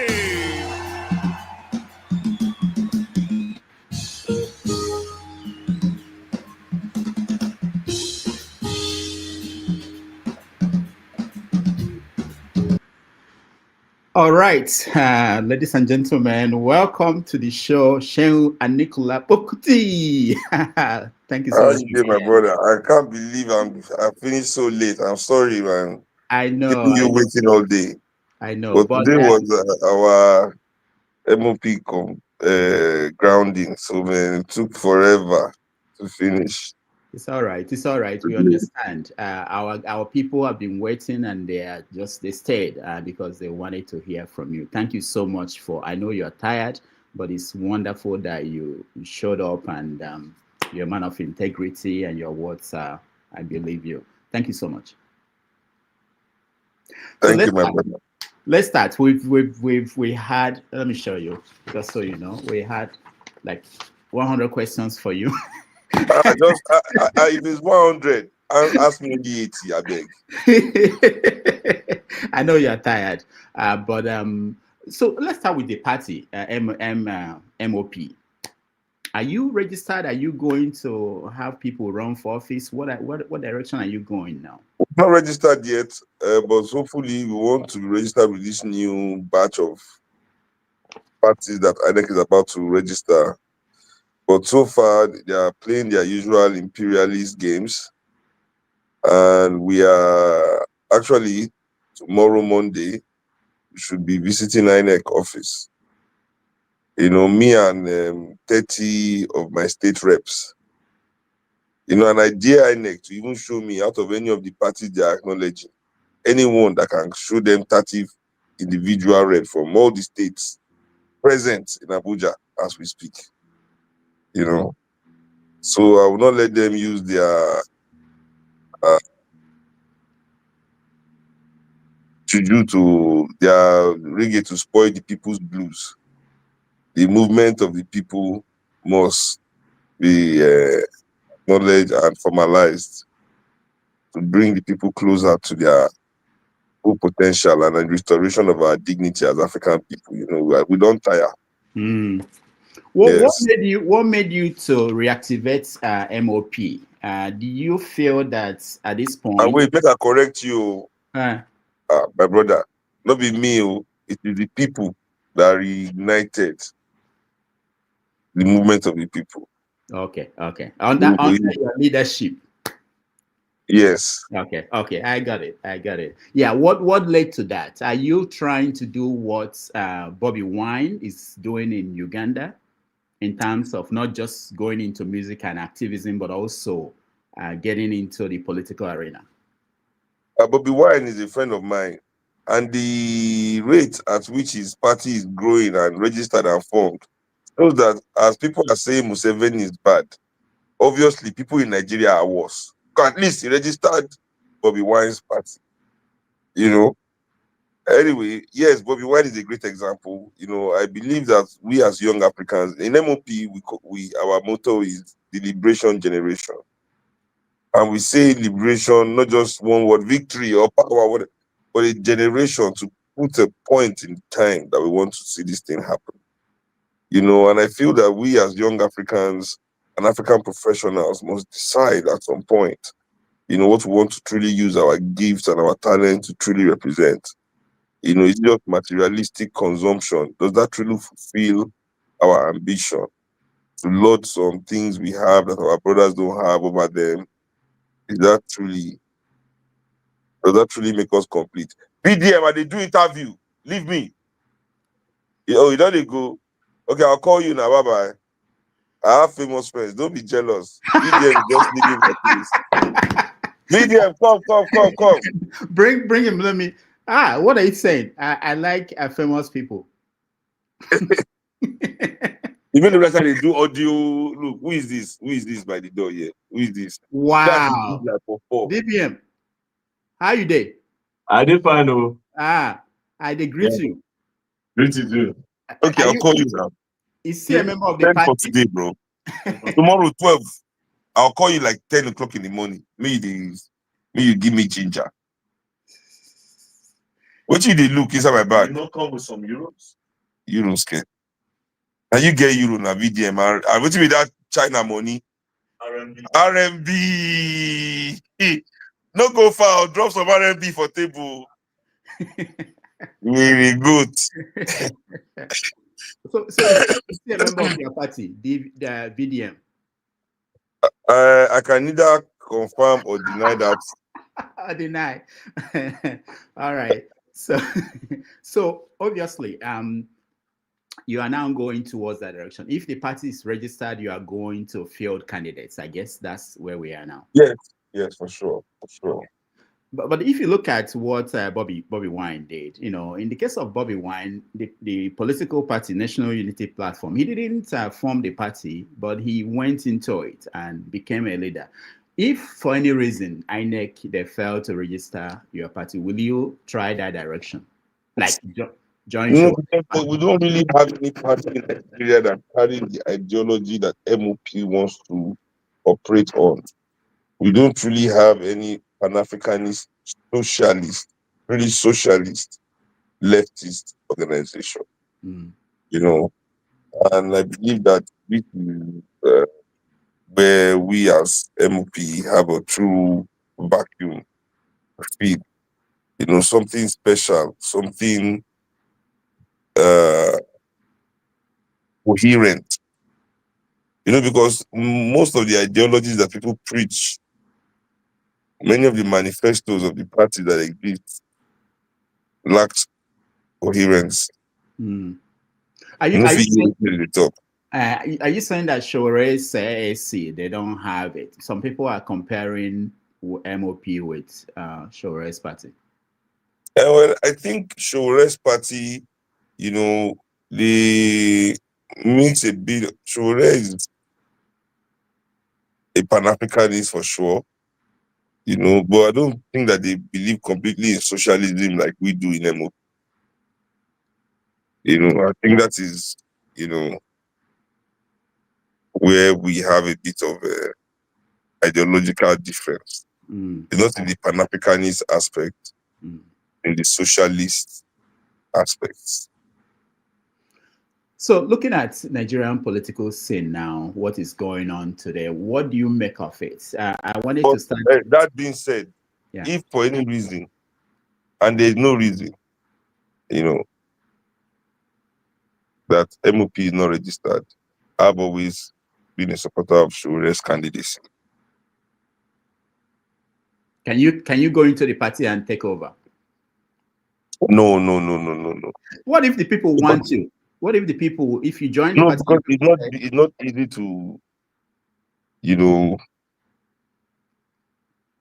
move the ideology of the party.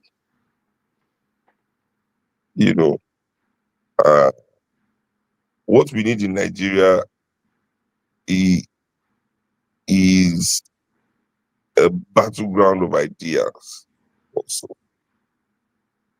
Through oppositions that all mean good for the country.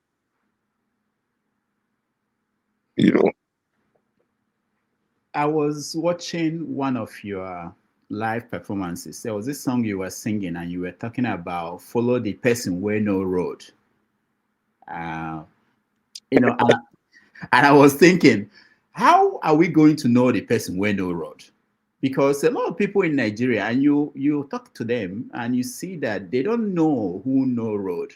Everybody claims to know road, but how do we know? You see, because this is, okay, so that's where precedence, antecedent, and using your own brain comes into play. Like you need to have your own consciousness on lock. You need to have it on lock, like when young people say on lock, not on lock and key, but on point, Like you need to be on lock, So on that aspect, I think if you understand what you need to be doing, what your mission is in the process of our liberation as African people, then if that is your true goal and your righteous ambition, your ambition, and it's the righteous ambition anyway, then you'll be able to identify who is on that path. You'll be able to identify who is on that path. One of the things that people, hide under here, which for me, I think, they just hide under it, and it's very flimsy, is their inability to be definite about what they are about what they stand for. People waver a lot here. They have no positions. The only position is the position of self-interest. There's no true position that, overrides self-interest here. There are no values dictating the positions of a lot of players in our society, that control us.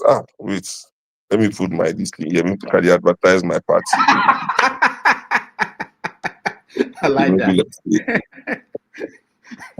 I beg, it's very important. Your party doesn't need advertising. Anytime you want. I beg. Anytime you want, you can come. I beg. Dr. Damages, don't damage my PR stunt. Just leave my. Anytime you want, come here. We'll go advertise your party. Now. Thank you. Now you are talking. Anytime. Really, I'm serious. No, so let me ask you, because looking at the political scene today, the actors, you have Tinubu, you have people like Atiku, you have Peter Obi, he still has a political party, and these people, I know you criticize them. You look at one time, all these three people have all been in the same party together at one point or time or the other. Obi and Atiku have been in the same party. Tinubu and Atiku have been in the same party. At one point in time, they shall have been. Anyway, go on. Yeah. So if you look at them and look at when you talk to Nigerians, and I do talk to Nigerians, they will say it's only that other people like Showore or maybe yourself or anybody else that they don't have any option, they can't win. They even told Gani Fawemi, he should go and run for Senate. He cannot win the presidency. Have you been able to convince Nigerians that they are the ones that will determine who should? And do you understand why they feel that they don't have a say really in all this? Because that's the fundamental. Well, one of the things that we must understand is the political immaturity of Nigerians due to lack of political participation over 40 years because of military dictatorship. That separated us from political participation, that turned political thought into taboo. You know, people were being arrested, killed, jailed for airing the slightest of political thoughts. For many years, you know, parents even warned their children not to think politically, you know, or talk less of act. You know, and in these last 25 years, we've been relearning, and our political thought has been reimagined, albeit it is still in its infancy. You know, but I believe that the rapid declination of our standard of living has led to a rapid sharpening of our people's political understanding. I hear You you. know, that in the time of Ghanifi, I mean, people like Obasanjo could tell the feeble lies that they could tell to deceive the people. You know, to claim that they had some experience that Ghani lacked, and they had some structure that Ghani lacked, and most especially, they could control the media in a way that Ghani couldn't. You know, but social media has balanced that out. Our sphere of influence among young people, especially, surpasses theirs. You know, they don't even come close. You know, so we believe that in that way we stand a better chance today, because the pillars that held up this castle of death, this castle of domination and extraction and disenfranchisement and all sorts of negative things that have been happening to us in this country. These pillars are crumbled. It has no leg to stand on anymore. You know, their house of cards has finally, you know, lost all its significant pieces, and is shaky and wobbly and crumbling itself in some parts.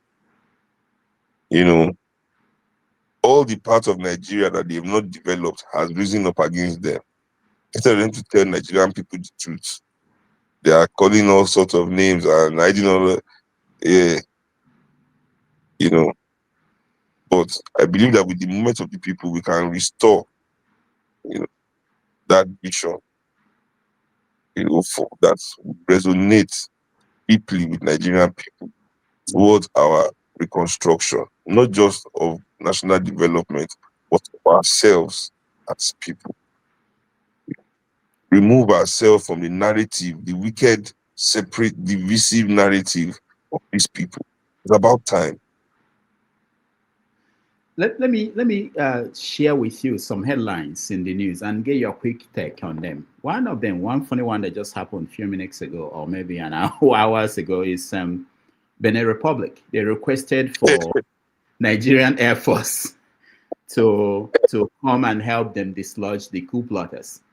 I wanted to know what you think about that. You know, I was just thinking that you are coming here today, and if your dad is watching Nigeria today, he'll be thinking, did anything change? I mean, these were things he was complaining about. We have our Air Force being requested to come and help them when we can't deal with insecurity in Nigeria. What is your take on that? It was only 14 people they need the Air Force for. Our Air Force is very efficient. If you people are between 10 and 75, Nigeria Air Force is ready for you. But anything above 75, then, you know, the crash, like the one that crashed, they will crash, like, you know. Benin Republic, please don't even tell me. They ask, you see, Benin is asking us for help. We were asking America for help. See, that's how it goes. You know, that's how it goes. That's how it goes. I Now, mean, did we answer Did we answer? Did you know if we sent a plane? Was I there don't know. fuel for I the don't jet? know. We are watching. We're watching Was it. there fuel for the jet to make the quick trip? Now, seriously, I read this one also. 17.5 trillion spent by Tinubu to protect the pipelines, oil pipelines. 17.5 trillion. It's Christmas time now. Our election is also coming. Boys must cash out now. The Creek boys. Watch, you see that there will be a big show in the Niger Delta this Christmas. Big artists will perform in a few towns and villages in the creeks. That's the way our pipeline can stay functioning. We don't need the National Coast Guard. Now, looking at all this, and how do you assess Tinubu's performance so far? I mean, I don't know. I think for Dangote, he has done very well. I mean, if Dangote was one of this other side, I mean, if you ask Dangote, what do you think? I mean, he'll be like, wow. No, he says it. He says it that the government. What an incredible administration. What an incredible administration. This is, if you ask the terrorists and the bandits and all these people, they'll be like, wow, we thought Buhari was lenient, but goddamn, this new president is merciful. Allah Akbar indeed. But the remaining about 175 million of us, will just be like, man, this is a disaster. This is a disaster. This is terrible. No, the government is really bad. But in a way, this government is not bad because it's terrible. Right? It is bad because it is fucking up the fuck up. Let me explain it. It's the term I use only. I've never said this thing publicly until today. It's the term I only use for my friends because this is how they offend. This is the only way to truly offend me. When you fuck up, you fuck up. For example, you steal my money or you are owing me money. You've not paid me back. Police now arrested you where you are going to party. You now called me. You see, you fuck up by not paying me back. But then you fucked up the fuck up by getting arrested while spending the money that you have not paid me back. And you calling you couldn't even, oh my God, that's fucking up the fuck up. Or even the simple, you offend your friend, you fucked up. And then you refuse to apologize, you fucked up, you fuck up. So this is the government, this is what is happening in this government. You fuck up. The previous administrations have fucked up. Then this government entered. But they support us. There are people who support this government, and they yes, because they benefit. The only way to support is because either you benefit. That's why people supported Buhari, people supported Jonathan, people supported Obasanjo, people supported Abacha. Have you forgotten Arishekola? Have you forgotten that man? This Nigeria.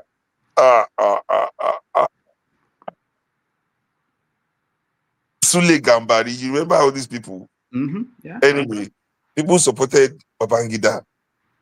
So they will always have supporters because they either benefit or seek to benefit. So when you look at the political landscape, is there any hope? Where do you see hope for people who are looking for? Because most people have seen. I agree. I know. I had. You walked right into that one. You walked right into it. Okay. All right. So I take it that you are saying that young people should, especially young people, because when you talk about all these people who go around during elections, supporting and helping they are young people most of the time. So you are saying that there are opportunities for them because sometimes they tell me that they don't have anywhere else to go. They have to survive. They have to make a living somehow, and so you are offering the alternative. Of course, I think Nigeria has the three things it needs to offer to remove its people from poverty, to offer a vision that will resonate with young people. Three things any country needs for that: to give people avenue to fulfill their potential, to engage their imagination. Nigeria has a big population, natural resources, and most of all, underdevelopment. You see, Europe and America are stuck in terms of growth. Why? Because they are developed. Japan is stuck. They don't know what to do anymore. There are no ways to, they're just cooking up numbers in the stock exchange that is not transmitting really in the lives of their people. They're just trying to do something. But Nigeria, we can do everything. We have to do everything. There's millions of jobs in healthcare, millions of jobs in education, millions of jobs in infrastructure, millions of jobs in transportation, millions of jobs in our mining industries that have not been developed. In our steel processing mills and industries that have not been developed, that have not been invested in. But everybody is concentrating on the extractive industries.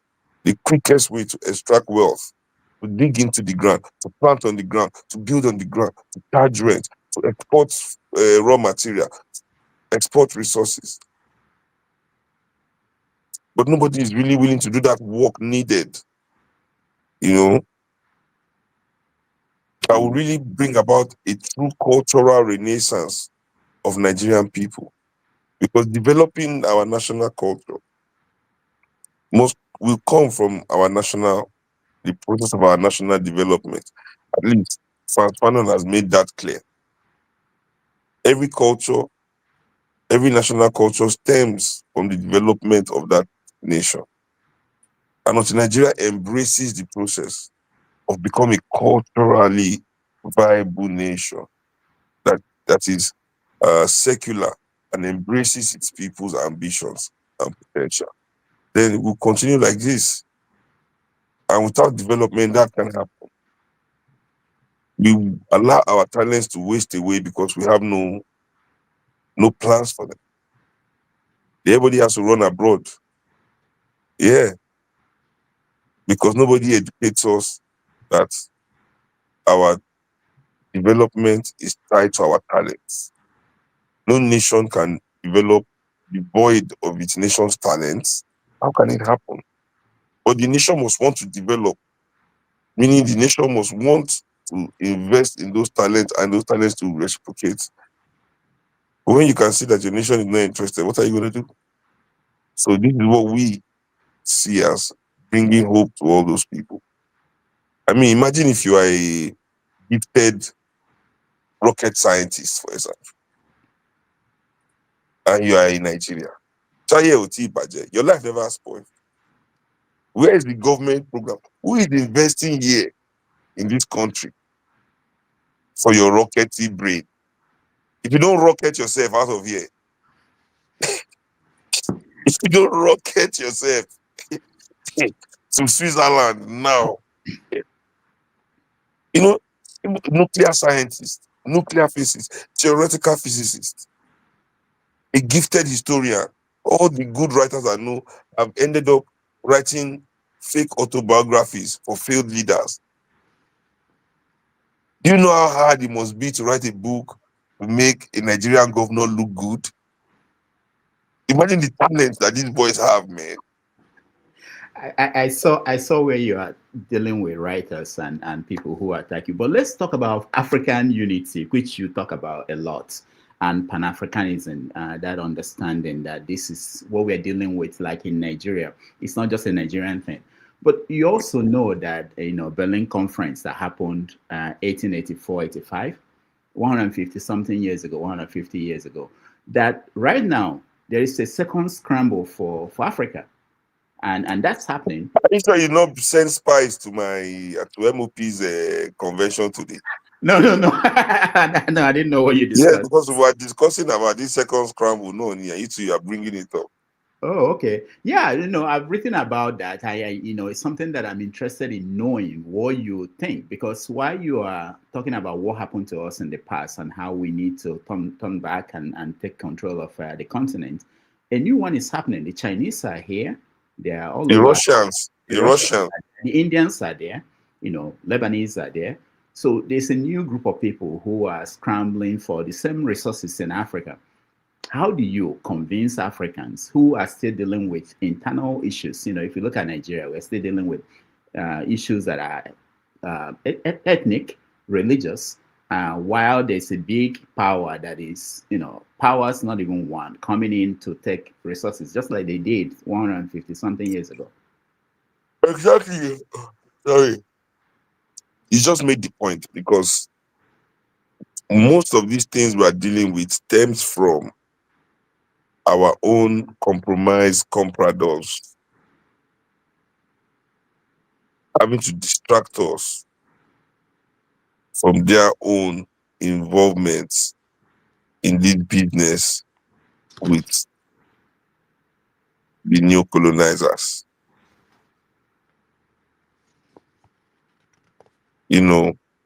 Many of our leaders are so-called, many of our ruling class are involved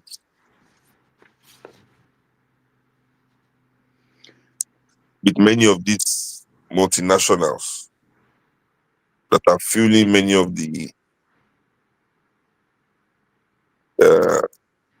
most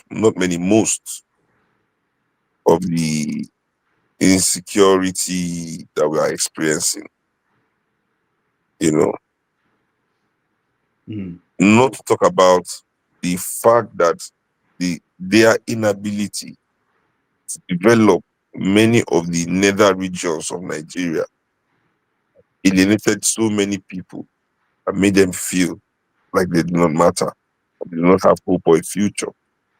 And those people are easily co-opted into all sorts of nefarious activities by people who do not have our best interests at heart as African people.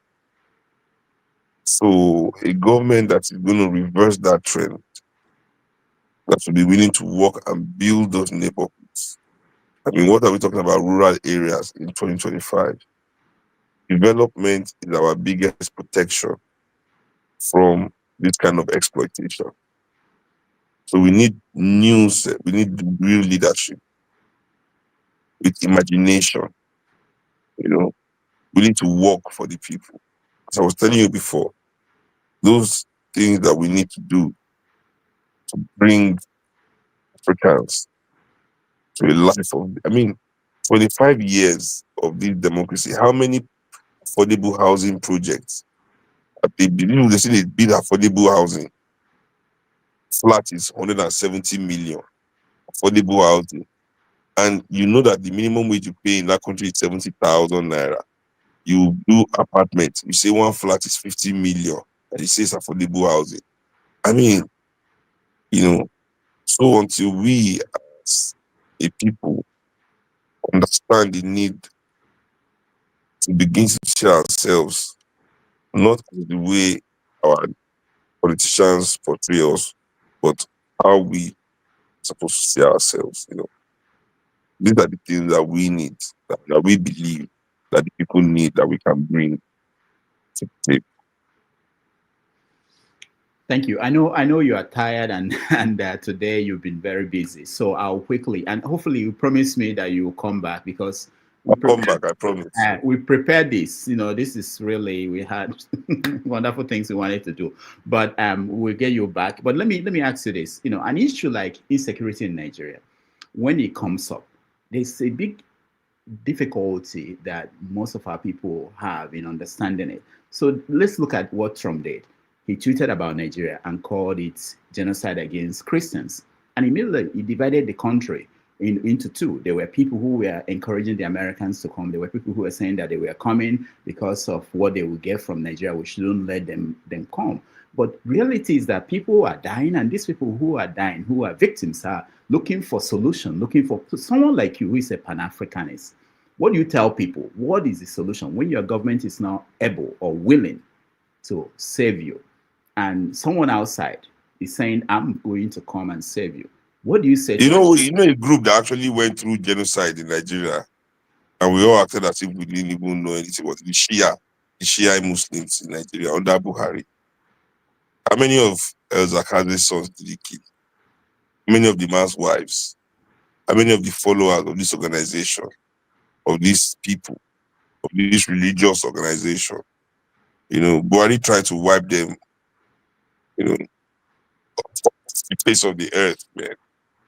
You know, so all groups of people in Nigeria, we are going through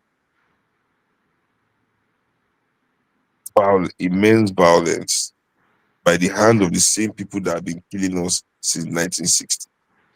I will implore that Nigerians go and read a book by Karl Maya called This House Has Fallen. And there's a chapter there where he's talking about our internal violence in this country. You know, and we will see that these things that we are now, that is being coming close to us in social media that we're all seeing, are things that have been going on for decades in this country, that have been fueled by certain people for the same reason, which is power and resources to land grab. We as Nigerians, you know, one of the things I don't like is that we don't want to afford ourselves, you know, complete humanity. We want to see ourselves the way our oppressors have described us to ourselves, you know. And then our ruling class, they cement it. I mean, not only the educators, they say no money. They need to make the amount their education cost. So to educate us, they must make profit. Without profit, we can't have education. Nobody will say, no, we must create education because African kids must be educated. So we don't have that feeling. They don't instill that worthiness in us, that self-worth. We don't have hospitals because we need to be healthy. Until the hospitals can make profits, they will not appear there. So Africans have never been made to feel worthy. And we ourselves, we have now lost our own self-worth, and we address and see ourselves only through the eyes of those that mean us harm. You understand? Because if there was truly Christian genocide in Nigeria,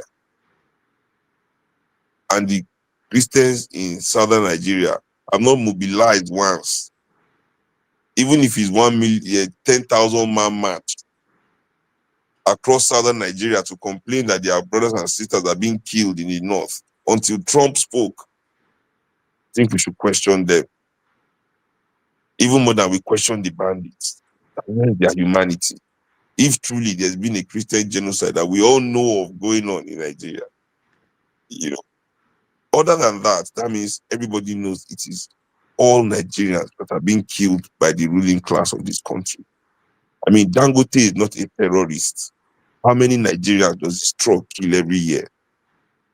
How many of us have mobilized? How many of us pick up against him the way we should to end this? This has been happening since I was a child. And they'll tell you the man is a prisoner. But only for his trucks to move on the road, Nigerian lives must be lost. I want Nigerians to see the full picture of what our insecurity is about. Look at the people of Oroshoki. They are being removed from their homes, even though they have governors on consent, certificate of, they have certificate of occupancy, governor's consent. They even have court order. Yet the government is forcing them off their land because they want that land. These people are forcing these people. They are even setting some houses on fire to force them off their land. This is in Lagos, where we can see clearly. They can protest, they can shout, people can hear them. So imagine when they want your land in Benue, where nobody can hear you in one bush. That's why they refuse to develop this country so they can have all these people in silence. Imagine you in Zamfara that they've seen from space that there's gold under your village. The people that can do that kind of thing in Oroshoki, how do you think they will behave in Zamfara? How do you think they will behave when they try to steal people's things in Yola, in Yobe, in Kebbi, in Kwara? The insecurity of this country stems from the neglect. In fact, it is the insecurity of Nigeria is directly related to the billions in the pocket of the ruling class. Yes. Okay. Let me. Your album, 2025, the one 2024, the one called "Heavier Yet." The Financial Times described it as "Sound of Rebellion." And I wanted to know, and I know that Lenny Krevis and other people were producers, and they helped to put it together for you. When you see Afrobeat, I'm saying this because there's a story about Burna Boy. He's also touring. He's touring America, and there've been so many instances. For example, there was this incident where he, some people were sleeping when he was performing. I don't know. Has anybody been sleeping when you are performing before? And he ordered that they should be removed. What do you make of Afrobeat today and the commercialization? The fact that what your father set out to do. Afrobeat has not been commercialized. Oh, what happened? But the Afrobeat is still there. Afrobeat. You know, I'm playing Afrobeat music. My brother is playing Afrobeat. My nephew has joined us. There are so many great bands all over the world. There's Fresh Smith in France. There's Antibalas in America. I mean, so many great Afrobeat bands out there. You know, there's Afrobeat. You know, the names just sound alike. You know, but they like sample your father's work in most cases. Just like hip hop samples Fela too. Hip hop music samples Fela a lot. Does that mean it's Afrobeat? Okay. There's a lot of Fela sample in hip hop. A lot of R&B musicians too sample Fela. You know, it doesn't mean it's now Afrobeat. It's so just what they're doing is different. It's a different thing entirely. Okay. So do they have responsibility to be politically conscious the way you are, or are they free to? They can't. They don't have the swag. The intellectual swag for that is different. You get me? The women don't have the intellectual swag to do pop music, or at least to do it well. Okay. You know, I got so that. I think, you know, what people need to do is to stop trying to look for an elephant on top of it. You know, elephants do not climb trees. Yeah. You know, these are pop musicians, and it is not in their place to make overtly political music. If you want political music, listen to me. Come on, listen. Very good. I mean, most reviewers of your album, they say that, and that's what people who listen to you, and I did listen to you a lot, and I get that. Do you know the person in this picture? Yes, I think her name is Oma. I can remember correctly. Do you know who took the picture? I can't remember who took the picture. Okay, that was a friend of mine. Okendibe took the picture. He sent it to me, and he said I should show it to you when you come on the program. This was like 30 years ago. More than that, most likely. Yes, and he must have taken this picture in Europe somewhere. We're on tour or something. I don't remember. I didn't ask him where, but yeah, he said I should show that to you. Yes, oh no, I think it's my dad's house. Well, my dad's house or something. Yeah.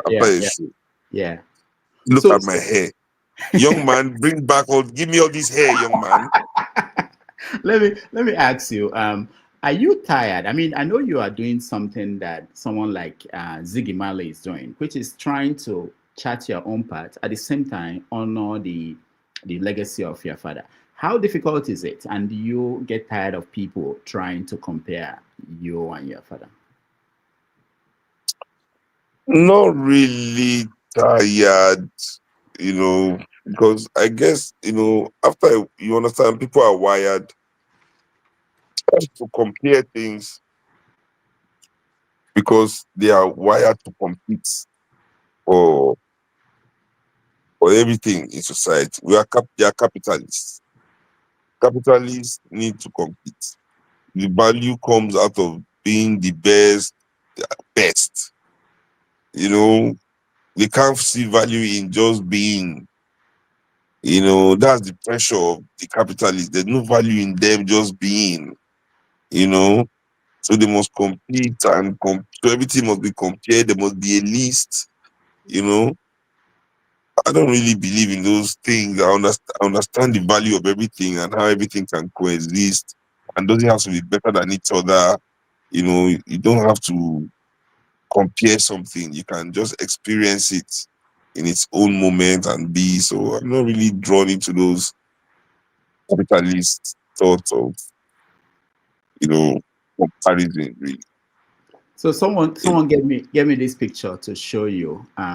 This is an image made, I'm guessing it's AI, of your dad blessing you, saying, "This is my beloved son in whom I'm well pleased." They call you the chief. I can't see the picture. You can't see the picture. Oh, okay. It's just me and this. It's an AI generated image, I think. But the question, really? Yeah, but it's of you being baptized by your dad, and it says, "This is my beloved son in whom I'm well pleased." That's a quote from the Bible. Tell that person that if my father catch him, he cannot catch you putting Bible words in his mouth. Oh my God! You will explain, you will explain, tire. All right, but do you think, I saw where they called you the chief priest? Someone was then introducing you at where you were performing, the chief priest of Afrobeat.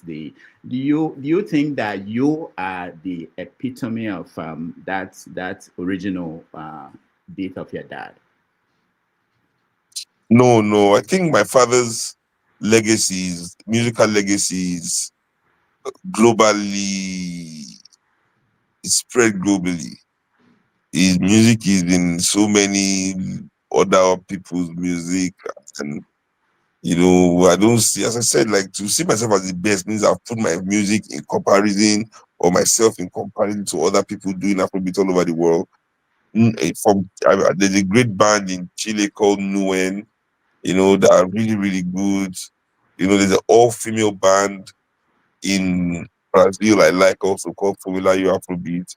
And Fela's influence is in so many other great bands all over the world, in Australia, in Germany, in France, in Holland, and many of these bands come and they open for me when I play, or they come and jam with me when I play.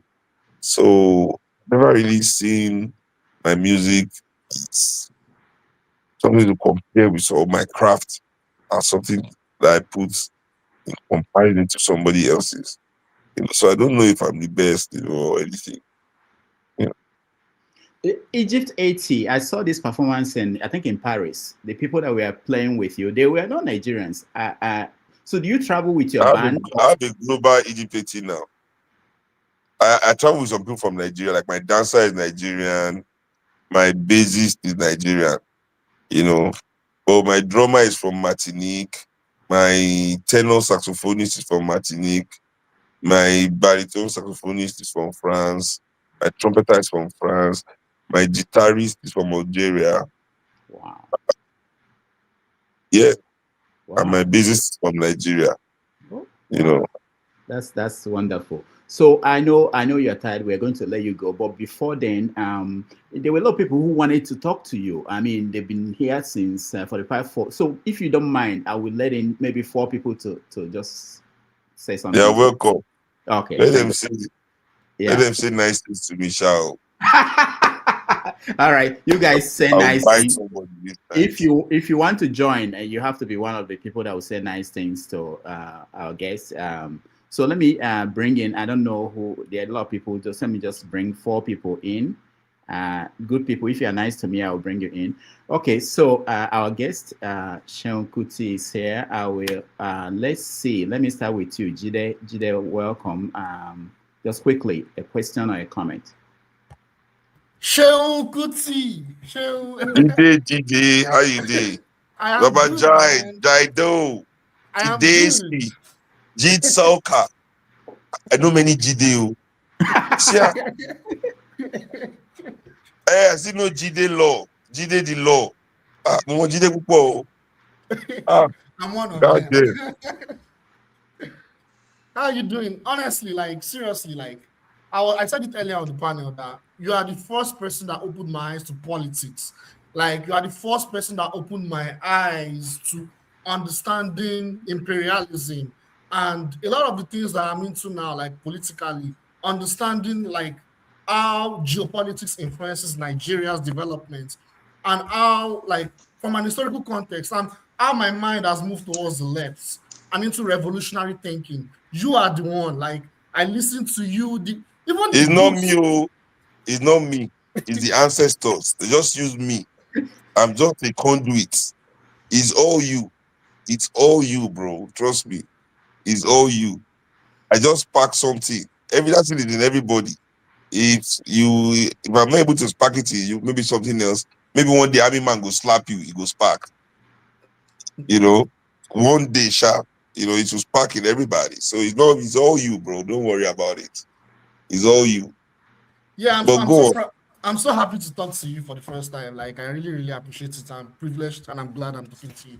Yeah, I have this question I want to ask, like talking about the MOP movement. Like my major concern is like I know there are challenges with the MOP movement, but like looking at what is coming up, like the incoming elections in 2 years' time, like I'm just wondering, let's assume that the goal of MOP is reached, but the Nigerian states like reacts with violence, because this Nigerian state, we probably all know that it's a very violent state. It always embark on violence, its policies are violent. So when it's realizing that the people's movement is about to take power through a vote and they react with violence, what do you think the next step would be for Nigerians? Would it have to be the revolutionary approach? And even if it's the revolutionary approach, what steps would you require to make that happen and make that work?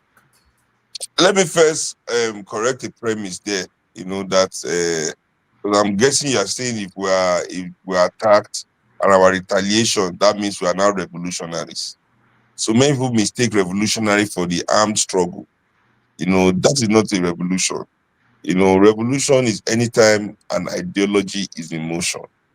Once an ideology is in motion, that is revolution. Revolution has started. You know, the gun part is many times never even reached in a revolution. You know, but most people see a revolution as a violence. You know, no. Revolution is ideology in motion. Once the ideology has started to move, the revolution has begun. You know, that being said, you know, the only thing that can protect us from the violence of our oppressors is our organization. That's why we must be organized. We cannot rely on mob action. We cannot rely on emotional outbursts. We must have a cohesive and coherent organization organized for this purpose, meaning it is looking and willing to reach the goal of liberation by any means necessary. That being said, it means that, you know, we're organized not only to win in an election, but to win by any means necessary. So organization is the key. Once your party is well organized, you are definitely, through understanding the positions of the oppressor. Because one great thing about any revolutionary movement is that it must understand the pulse of the nation. You know, so as you have your revolutionary movement, if there's a threat of violence, the revolutionary movement will also have a militant side that is prepared in case things turn that way. You know, one of the great mistakes the Black Panthers made in America was that the armed faction was also the political faction. So when you are that way, it is easy for the government to clamp down on the party in the name of clamping down on the militants.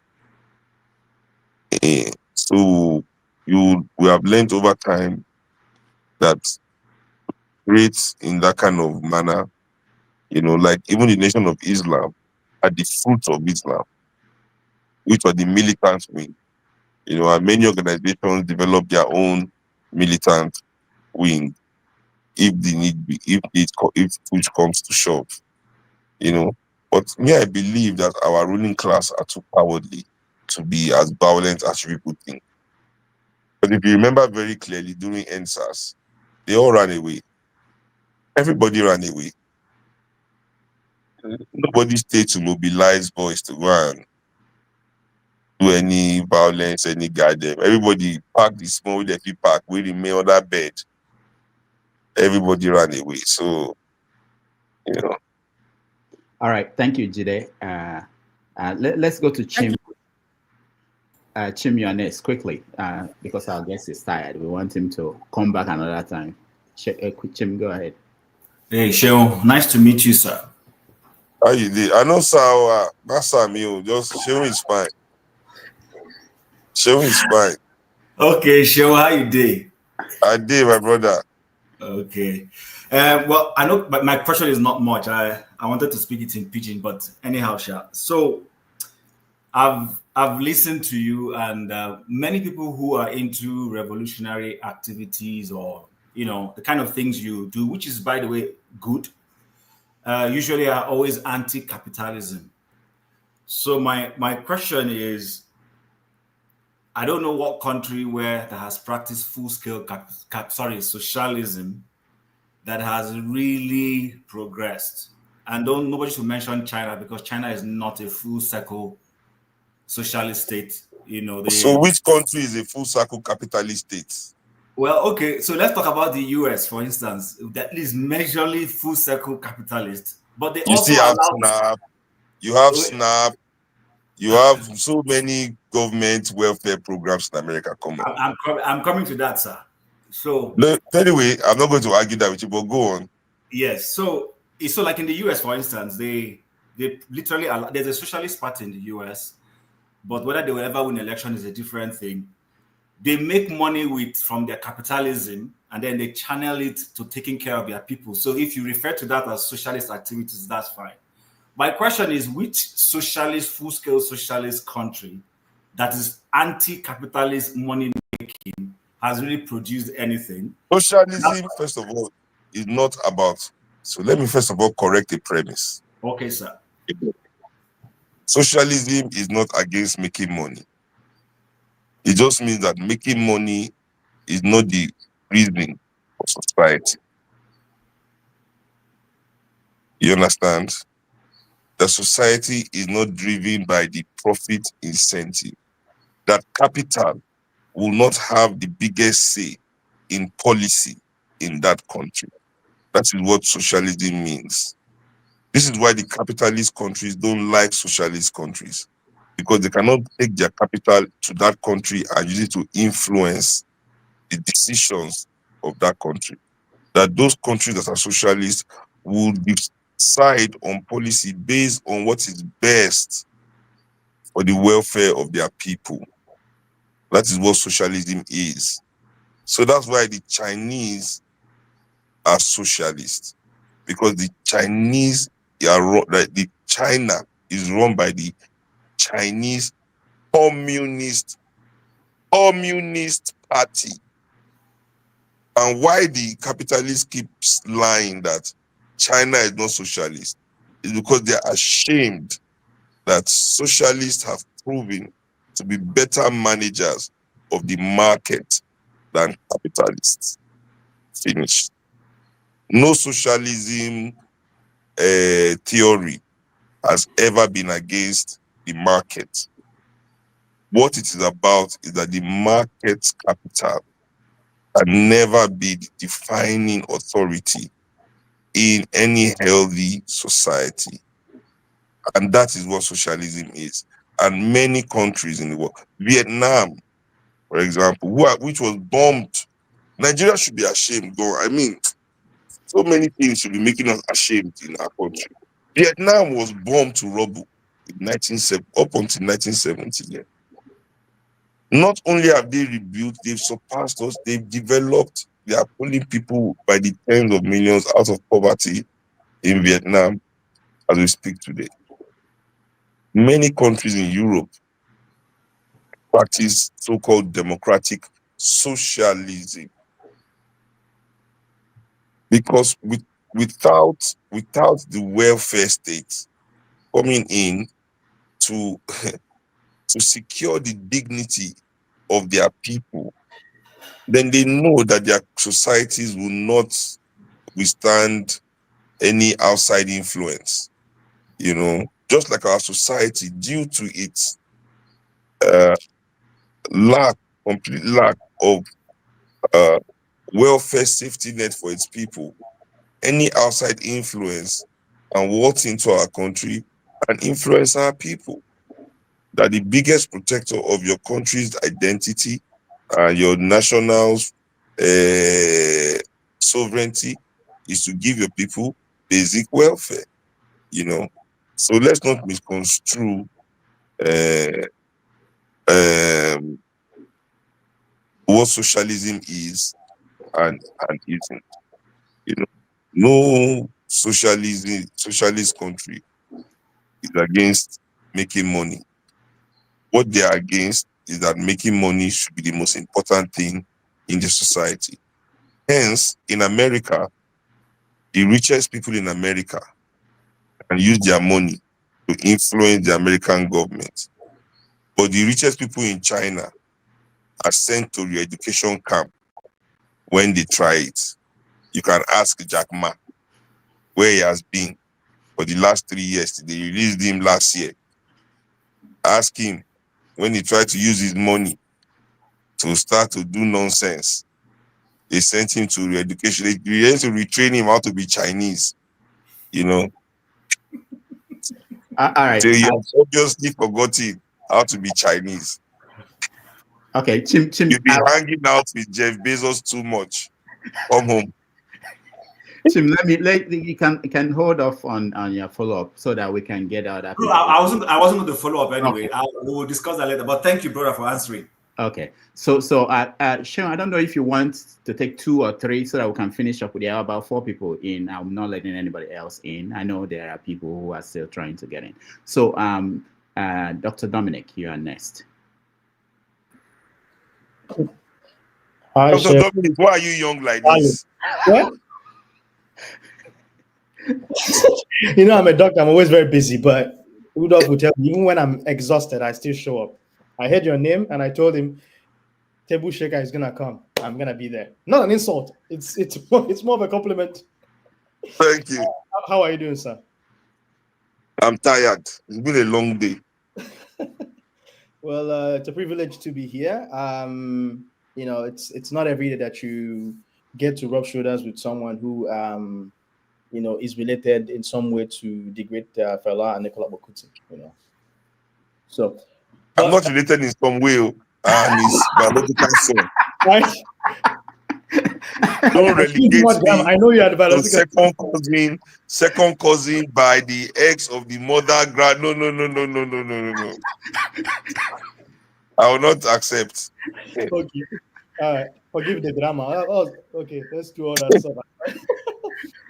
The question I wanted to ask you was, I think Jim has sort of preempted some of that, and it's basically trying to understand your transition as a musician activist going into politics. And the Nigerian, if we know very well the Nigerian system, you know, all the parties that we have, there isn't any political ideology. And it's not until now that there's starting to be that sense of parties morphing to have political ideology like we have here in the US. I'm in the US or in the UK. I see that your sign has the sickle and the hammer, which is communist. and you're speaking like someone who is proposing socialism, but there's also multiple flavors of socialism, and you've mentioned social democracy. Can you, in the Nigerian context, tell us what is your political philosophy and what political philosophy is your party going to push, and how do you think it will fit into the fabric of Nigerian society and help us to a better place? I think that's important. We at MOP are Pan-African socialists. We use the hammer and the sickle because it is an international socialist symbol. You know, it is a symbol that all socialists all over the world recognize. And we believe in that international cooperation of workers being the main producers and value creators in society. Now, that being said, you know, we are not imitating communism. This is socialism. This is an African style, just the way the Chinese are practicing socialism, you know, but with the Chinese touch to it. We as Africans, I mean, it's not rocket science to know that if the wealth from the resources of Nigeria is first of all directed to the needs of the majority of Nigerian people, rather than the needs of, say, Dangote or Tedola or Elumelu, any of these big wigs that continue to siphon the resources, the hard currency of this country that we can use to do great things for millions of people, to run personal fiefdoms. And they claim this same neoliberal style that to trickle down, that if they are able to amass enough billions, that one day they will remember to build one school, build one hospital. But till today, with all the billions that these people, in a country where there's 70,000 naira minimum wage, that they refuse to pay, by the way, people are proud to say that they have billions of dollars. And yet you work in universities, you will not see their names on any hostel, on any research center. You will not see their names on any maternity ward. You will not see their names. So what is our resources meant for? Were we put on this earth so that a few people can use what is God-given to everybody, our commonwealth, just to enrich their own lives, while we are moved further and further away from our potential as African people? You know, as I said to my brother Rudolph here while we were discussing, imagine being a historian in Nigeria, that you have a gift for retelling the experiences of humanity. Where is the program? Where are you going to write your books?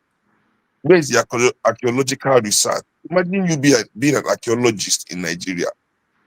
Where is the program for you to reach your potential? Who is putting money into these things? Imagine, I mean,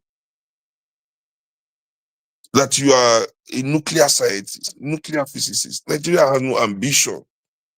These men have lacked the imagination to be put in charge of such 200 million people's futures. You know, many people are expecting you to behave rightly or wrongly. But I say to them, this is a matter of life and death. You can't be afraid to offend people. You can't be afraid to offend people in a world where they have misconstrued inconvenience as an abuse of their rights, where none of them are willing to sacrifice just a few of their sovereignty for the benefit of everyone else in their country. That everything that they have claimed, they believe they must die with, even if they have not brought the thing to this country or to this world. All these people we hail in this country, see, no matter how much we hate Bill Gates, you can still see that he added Microsoft to America. Jeff Bezos brought Amazon. These people in our country, name one thing they've brought that if they did not exist, we will not have. Name one of them that have done something that if this guy wasn't here, nobody in Nigeria would have done this thing. All right. Thank you so much. What you described to me is, I guess, democratic socialist idea. Okay. All right, thank you. I don't know about democratic socialist idea, but it's Pan-Africanist socialist in a democratic setting. Private ownership is still allowed, things like that, but you still want to distribute. But private, there's no socialist government that has banned private property. It's private ownership of the public means of production that is banned. We should not allow individuals profit of the things that allow us to be human beings. You shouldn't be rich so that your brother can be homeless. You shouldn't be rich because your brother is dying of cancer. You shouldn't be rich because your brother cannot eat. Because that's what they do here. Food prices so high. I tell people that when we talk about food prices in Nigeria, we don't understand why they have to make it so high. Because these people are so greedy. 70% of our arable land in Nigeria is used for growing cash crops. Crops that they are going to export. Only 30% is used for growing food. So the food is not enough to feed everybody. That if food was cheap in Nigeria and affordable for everybody that is a working class person, there will be food shortages. There will be food shortages. That's why it has to be so expensive. Make people feel as if it is the price that is keeping them away from the food. Because they know that if it was affordable, a person like me going to get more money if you don't see food buy by the time I reach market. All right. Thank you, Dominic. Let's go to Two Nigerians, One Brain Cell. Harudo. Yeah. Why is it say? What's up, Sean? Now the name we are seeing for there. Oh. Yes, no. Two ninjas. I mean, which are they see? Two Nigerians, One Brain Cell. Ah, okay. So okay, Sean, I just want to ask you. Don't shame me. Sean, yeah. Seun. You know, you Igbo man, Seun. Right. So let's say, right, you could be properly described as a civil rights activist in Nigeria. No. I mean, well, arguably, right? You could be described. I don't care about titles, really. So call me anything. Right. Well, arguably, you could be described as one of the civil rights activists in Nigeria. So let's say, if you eschew corruption, like you've always said, because I listen to you quite a bit, and you definitely abhor corruption, which I think any right-thinking person should. It depends on the. Well, but why haven't, for example, if we know, because I saw you try to say, okay, listen, I'm not into the whole violence thing when a question was asked by the first person. So why hasn't, for example, if we know that corruption might be the single largest bane to the development of Nigeria, I mean, there are other factors, but let's just pretend it is mainly corruption. Why haven't yourself and other people that are of the same mindset call, instead of protesting the streets, right? And since you have a voice and so you're quite influential amongst the youths, why haven't you guys come up, for example, and said, the way we're gonna push this revolution, which you rightfully said, it doesn't have to be marching in the streets or fighting. Why can't we say, for a whole month, we're not gonna pay bribes and we're not gonna accept bribes all over the country? I don't think it's something that's not gonna catch on. It might sound laughable. It might sound. That will stop the petty corruption on the street between man and police and all that, but will not stop the corruption that is destroying Nigeria between Shell and our president. You understand? Understandable. Exactly. But I'm saying the bottom between the banks and the governors, that is the corruption more that is the matter. For me, it is not the fact that our cops take some lead. Which police department is not corrupt in this world? You see, we black people, when we're in America, we always feel American police are not corrupt because they will never take bribe from you as a black man. You don't know it's because of racism. But me, because I have plenty rich white friends in America, I know the American police are quite corrupt. And they take lots and lots of bribe. But they just won't take from us. Because when you first talk, we hear your accent. So you want to bring down your behavior to our country. Come on, get out the police vehicle. You're under arrest, bastard. Sorry. So, forgive my language. You know, so I don't think we can stop corruption that way because it's deeper than that. We need to seek political power and use the state mechanisms, you know, to fight corruption completely. That we are not going to give bribe. Me, for example, I don't give bribe. But all the police in my neighborhood, for example, are cops I knew when they were not even, they were all growing up. Now they are policemen, you know. Is it bribe we give area boys to on the street when they see you on the street, hey, and gather your car? It's not bribe. Am I bribing the area boy? What am I bribing him for? But, you know? and sorry, I don't mean to cut you off because I waited 2 hours. I pushed by business meetings. That's why I even have to rush. No problem. So, I'm saying corruption is endemic in Nigeria. So I do understand that I'm not talking about the large scale corruption between the government, the conglomerates, foreign enterprises, not that. I'm talking the everyday man, because this permeates the society and is actually what I think is the single largest thing destroying the country today. If, for example, and again, this is just my suggestion, and I'm putting it to you because I think you have a voice. If, for example, and I think that could be a revolution, it could actually be the start of a revolution. If everybody in Nigeria today decided we're not giving bribes, I'm not going to the hospital to give bribes, I'm not going to the city hall to give bribes, I'm not giving bribes to a police officer, we're not doing it. And if we see anybody doing it, we're calling it out.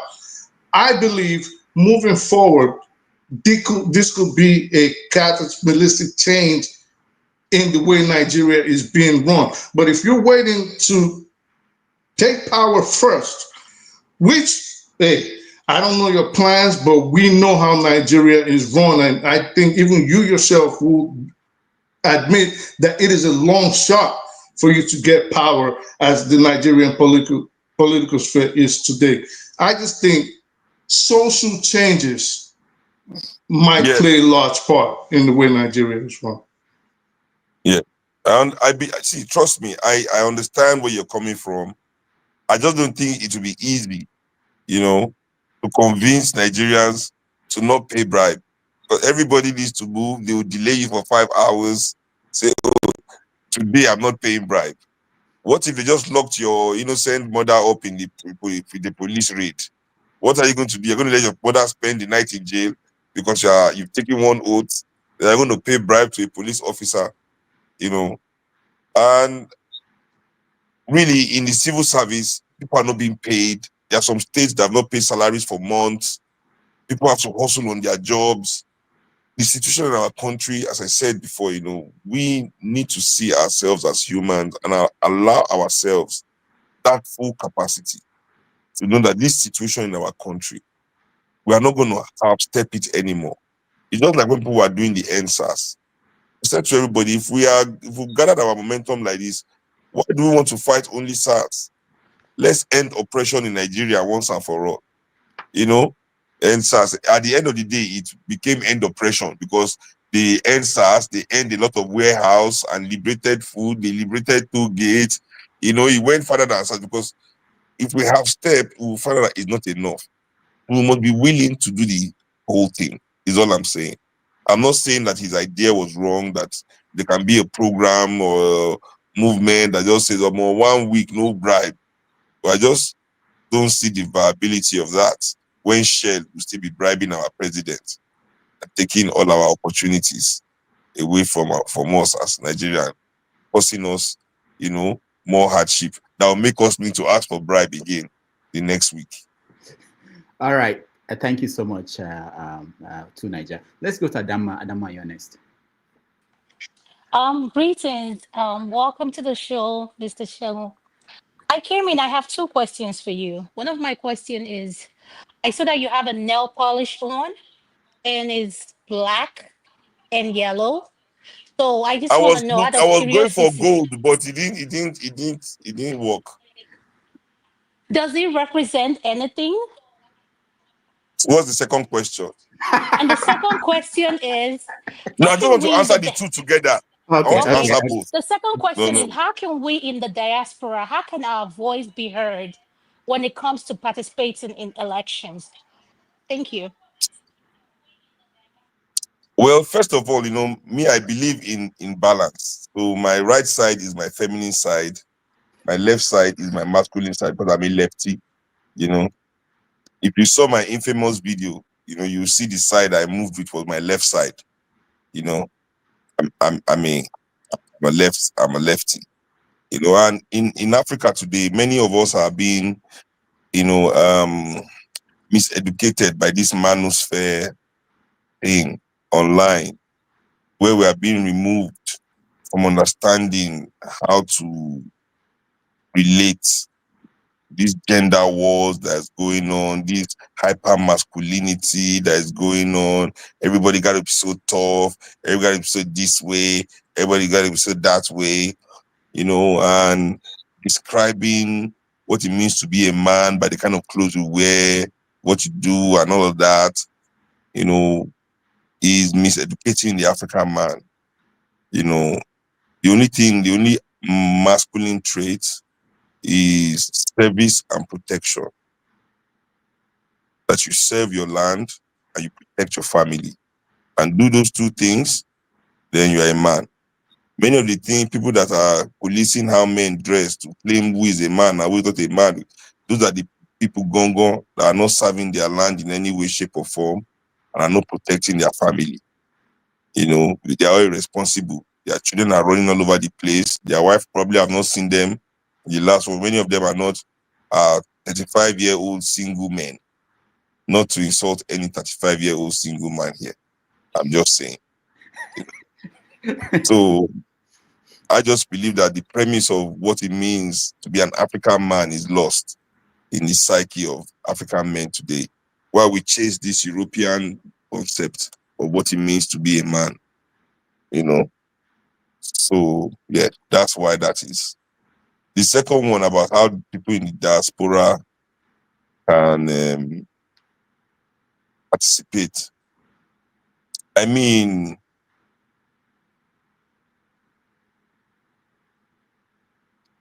the same way anybody else that is Nigerian participates, except that you are far away.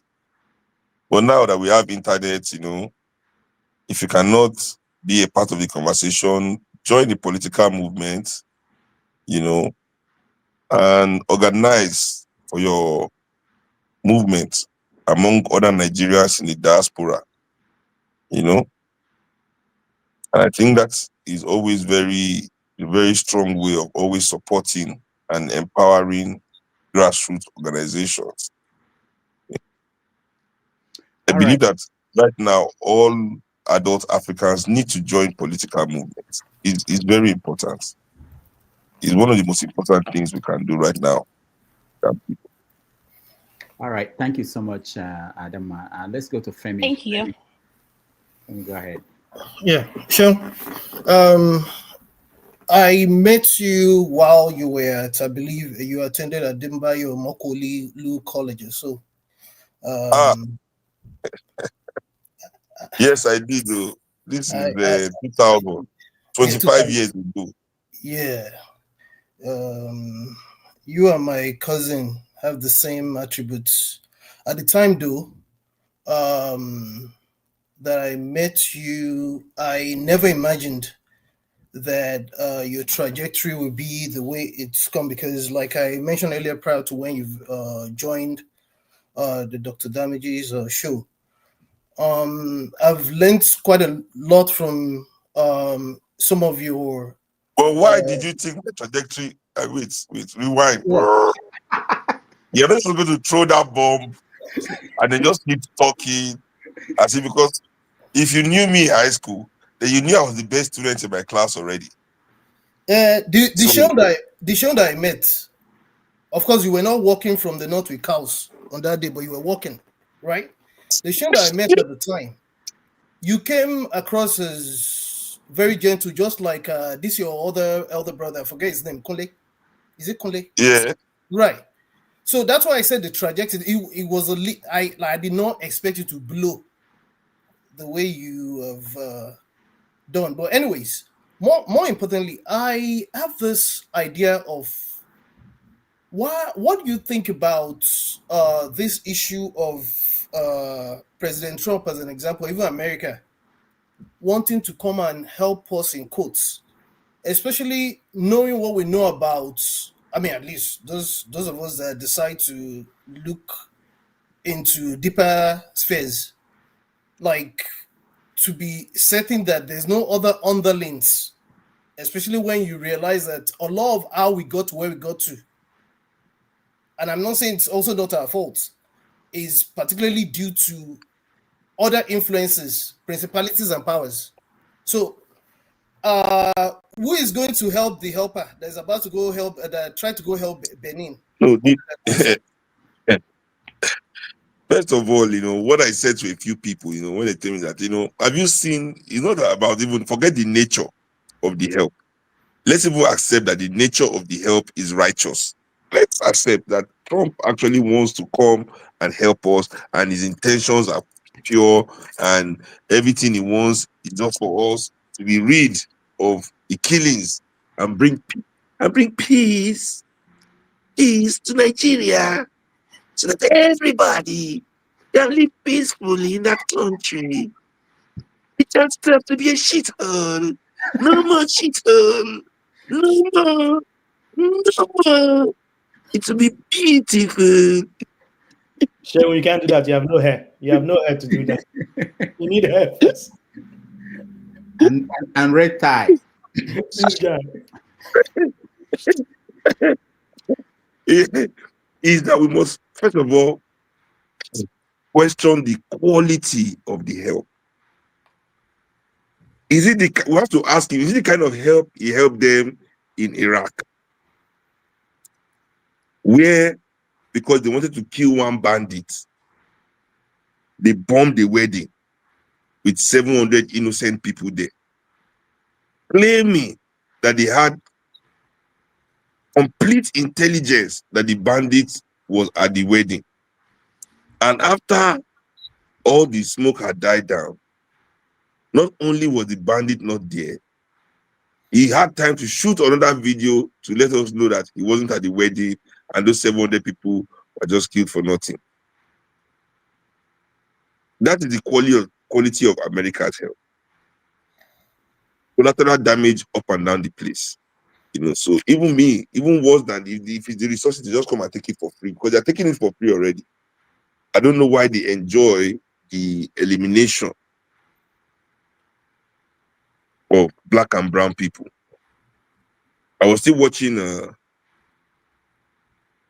documentary some days ago about a platoon in Iraq that killed the whole family, women, children, just because somebody blew up their car on the road. And they said the person ran into the house. They killed the whole family inside that house. So we must, first of all, question that quality of help, that sort of quality of help, because, is that the quality of help that we need to stop this atrocity? And then we must question their actual results. We look at Syria, they did not stop it. They just killed a lot of innocent people and left. In Iraq, they did not stop it. They just killed a lot of innocent people and left.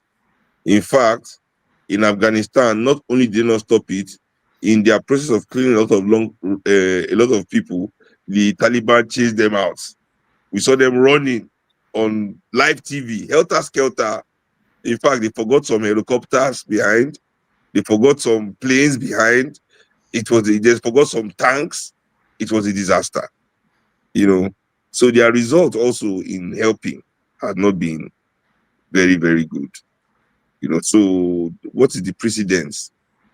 You know, I don't even want to discuss politically because I know all of us know the politicals. I'm just saying, like, let's even assume that this political side, this our resources is inexistent, is not there, is inexistent.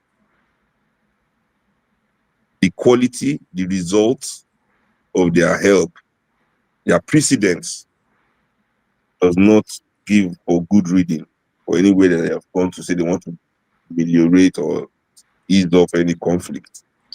So I think we should reject it based on just that logic alone. All right. Thank you, Femi. Thank you so much. We have Jagun. He's the last person, unless you want. I have 2 more people. Jagun? Yeah. Is it Jagun? Oh boy. Can I say that? Oh boy, great to see you on the show. We've been waiting for you for a while. It's just like your father. I was at the shrine at some time and we waited 4 hours for that man. He came and he just began abusing. Not be lie. You began using everybody there. I was working for the people. You see my Lagos State. Now, so you know that I'm in London and I saw you about 2 years ago at the Fox and Firkin, if you remember in my friend's pub. Nain, your friend who lives for Nassau. We come enjoy ourselves there. Yes. Did you enjoy yourself that day or not? We enjoyed ourselves, my brother. You did well. My friend opened this pub in London. I went to play for him. Yeah, that was a good day. That's right. Good to see you. You don't know that you've already cleared up 2 arguments that we had on this show today. The argument was about organization in terms of in terms of what do you call it again? So I'm an old boy now. My memory don't fly. What do you call protest? I beg your pardon. In terms of yes, and whether or not a protest needs to be organized, or whether or not people just need to stand up and be putting themselves in front of a gun without having an idea of what it is that they're doing. So, there are those people that don't like, there are certain groups in Nigeria they are tired of talking. They just want action. See, these are oppressors in waiting, I tell them. Because they don't like talking, because talking means dialogue. Talking means plan. How do you act without planning? Right. Is that not madness? It's complete madness. Complete. You see, verb. Talking is a verb. It's an act.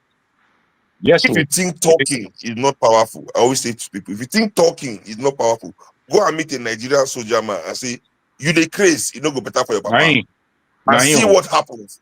You will know that talking is action. Very much so. You cleared it up for anybody who's reasonable and thinking. You see, on this show, I am much regarded as a troublemaker, which is a banner I wear with pride, because it seems like everyone else seems to enjoy sleeping, which is my other name, Soji, to wake from sleep, not to just remain sleeping. My brother, I have 2 questions for you, if I may. One, musically, the argument between this Afrobeat that they're spitting out now, which I didn't enjoy when it first came out. I thought, what's this water music? It's rubbish. However, I was encouraged and I saw the strength of the young people coming through, and I identified something uniquely Niger about the music of the new Afrobeats. But it is so far away from what I know as original Afrobeat from your old man that would drive somebody. I was in Ikeja at the time when your dad was around, and what he put out to us, it was spirit moving. I mean, I couldn't believe the power. I've not been to a better night in my life, and I'm a traveled man, and I enjoy music. But what your father had to let us know that very time I was there, or the times I was there, apart from the Fumigo that was available to everybody, what he put out was a lesson in Afrocentricism. which is you're a bloody African, whether you like it or not. And I enjoy that element of his music. Do we have that in the new era? Is it taking us somewhere? Does it have somewhere to go? Is it going to die or develop? I can ask you both questions at once if you wish, or I can wait for you. Ask both at once because it saves me time. Absolutely. Now, the second is more political. We have all these terms and terminologies that are very Western. And when they are very Western, they take on a connotation that I believe that we have no appreciation of. Because I grew up in this UK of ours, I was born in Nigeria and I grew up here. Because I grew up here, I know these people, and I know them better than most of the people who are sitting around this table. Because there's a value that we give the Oyinbo that is far too much for them, but we offer it to them whether we like it or whether we know it or not. And I wonder, when you use terms like capitalism, communism, they have meanings, and we agree on their European meaning. But do we offer these meanings what they actually underline? Or should we not be putting our own terminologies to the politics we want to play? Because I don't believe in the politics of the globe, be it communism or capitalism. Just like I don't believe in religion, be it Christianity or Islam. All of them are bullshit as far as I'm concerned. But there is truth that we must witness. And as human beings, that's all we're to do, is to witness truth and to stand for the truth. The rest is a lie. And if we involve ourselves in that lie, we remain sinners, if that's a word that anybody wants to use. So this I put to you, sir. The first one about Afrobeat, living or dying. I think Afrobeat, Fela's music, first of all, has secured Afrobeat's longevity. People will play that music, it will always be reprinted, it is stamped. I mean, something is even happening for Fela again. I can't say it. I'm not allowed to disclose. But goddamn, is this man ever going to stop growing in debt? Is amazing shit going to stop happening to this man? Hey, I'm still alive. I'm over here. Send some my way, motherfucker. You know. So that being said, there are so many bands that also play Afrobeat music globally. You know, but even in Nigeria, how many times do they play Fela on the radio? Hardly ever. Afrobeat is alienated from Nigerian radio because of what it stands for. I mean, we say Fela is the biggest artist from Africa. How many African award shows have Afrobeat category? You know, but we get nods in the Grammys, in the Mobos, whatever award ceremony is happening in the world. You know, if we put in our album, we get a nod, except, you know, where we're from. You know, so I think that's what is just that the powers that be are trying to erase Fela's spirits from African society. And not only him, many men that are like him. I mean, how many tributes do you see in Africa to Nkrumah? How many Lumumba Avenue do you see in Nigeria? How many Nkrumah statues or Nkrumah Hall or anything named after the people that gave us these freedoms we use for rubbish to be twerking and be doing nonsense while we are being re-enslaved? The people that fought for it, how many of them do we revere? You know, so that's another discussion entirely. But Afrobeat lives to continue to live. Too many bands playing the music for it to die. Trust me. And on the other side of the European terminology is because, you know, we don't live in a bubble also.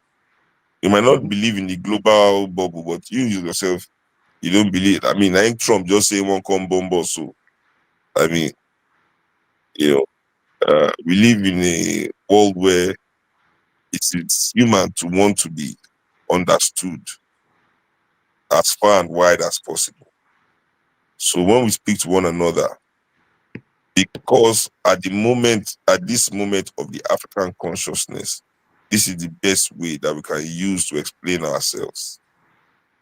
Yoruba. Tiwantiwa ka sowọ́pọ̀ ká fọwọ́ ṣọwọ́, ká fikùn lukùn, ká fọkàn ṣèkan is how we explain socialism to each other. But in a world where we must be understood by an even larger society, it will be selfish of us to close our voice that small. That's why Fela himself sang in Pidgin. Not because he couldn't sing in Yoruba, but because he didn't want to make his voice small. And I don't advise us to do that neither.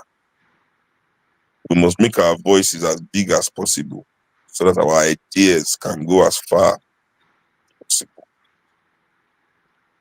All right, thank you, Jagan. Let me ask you. There's some questions on the comment section, just so that they will be part of this. You're asking one, then my hand is on the exit button. It's 12 minutes past. Okay, I know. I'm sorry. Right. Because once you ask the one and answer, I'll just press the button. Like, my hand is bare. All right, we have to thank you. I wish I could show you the hand. See the hand. I know. See this finger. Why the black one instead of yellow one? Yeah, let me leave this one. This one is showing on, but the yellow one is kind of rude. Okay. Rude. Okay. And stop calling it yellow. I say I went for gold. It now came out as yellow. I don't know if you are calling it yellow. You are disappointed. You are breaking my heart. Say golden. Good. Thank you.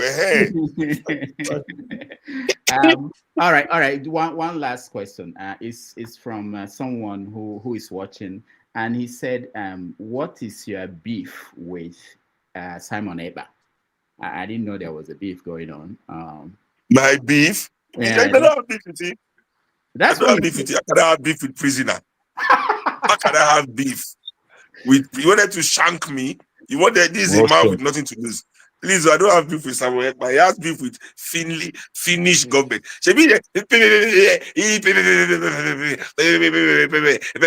Zoo. See, one thing you all must learn about the capital, and when they arrested him, this is what I said.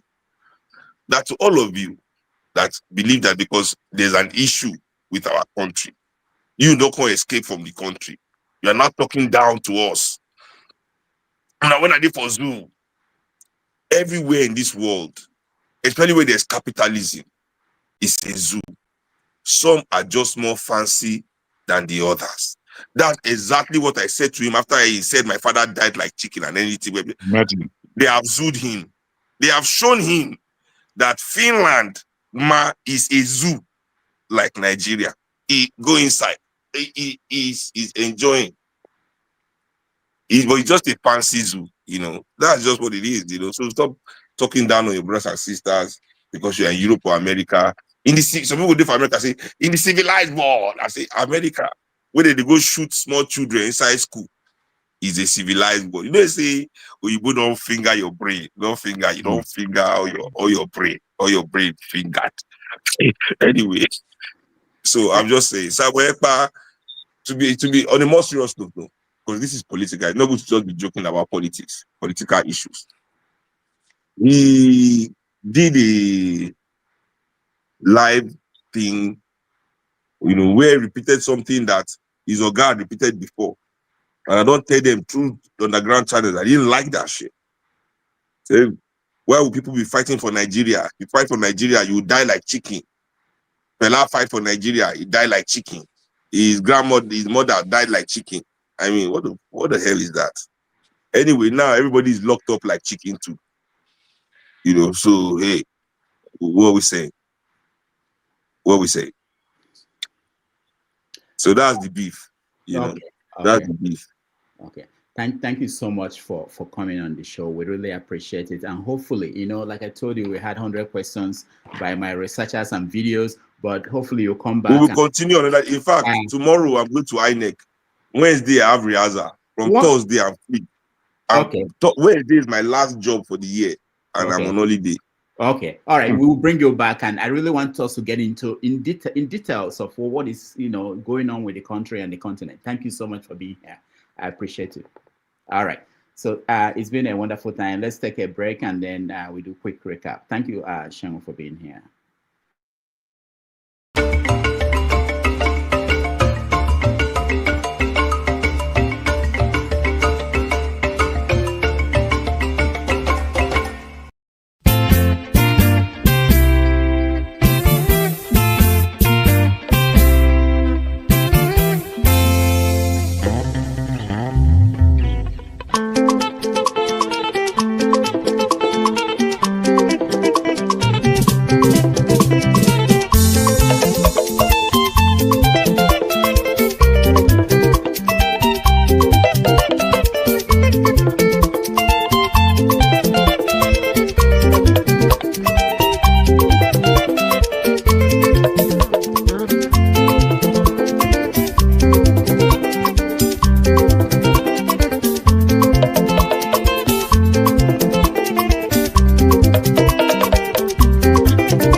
right, welcome back.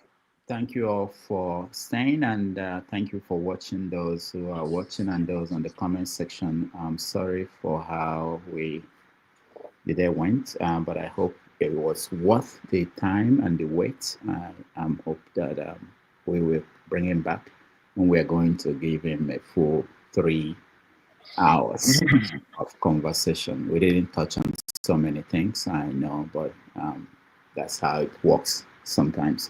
All right, I know that Dr. Dominic, you have to go. Let me get you first to weigh in, and then John Abba, those that didn't get a chance to ask questions, John Abba and Prince Apache, I'll get to you. But let's hear Dr. Dominic first.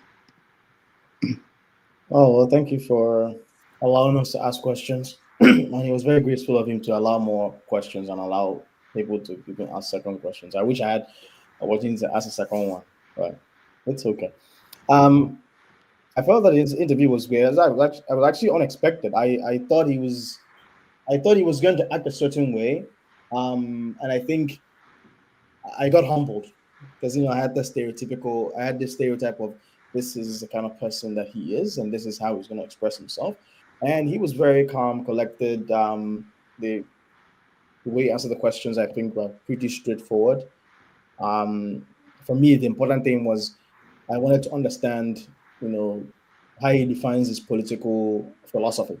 And it's not important in terms of like what MOP or whatever he wants to offer Nigeria. And I think he answered it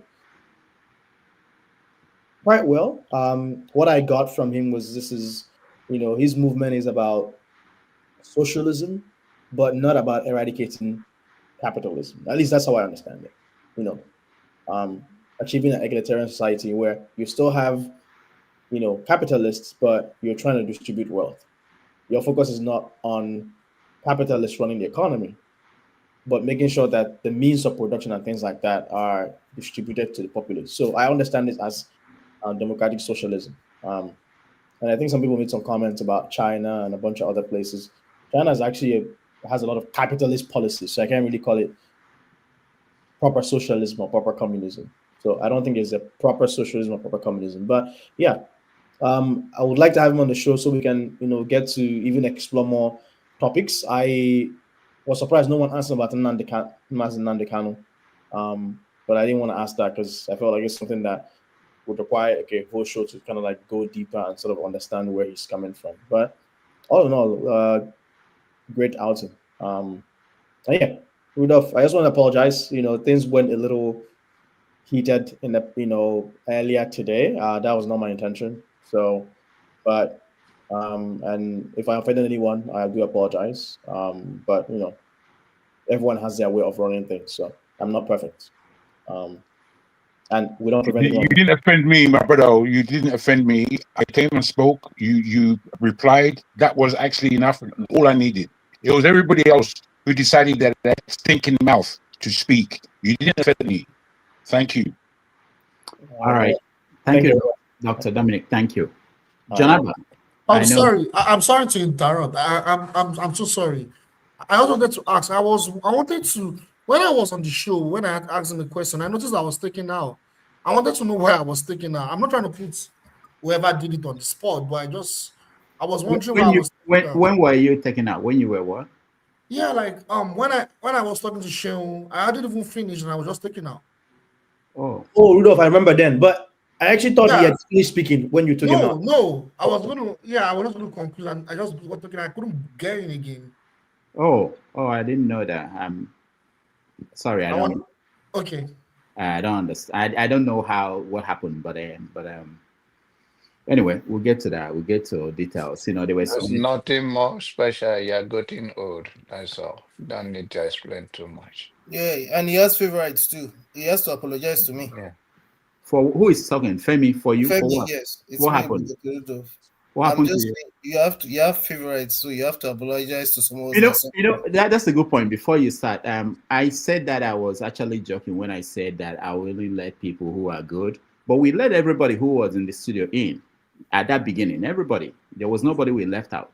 But you do a Jodo sometimes because some of us are gentle. Because some of us are gentle, you be doing amazing things with the way you move people around. I'm not I'm not the only one who look. Things will happen while my hands are up. I'm not the only one that controls. Doctor, God will judge you. God will judge you. No, that's a bit much. All right, that's not the problem. I don't have a problem with God.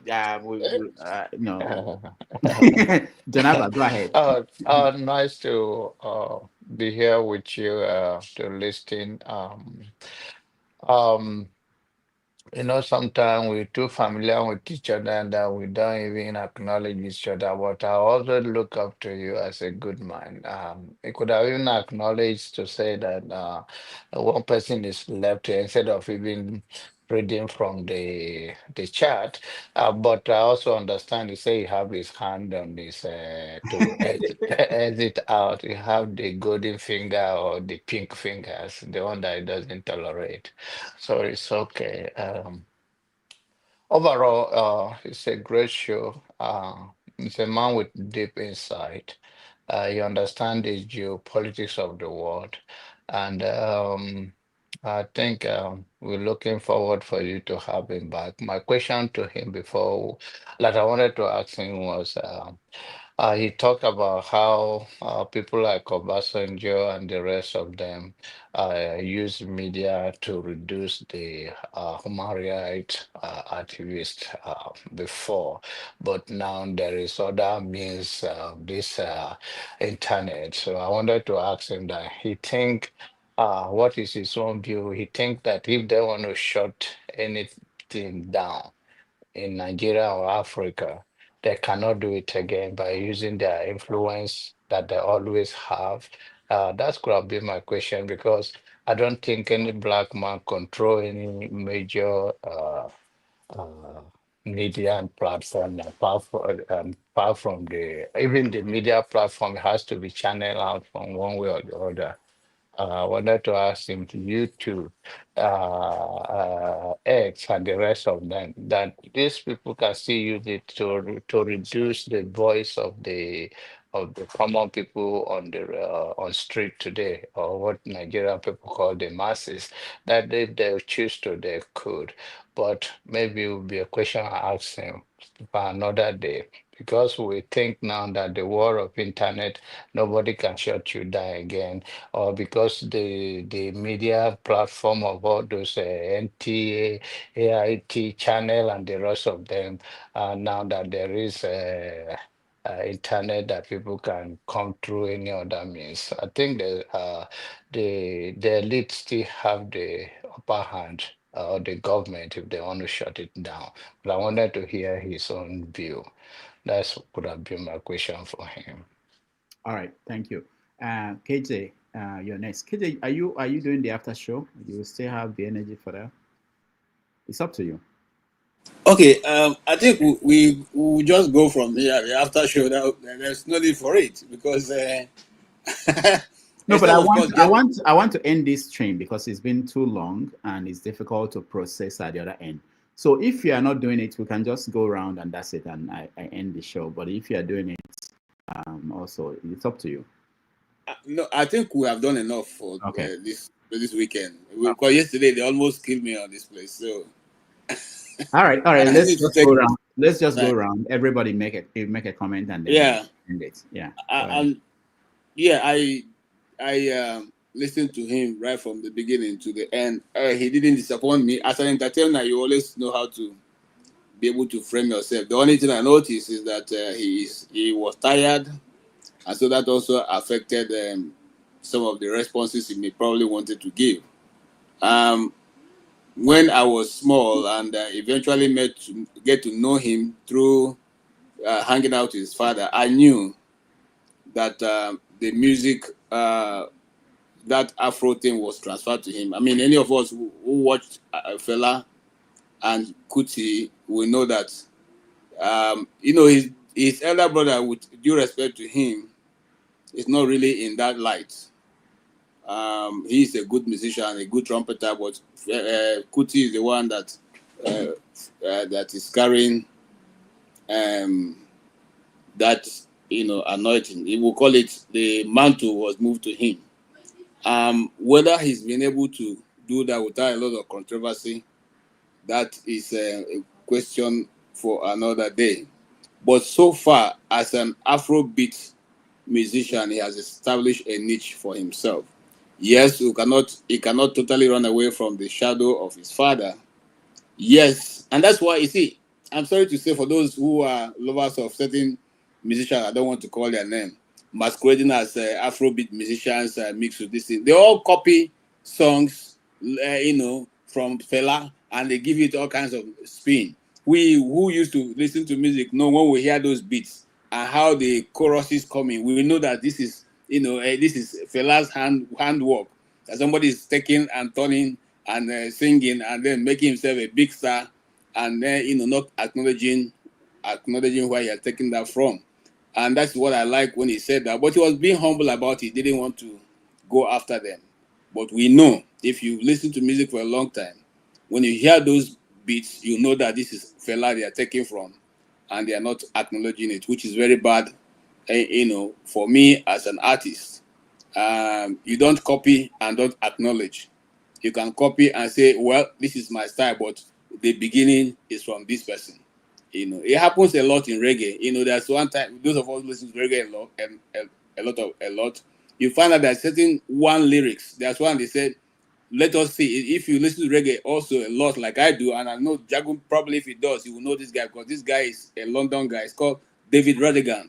David Radigan brought in a lot of reggae musicians from Jamaica who ordinarily wouldn't have become superstars. But for that BBC presenter then called David Radigan, who brought in people like Yellow Man, Ika Muse and the rest of them, he made them popular. But what am I saying? There was a time he gave them one particular lyrics for the 36 of them to do their own song in different ways. That lyrics continued, but their songs, the way the beat continued, the lyrics itself became different.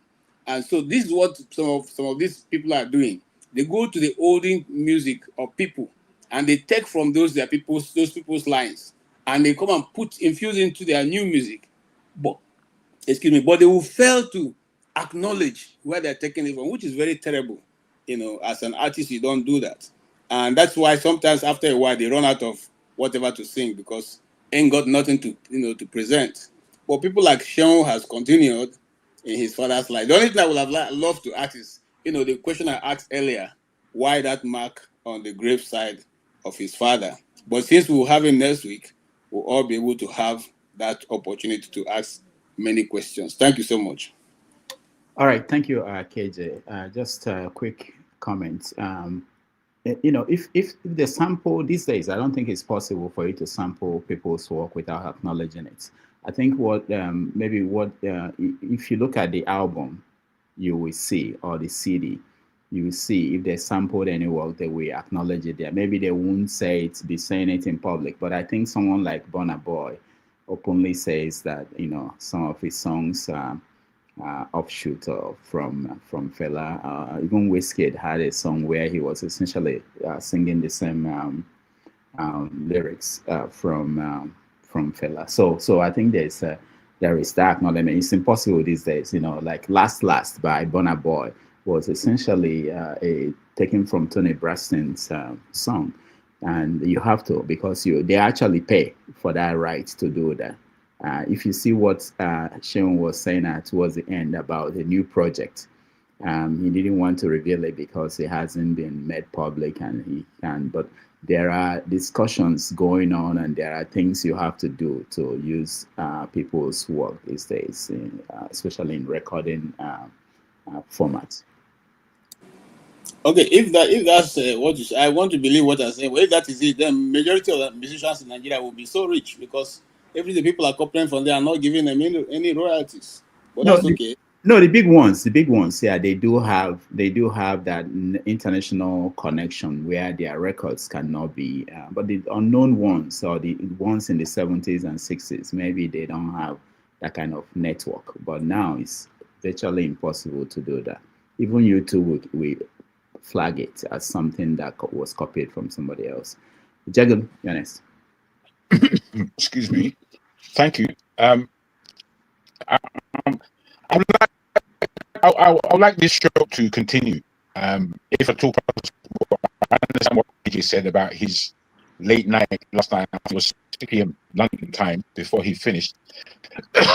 So he had a long time. But if on this show today there were three moderators squabbling with me about nonsense, but to carry on the show is an effort. That's what you're supposed to do now.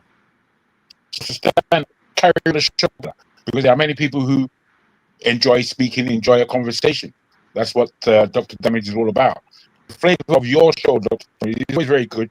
It's not necessarily more polite or anything, but I believe that there is either a lot more respect given to you, or which I will say that's a plus, even though it may not be a plus to the other moderators. But the other moderators, they bring something different, which is obviously your intention. And what they do is quite enjoyable. Forefathers, as much as we dislike him thoroughly, his show is possibly best liked. You know, the awkwardness of that, we all have to work it out differently. But it was the fact that there were 3 moderators today. I came on to discuss something, and then all other moderators thought that they can bring them out and smell up the place. Very poor behavior. Anyway, my brother, I again salute your efforts in bringing all kinds of guests to our table. The refreshing nature of Seun Kuti being here and representing himself very well in the short time he had. I think that was impressive, especially in the fact that you stayed on the case. I wasn't expecting him to actually arrive. But as I said, like his father, he did what his father always did, wonderfully, I must say. You know, this guy, I hope you can allow me to abuse one or two people, because I can't help it. But this guy always says that I speak about myself instead of speaking about one psychological book that I read and didn't understand, which is where he comes across like he doesn't understand what he's read. I'm talking about OVA. I've had a wonderful life. Sometimes I just the memory of what I've done, what I've passed through, the experiences I've had, the fact of being a Nigerian, it's given me a lot of avenues to go down.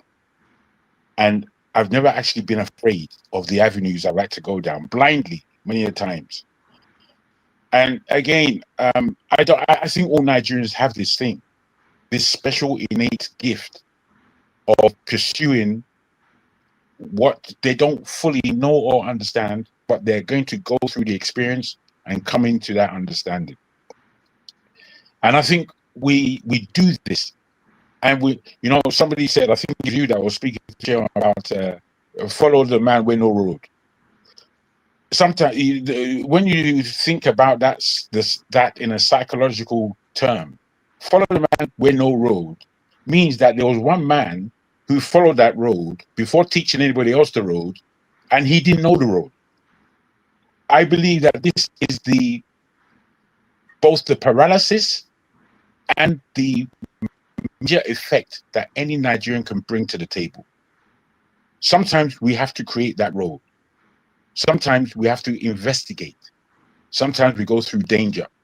Sometimes we don't make it. This is what Nigerians have to entail and enter into in this life we're living. Before I end, can I just, I believe it was Prince, my brother. You said something in the comments. I'm not sure if it was you, so forgive me if it was not you. Why is Femi pretending that Nigeria is not a zoo? Was that yourself? No, that was not me. Okay, brother. Sorry about that. I'll take it back. Oh, yeah. Why is Seun pretending, not Femi? I said, why is Seun pretending that Nigeria is not a zoo? His own father used animal in human form, animal in this, and now he's kind of pretending that Nigeria is not a zoo. It is a zoo. Okay, then I'll take back my apology from you and lambast you the more, because that kind of comment, yes, my brother, that kind of comment for me, it means that you don't know how to listen. It means you don't like listening. It means whether you're listening or not, you don't care what somebody says, you're still going to put your premise. The fact of the matter is that the man said everywhere is a zoo. There's not a country in this world that doesn't behave like a zoo, which is to behave within its own consciousness as to bring justice. Every last country. That's why you people will say, if you're in a modern country or what is it, a civilized country, all these are stupid, idiotic, ignorant Nigerian fallacies that only in depth up in abuse of what is real. And I think for us to really understand justice in the way it's termed, I'm a man of justice, but I don't believe in all these rules. Justice is quite different from rules. Justice, do you know what that means? But we need to give ourselves justice. We really, really do. And we don't do it the way you just did it. So I must ask you to look at that kind of terminology that you use and rejig it, or at least understand in a better way. I thank you for listening. Thank you, Jagan. Let's go to Chim. Rudolph, thank you. Another kudos for bringing him. I didn't believe he was going to make it eventually, but he proved me wrong. Contrary to what people think, I think most of Fela's children, if not all, are very educated. And I'm not necessarily talking about coming to act in some nicety ways to the public. They are very informed. He doesn't come across as somebody who's just doing aluta for aluta's sake. He's doing it from a very intellectual perspective. His nuances notwithstanding in terms of, the way he wants to carry himself and he speaks. So he proved it.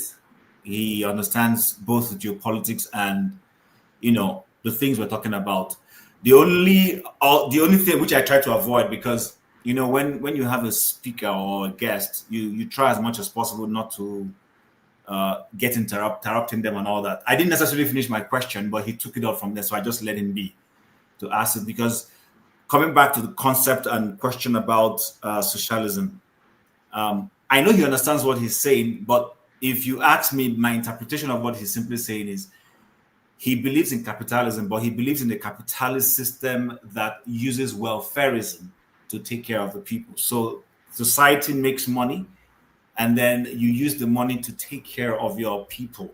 That's what his MOP party, Movement of the People, is trying to accomplish. Because, I have my problem with socialism. I haven't seen any socialist country that has progressed. None, not one. If you practice it, while he was talking, I went to read up socialism. Anyone who's practicing what Karl Marx wanted, that all of those places have fallen apart. But China took a different approach to the whole thing. They run a welfare system using the context communism, which is what communism is about. Communism is, like we come from the Southeast, for instance. We take care of our people. Your brother makes money. He sends money to the village. When we tar roads, we contribute money to put light. Most eastern places, villages, got electricity, got good roads, not from government. It was self-effort. That's what communism is all about. So I just think that we need to be very careful when we pander this whole socialist thing that we keep talking about, because the Chinese allow their people to make money, to engage in production.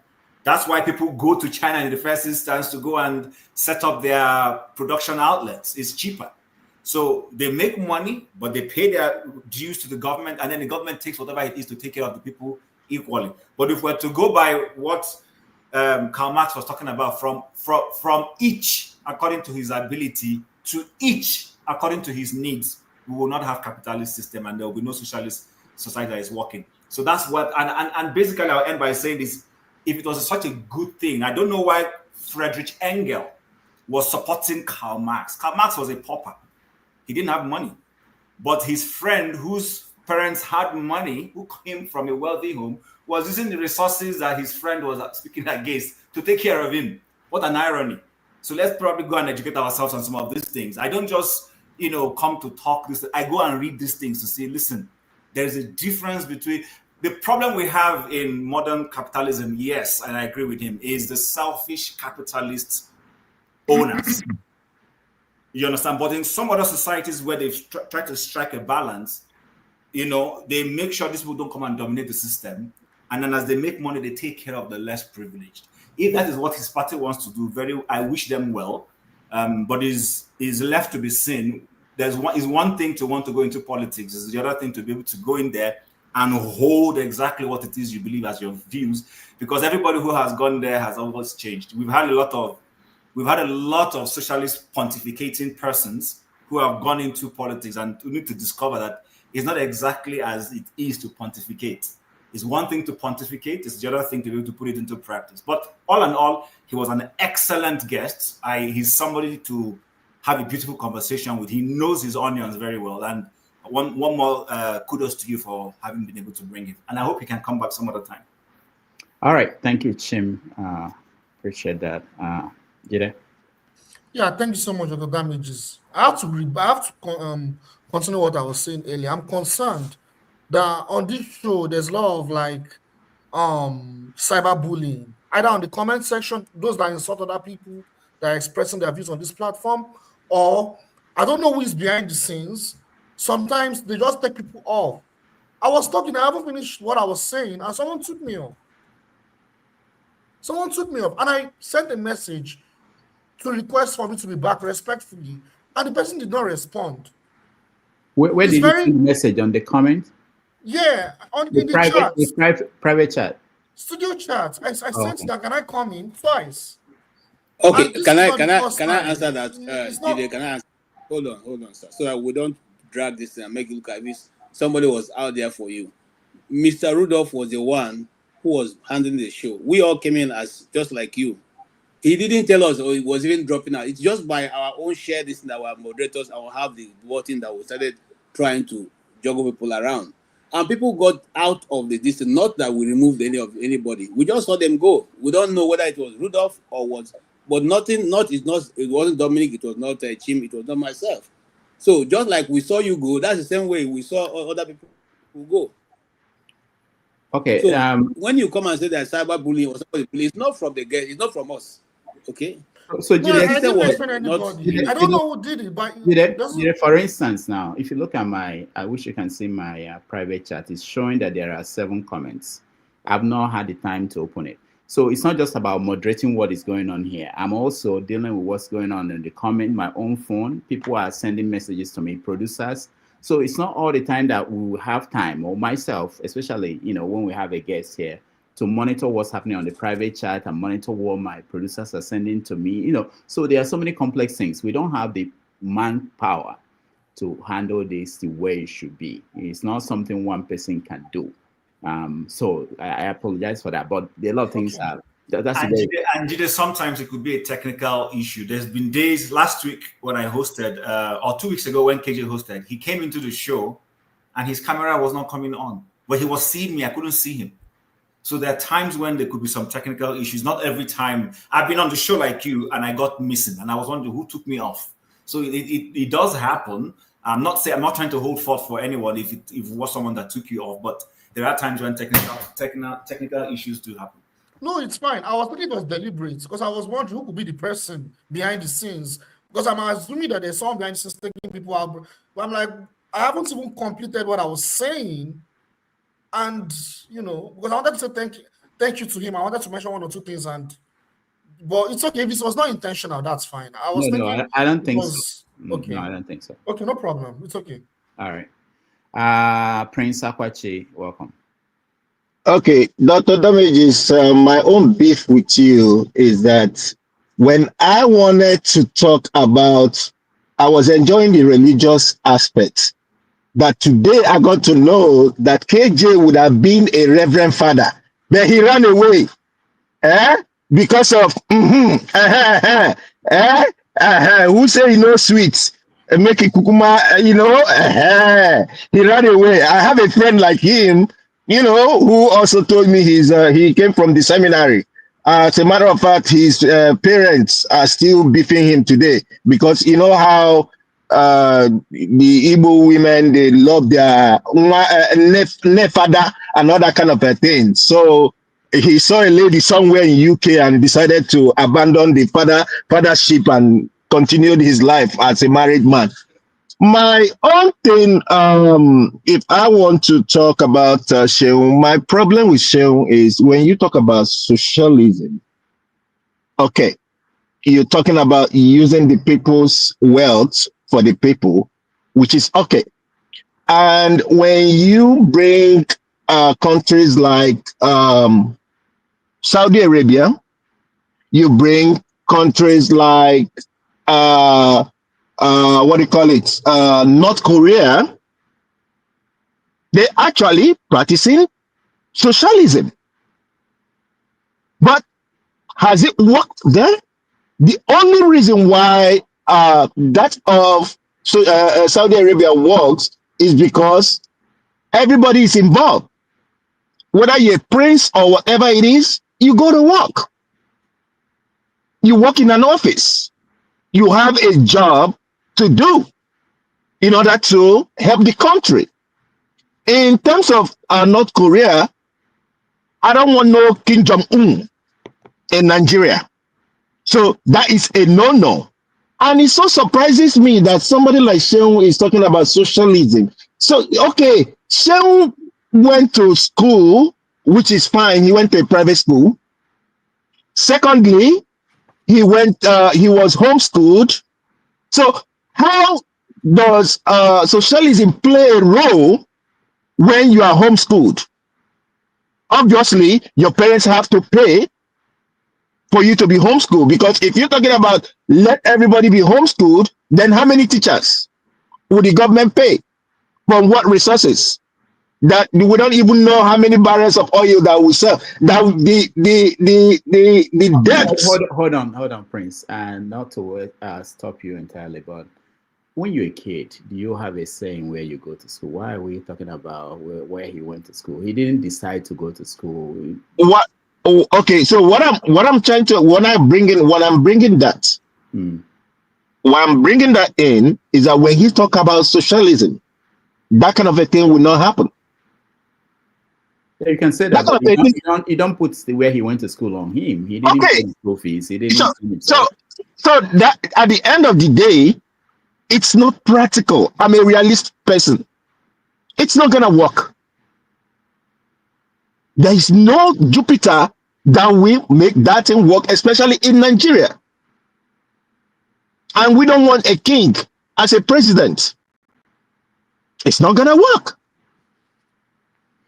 You know, so in the real sense, him trying to, would I say, resuscitate the party that he said had been there, but they're trying to resuscitate it. Is it not too late for it to be registered now? At least for you to register a political party in Nigeria right now, you need over a year and 6 months, and there's no a year and 6 months anymore. It's gone. By the time you resuscitate, you do everything that they ask you to do, and then come online and all that stuff. Time has gone. So I don't see that working out. The reason why I actually wanted to come on, but at one point something just told me now. There is a statement he made. Somehow, some way. I know I don't have a platform, but when you come to social media, we are what is called social media warriors. Yes, I do it. You can see me in different platforms at any time. I might not even talk. Now, what he was saying is that he talked about how Tinubu he's kind of like his ideology is mostly influenced by his uncle, Beko. And he also talked about how Tinubu was Beko's best friend. And then I'm saying, okay, now, is he trying to say that if his uncle was to be alive today, his uncle would have been against Tinubu or what? And the next thing he did, he switched it up and then said that the one thing that he didn't like about his father was his father compromising. I think he said his father compromised before his death or whatever it is. That man had gone to jails several times. He's tired. He's tired of fighting the government. So what was he expecting from that man? I love Fela. If you want, if not, what do you call it? Piracy or whatever it is. That's what I play all the time. I play Fela all the time because some of the words he says in there inspires me. And KJ, thank you so much for you guys letting us know that we can even marry second wife. Oh, I'm getting ready. When I go home today, I'm gonna look for that Bible verse and I'll tell my wife, hey, it's good to have that second party too. Eh? All right. It's good. Thank you. Thank you. Thanks. All right. You're on your own. All right. Ike is the last person. Ike, welcome. And did you watch? Good morning, good afternoon, good evening. No, I didn't watch. I waited for your guest and I missed everywhere I wanted to go. At the end of the day, I didn't see your guest. So hey, sorry, brother Ike. Doctor, did you say Ike is the last person? I'm in trouble. You see why I'm calling you Olodo, Doctor? Okay, no problem. Maybe you need to change your background. There's something. There's no need. Me and you, we'll have it one day. Don't worry. All right, go ahead, Ike. I'm sorry for me. So I waited. I didn't see. I went out. I went out because I went to join my friends who are Madrid. I went there to make sure that they didn't go home well. So and they lost. So I just came in and I wanted to. What I heard was Akwachi saying that he didn't know that KJ went to seminary school. He ran away. And for my brother Akwachi, I want to tell you, I think I was the first person who ran away because I went to seminary school also. So it's not only KJ ran away, I did run away too also, because if I didn't run away, I wouldn't have known who Prince Akwachi is today. And, don't worry. When I see Madame, I will give her her flowers. She merits it. She got her flowers.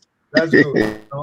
So it's never KJ. You're not the only person in the book that ran away. I did run away, because like the last comment of Dr. Damages when he was talking about school that Seun went.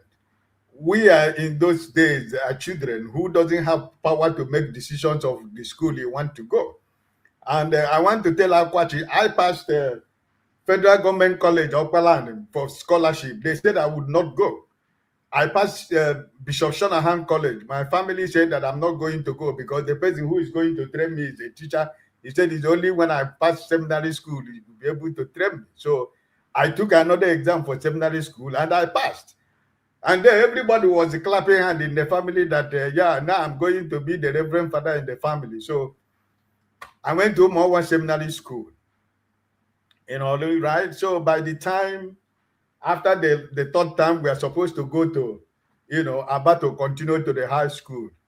Then it was from school that I ran away. I went to Lagos. I told my senior brother in Lagos, I said, listen, I'm not going to continue this school. So my senior brother sent me money through somebody. So after the school, I didn't go home. I went from school. I boarded the Zuchuku to Lagos. And that's how I went to Lagos. My brother told them in the village, hey, your son is no more in school. Your son is in Lagos now, So I ended up in CMS Grammar School. But Femi, the brother of Seun, was a friend also because some of my friends are in Ibobi College. So we used to meet, So that is that. I think at the end of the day, yesterday, people were saying, oh, when you come, don't abuse him, don't bully him, don't do this.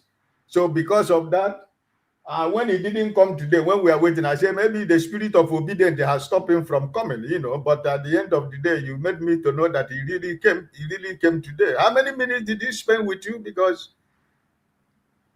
he was here for about maybe 2 hours, I guess. I don't know. I have to check the time he spent. But okay. Yeah. All right. Okay. No problem. The only thing is that I'm always happy to be in the platform. I just want to, lighten up the weekend and the new week for everybody. I didn't hear what he said, and I don't want to make a comment about what he said. So I just want to say God bless all of you. We wish each and every one of us the best of the week. Nigeria is our country, but you know, we will continue to, you know, pray that Nigeria get better. We cannot run away from it. But you know, yesterday something happened. I wanted to come in when forefather came in, but KJ, I want to thank you also yesterday, because I wanted to, you know, I was the only person in this platform who started the work that where is forefather from, because Dr. Damages continued to tell me that it's not important to ask people where are they coming from. That is not the reason why he has his platform. But at the end of the day, I've said it here in the platform. I said it early this year. I said if I visit London and I see forefathers on the street, and I'm going to run 1 million miles away from him, because I don't know what he is. I don't know who he is.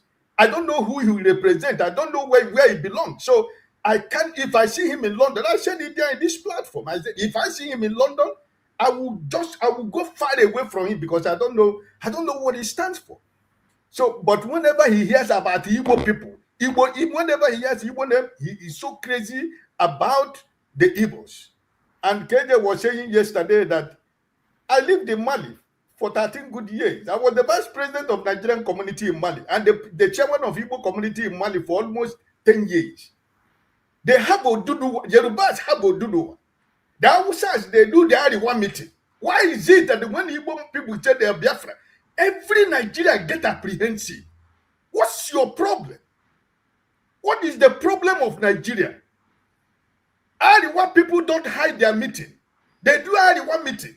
Oduduwa people, they do Odua meeting. What's the problem when Igbo says that they are Biafra? What's your problem?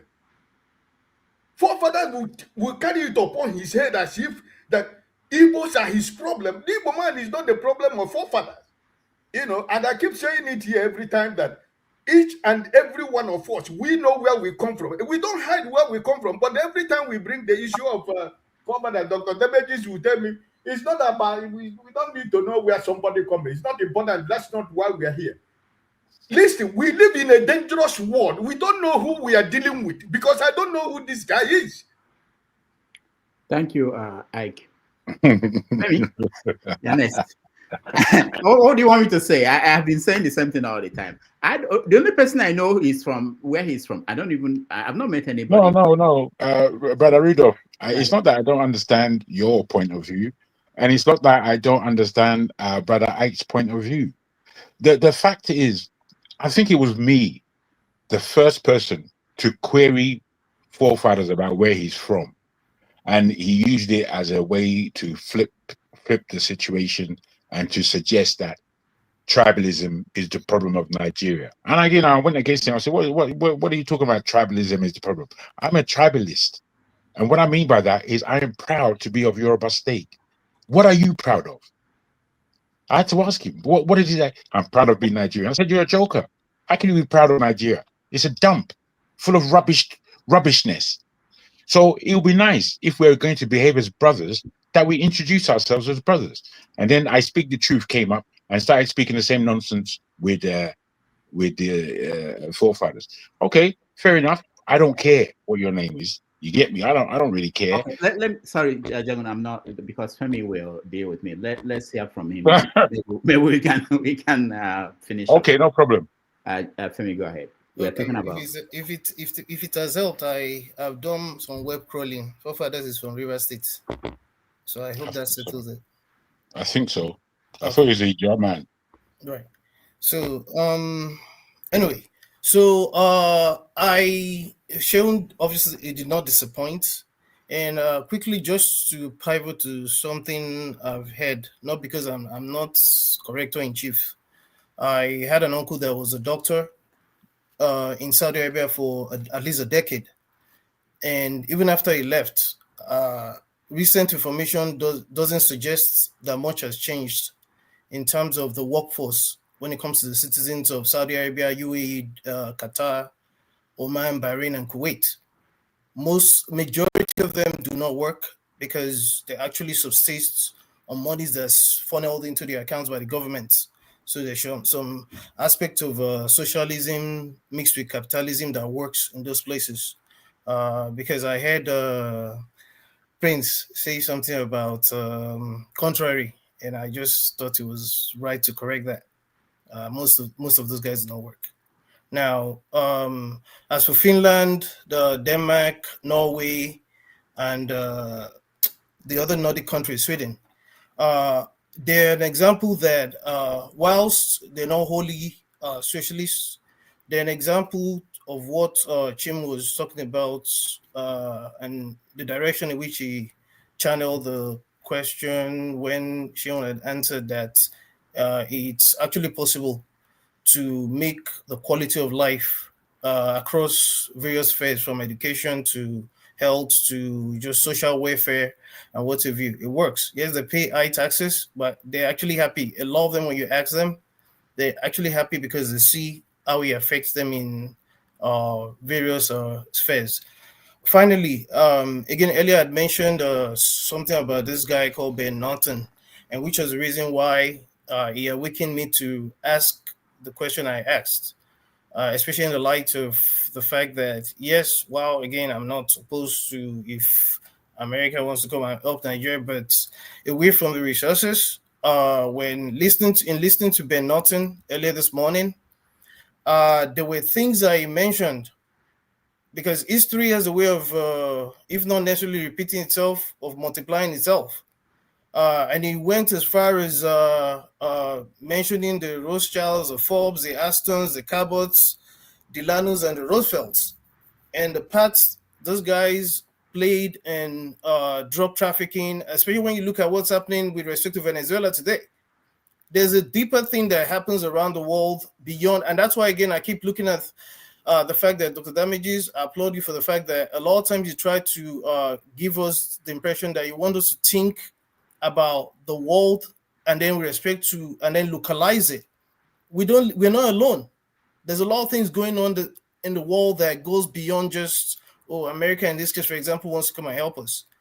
So I like the fact that he answered it the way I perceived was what I just felt was the right way, and I'll just end it that way.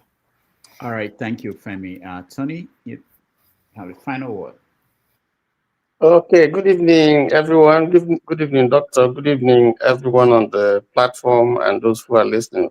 Doctor, can you just permit me to, before you brought Femi in, there was a discussion that was going on, and I think I was about to speak when, you came in and took the program with Seun. But there were some misconceptions that were put out there that I felt that it's necessary to correct. If you allow me, I'll just quickly do that. Right. Yeah, one, I think Dr. Dominic was saying something about Emperor Constantine, Roman Emperor.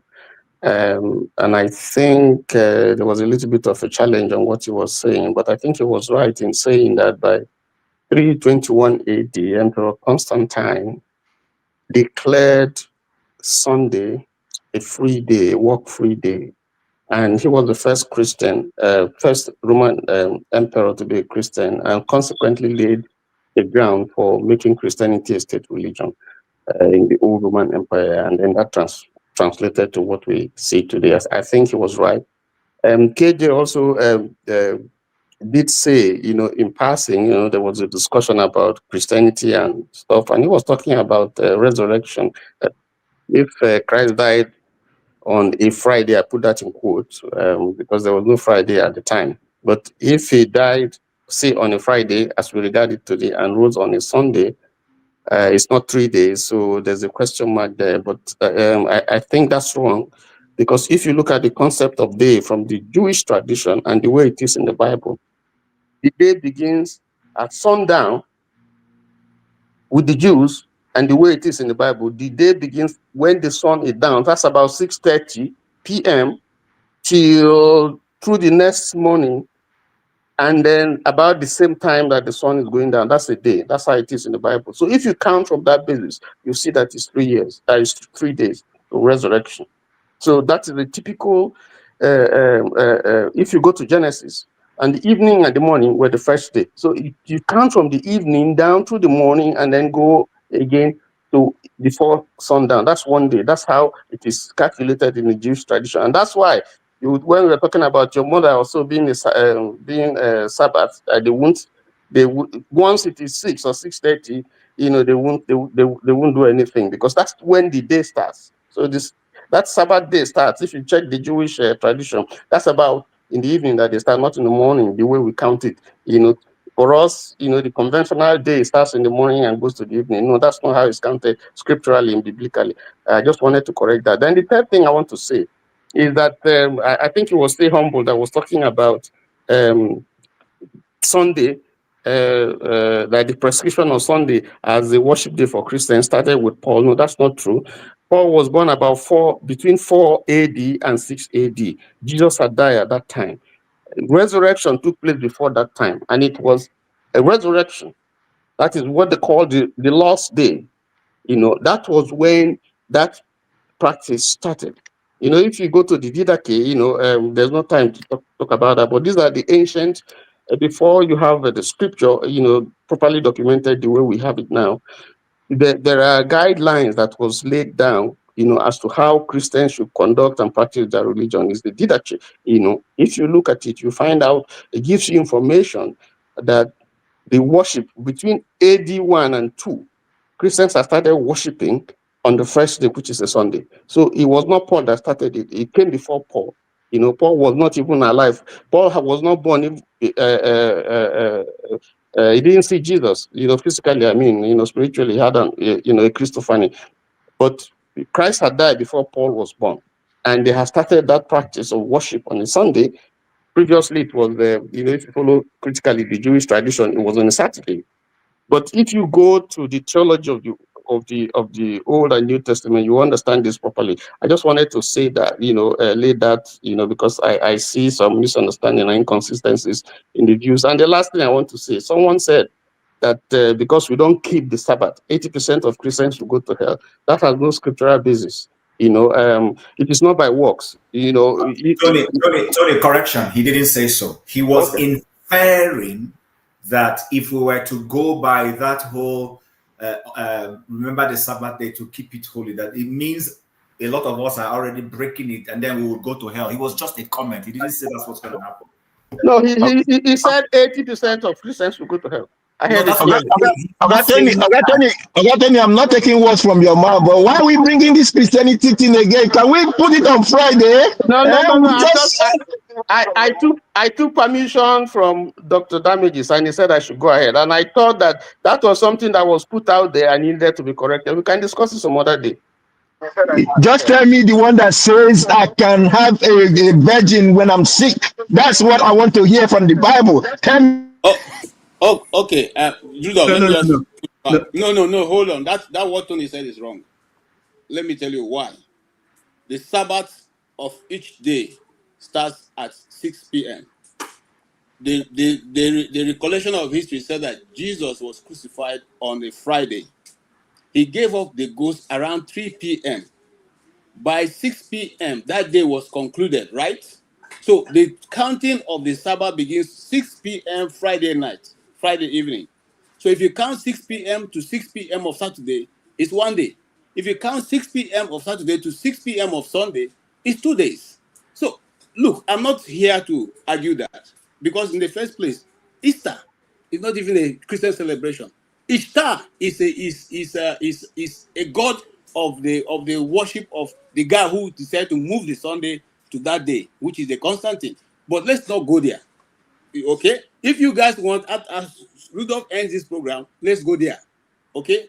We can start. I'll be willing to start another this thing. So we'll discuss that.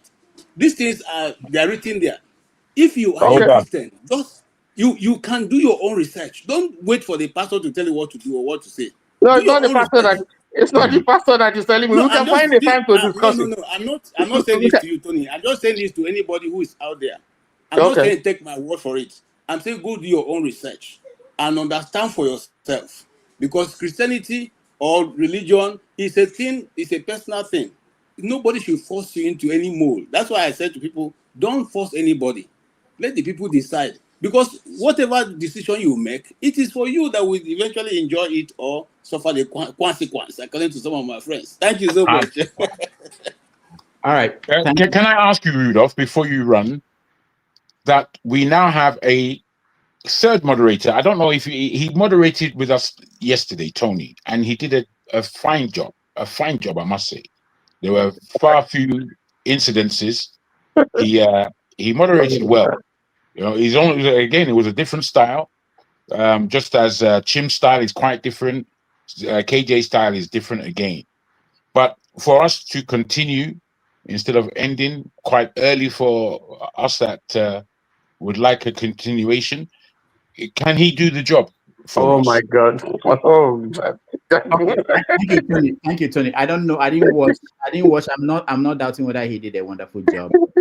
Jay can talk to Tony and they can decide, because there's some other things involved. You know, I don't know whether Tony has access to the back end. So there are many things involved. I don't know how that happened. Well, what happened yesterday was KJ was in the background, and he ended the show in terms of the technological kind of positions. All right. They can talk about that. I think they let me just end with this. Thank you. Let me just end with this. Thank you, everybody, for being here, for being patient, and again, this attempt to get Seun on the show started long ago. I was in touch with him when he was touring abroad. So sometimes at the point I wanted to call it off and say, but I knew that until I hear from him, I can't say he's not coming. So that was what was the delay, that you didn't see me. I was trying to reach out to him. And so sometimes things like this happen, especially in the entertainment industry, and with politicians too. You know, there are a lot of things around them that this is not, but I'm happy that it came up and it happened the way it happened, and we had an interesting conversation. For the rest of the year, we are going to hopefully end the year with a bang. But again, we can't say anything until we get the confirmation from the people we've been pursuing. There are people we've been trying to reach for months. Until we get them, we can't say that that's our guess. So again, thank you, everybody. Thank you, those on the comment section, those that watched at home, those that had the trust that we are going to get him, and he eventually showed up. And let me thank those that supported us. Oriako Tope is our big supporter. Thank you so much. Oscar Blackstone, thank you. T. Majek, thank you so much for your support. These are the people that without them we won't be here. Ibo Basics, thank you. Dr. Gomez, thank you so much. Let me see. T. Majek, Ibo Basic, T. Majek, Oriako, Tope. Real K, thank you so much for your support. Mr. Show, thank you so much. George Blue Shell, thank you. Ibo Basic, thank you. T Majek, thank you. All right, so that's I have a guest for next week, but I'm trying to have a different format for next week. I'm trying to see if we can have a kind of debate. So I've gotten one person that will debate. If we can't get the other person, we will have him as a guest for next week. Again, thank you, everybody. I appreciate all of you. Those that watched at home, thank you. We see you next on Saturday. Yeah, KJ. Okay, so we will just put up the next stream. If I will put it up, and Tony is here. If I can continue, he will continue, and I'll come back and put it up. But that will be just for the next 2 hours, so you all can say what you want to say. All right, thank you, KJ. Ike. 30 seconds. Yeah. Somebody was asking on the comment section, did you meet your wife in Mali? I want to tell Dr. Damages, if Dr. Damages invite me as a guest, then I can be able to tell my love story. God bless you. Oh, if you want, yeah, we can do that. Some days we don't have guests, so we can do that. I can write you down. Tony, before we go, Tony, did you go to a seminary too? I did. Okay, I think that. So I'm part of the club.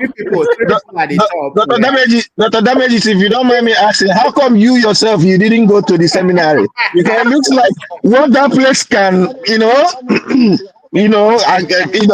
does not exist. I went to St. Paul Seminary, Benin City. You see, so Ike, Tony, and KJ, they all went to, and they, I can tell you, I have a lot of friends who went and ran away. And Dr. Dominic. Dr. Dominic, there are so many of them. They are always well informed about the Bible and theology and stuff. Very dangerous people. Yeah, but let me now that we're talking about this, KJ, because I won't be able to join you guys. You know that when you have this show, I started talking to Seun like at 2 a.m. this morning till now. So you find out that it's not just when the time you spend on air here. There have been so many things you've been doing behind the scenes. So it's been a long day for me. But let me just maybe KJ, when you go to the next platform, you can discuss this. You said that world without end. That you mentioned it as part of the Lord's Prayer. It wasn't originally part of it, but I think it was added later on by some people. So in the conversations that we do have about the Bible, sometimes I wish that we can find somebody who can talk about the making of the Bible, because people look at it like the words are exactly, they dropped from heaven. You have to remember there were parts that were taken out that were not part of the Bible, that were considered. So, and there were some parts of the Bible, and I'm not saying I was an authority. There were parts of the Bible that, if you go to Catholic Bible, you see some that they accepted, but the Anglican don't accept them. Yeah, accept those ones. So this is not a book that you can, and they were written that were done in the process of putting it together. So we have to be careful how we project certain things about the Bible and the way we take it as this is exactly what Peter said. This is exactly what John said.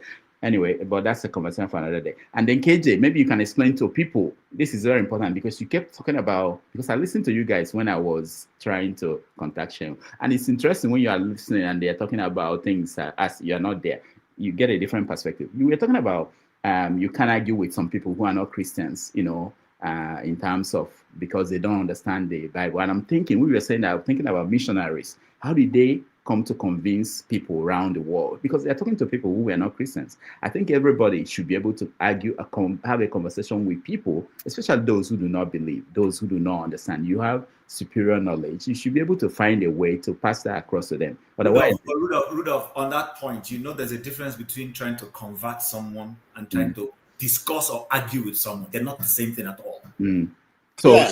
So there's a different, okay, I don't know everything. That's why you see. Because some people just want to argue for argue's sake.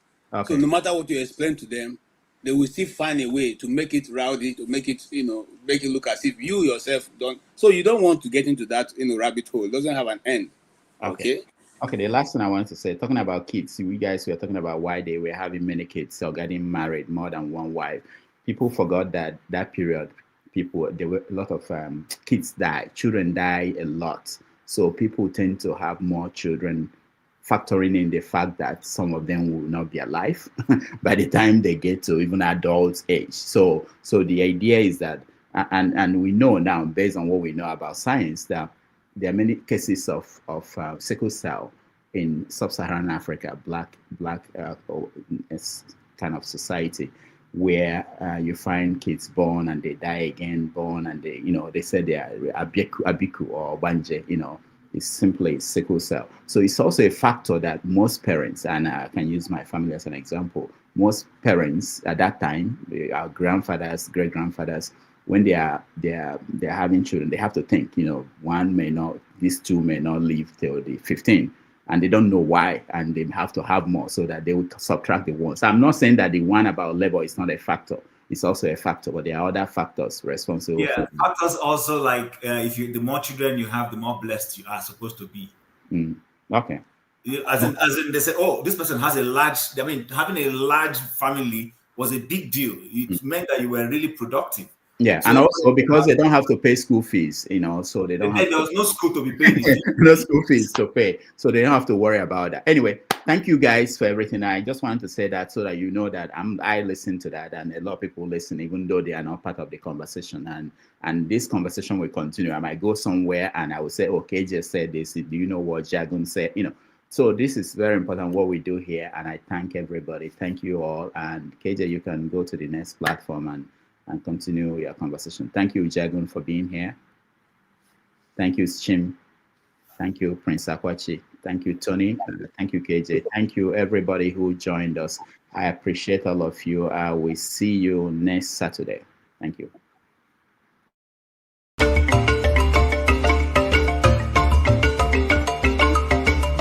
Yeah, we'll meet in the other show.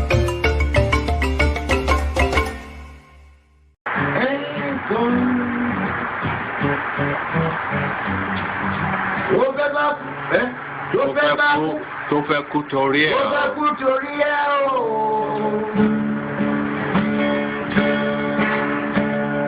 Ọwọ́ ẹni ló ti ṣàánú kọ́.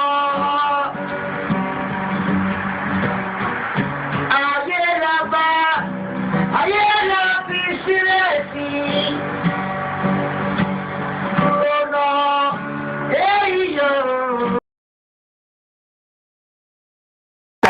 Thank you so much for watching. Thank you. Have you subscribed? Yes, you. Have you subscribed? You. Yeah, before you go, click. It's free. Click. Just that's it. Have you subscribed? You are laughing. Have you subscribed? Have you subscribed? Thank you. Thank you. Thank you. Hey, madam. Thank you so much. I can see you. I can see you. We have to get to 100,000 subscribers. By the end of the year, how are we going to do that if you don't subscribe? Yes, you. Yes, you're about to click off. Why? Have you subscribed? It's free. If you don't, ask your son, ask your daughter how to. Just one click. Thank you. Thank you. I see you. Aha. Thank you very much. Thank you very much. I'll see you tomorrow. Rudolph. Yeah. How now? I did. We have not ended.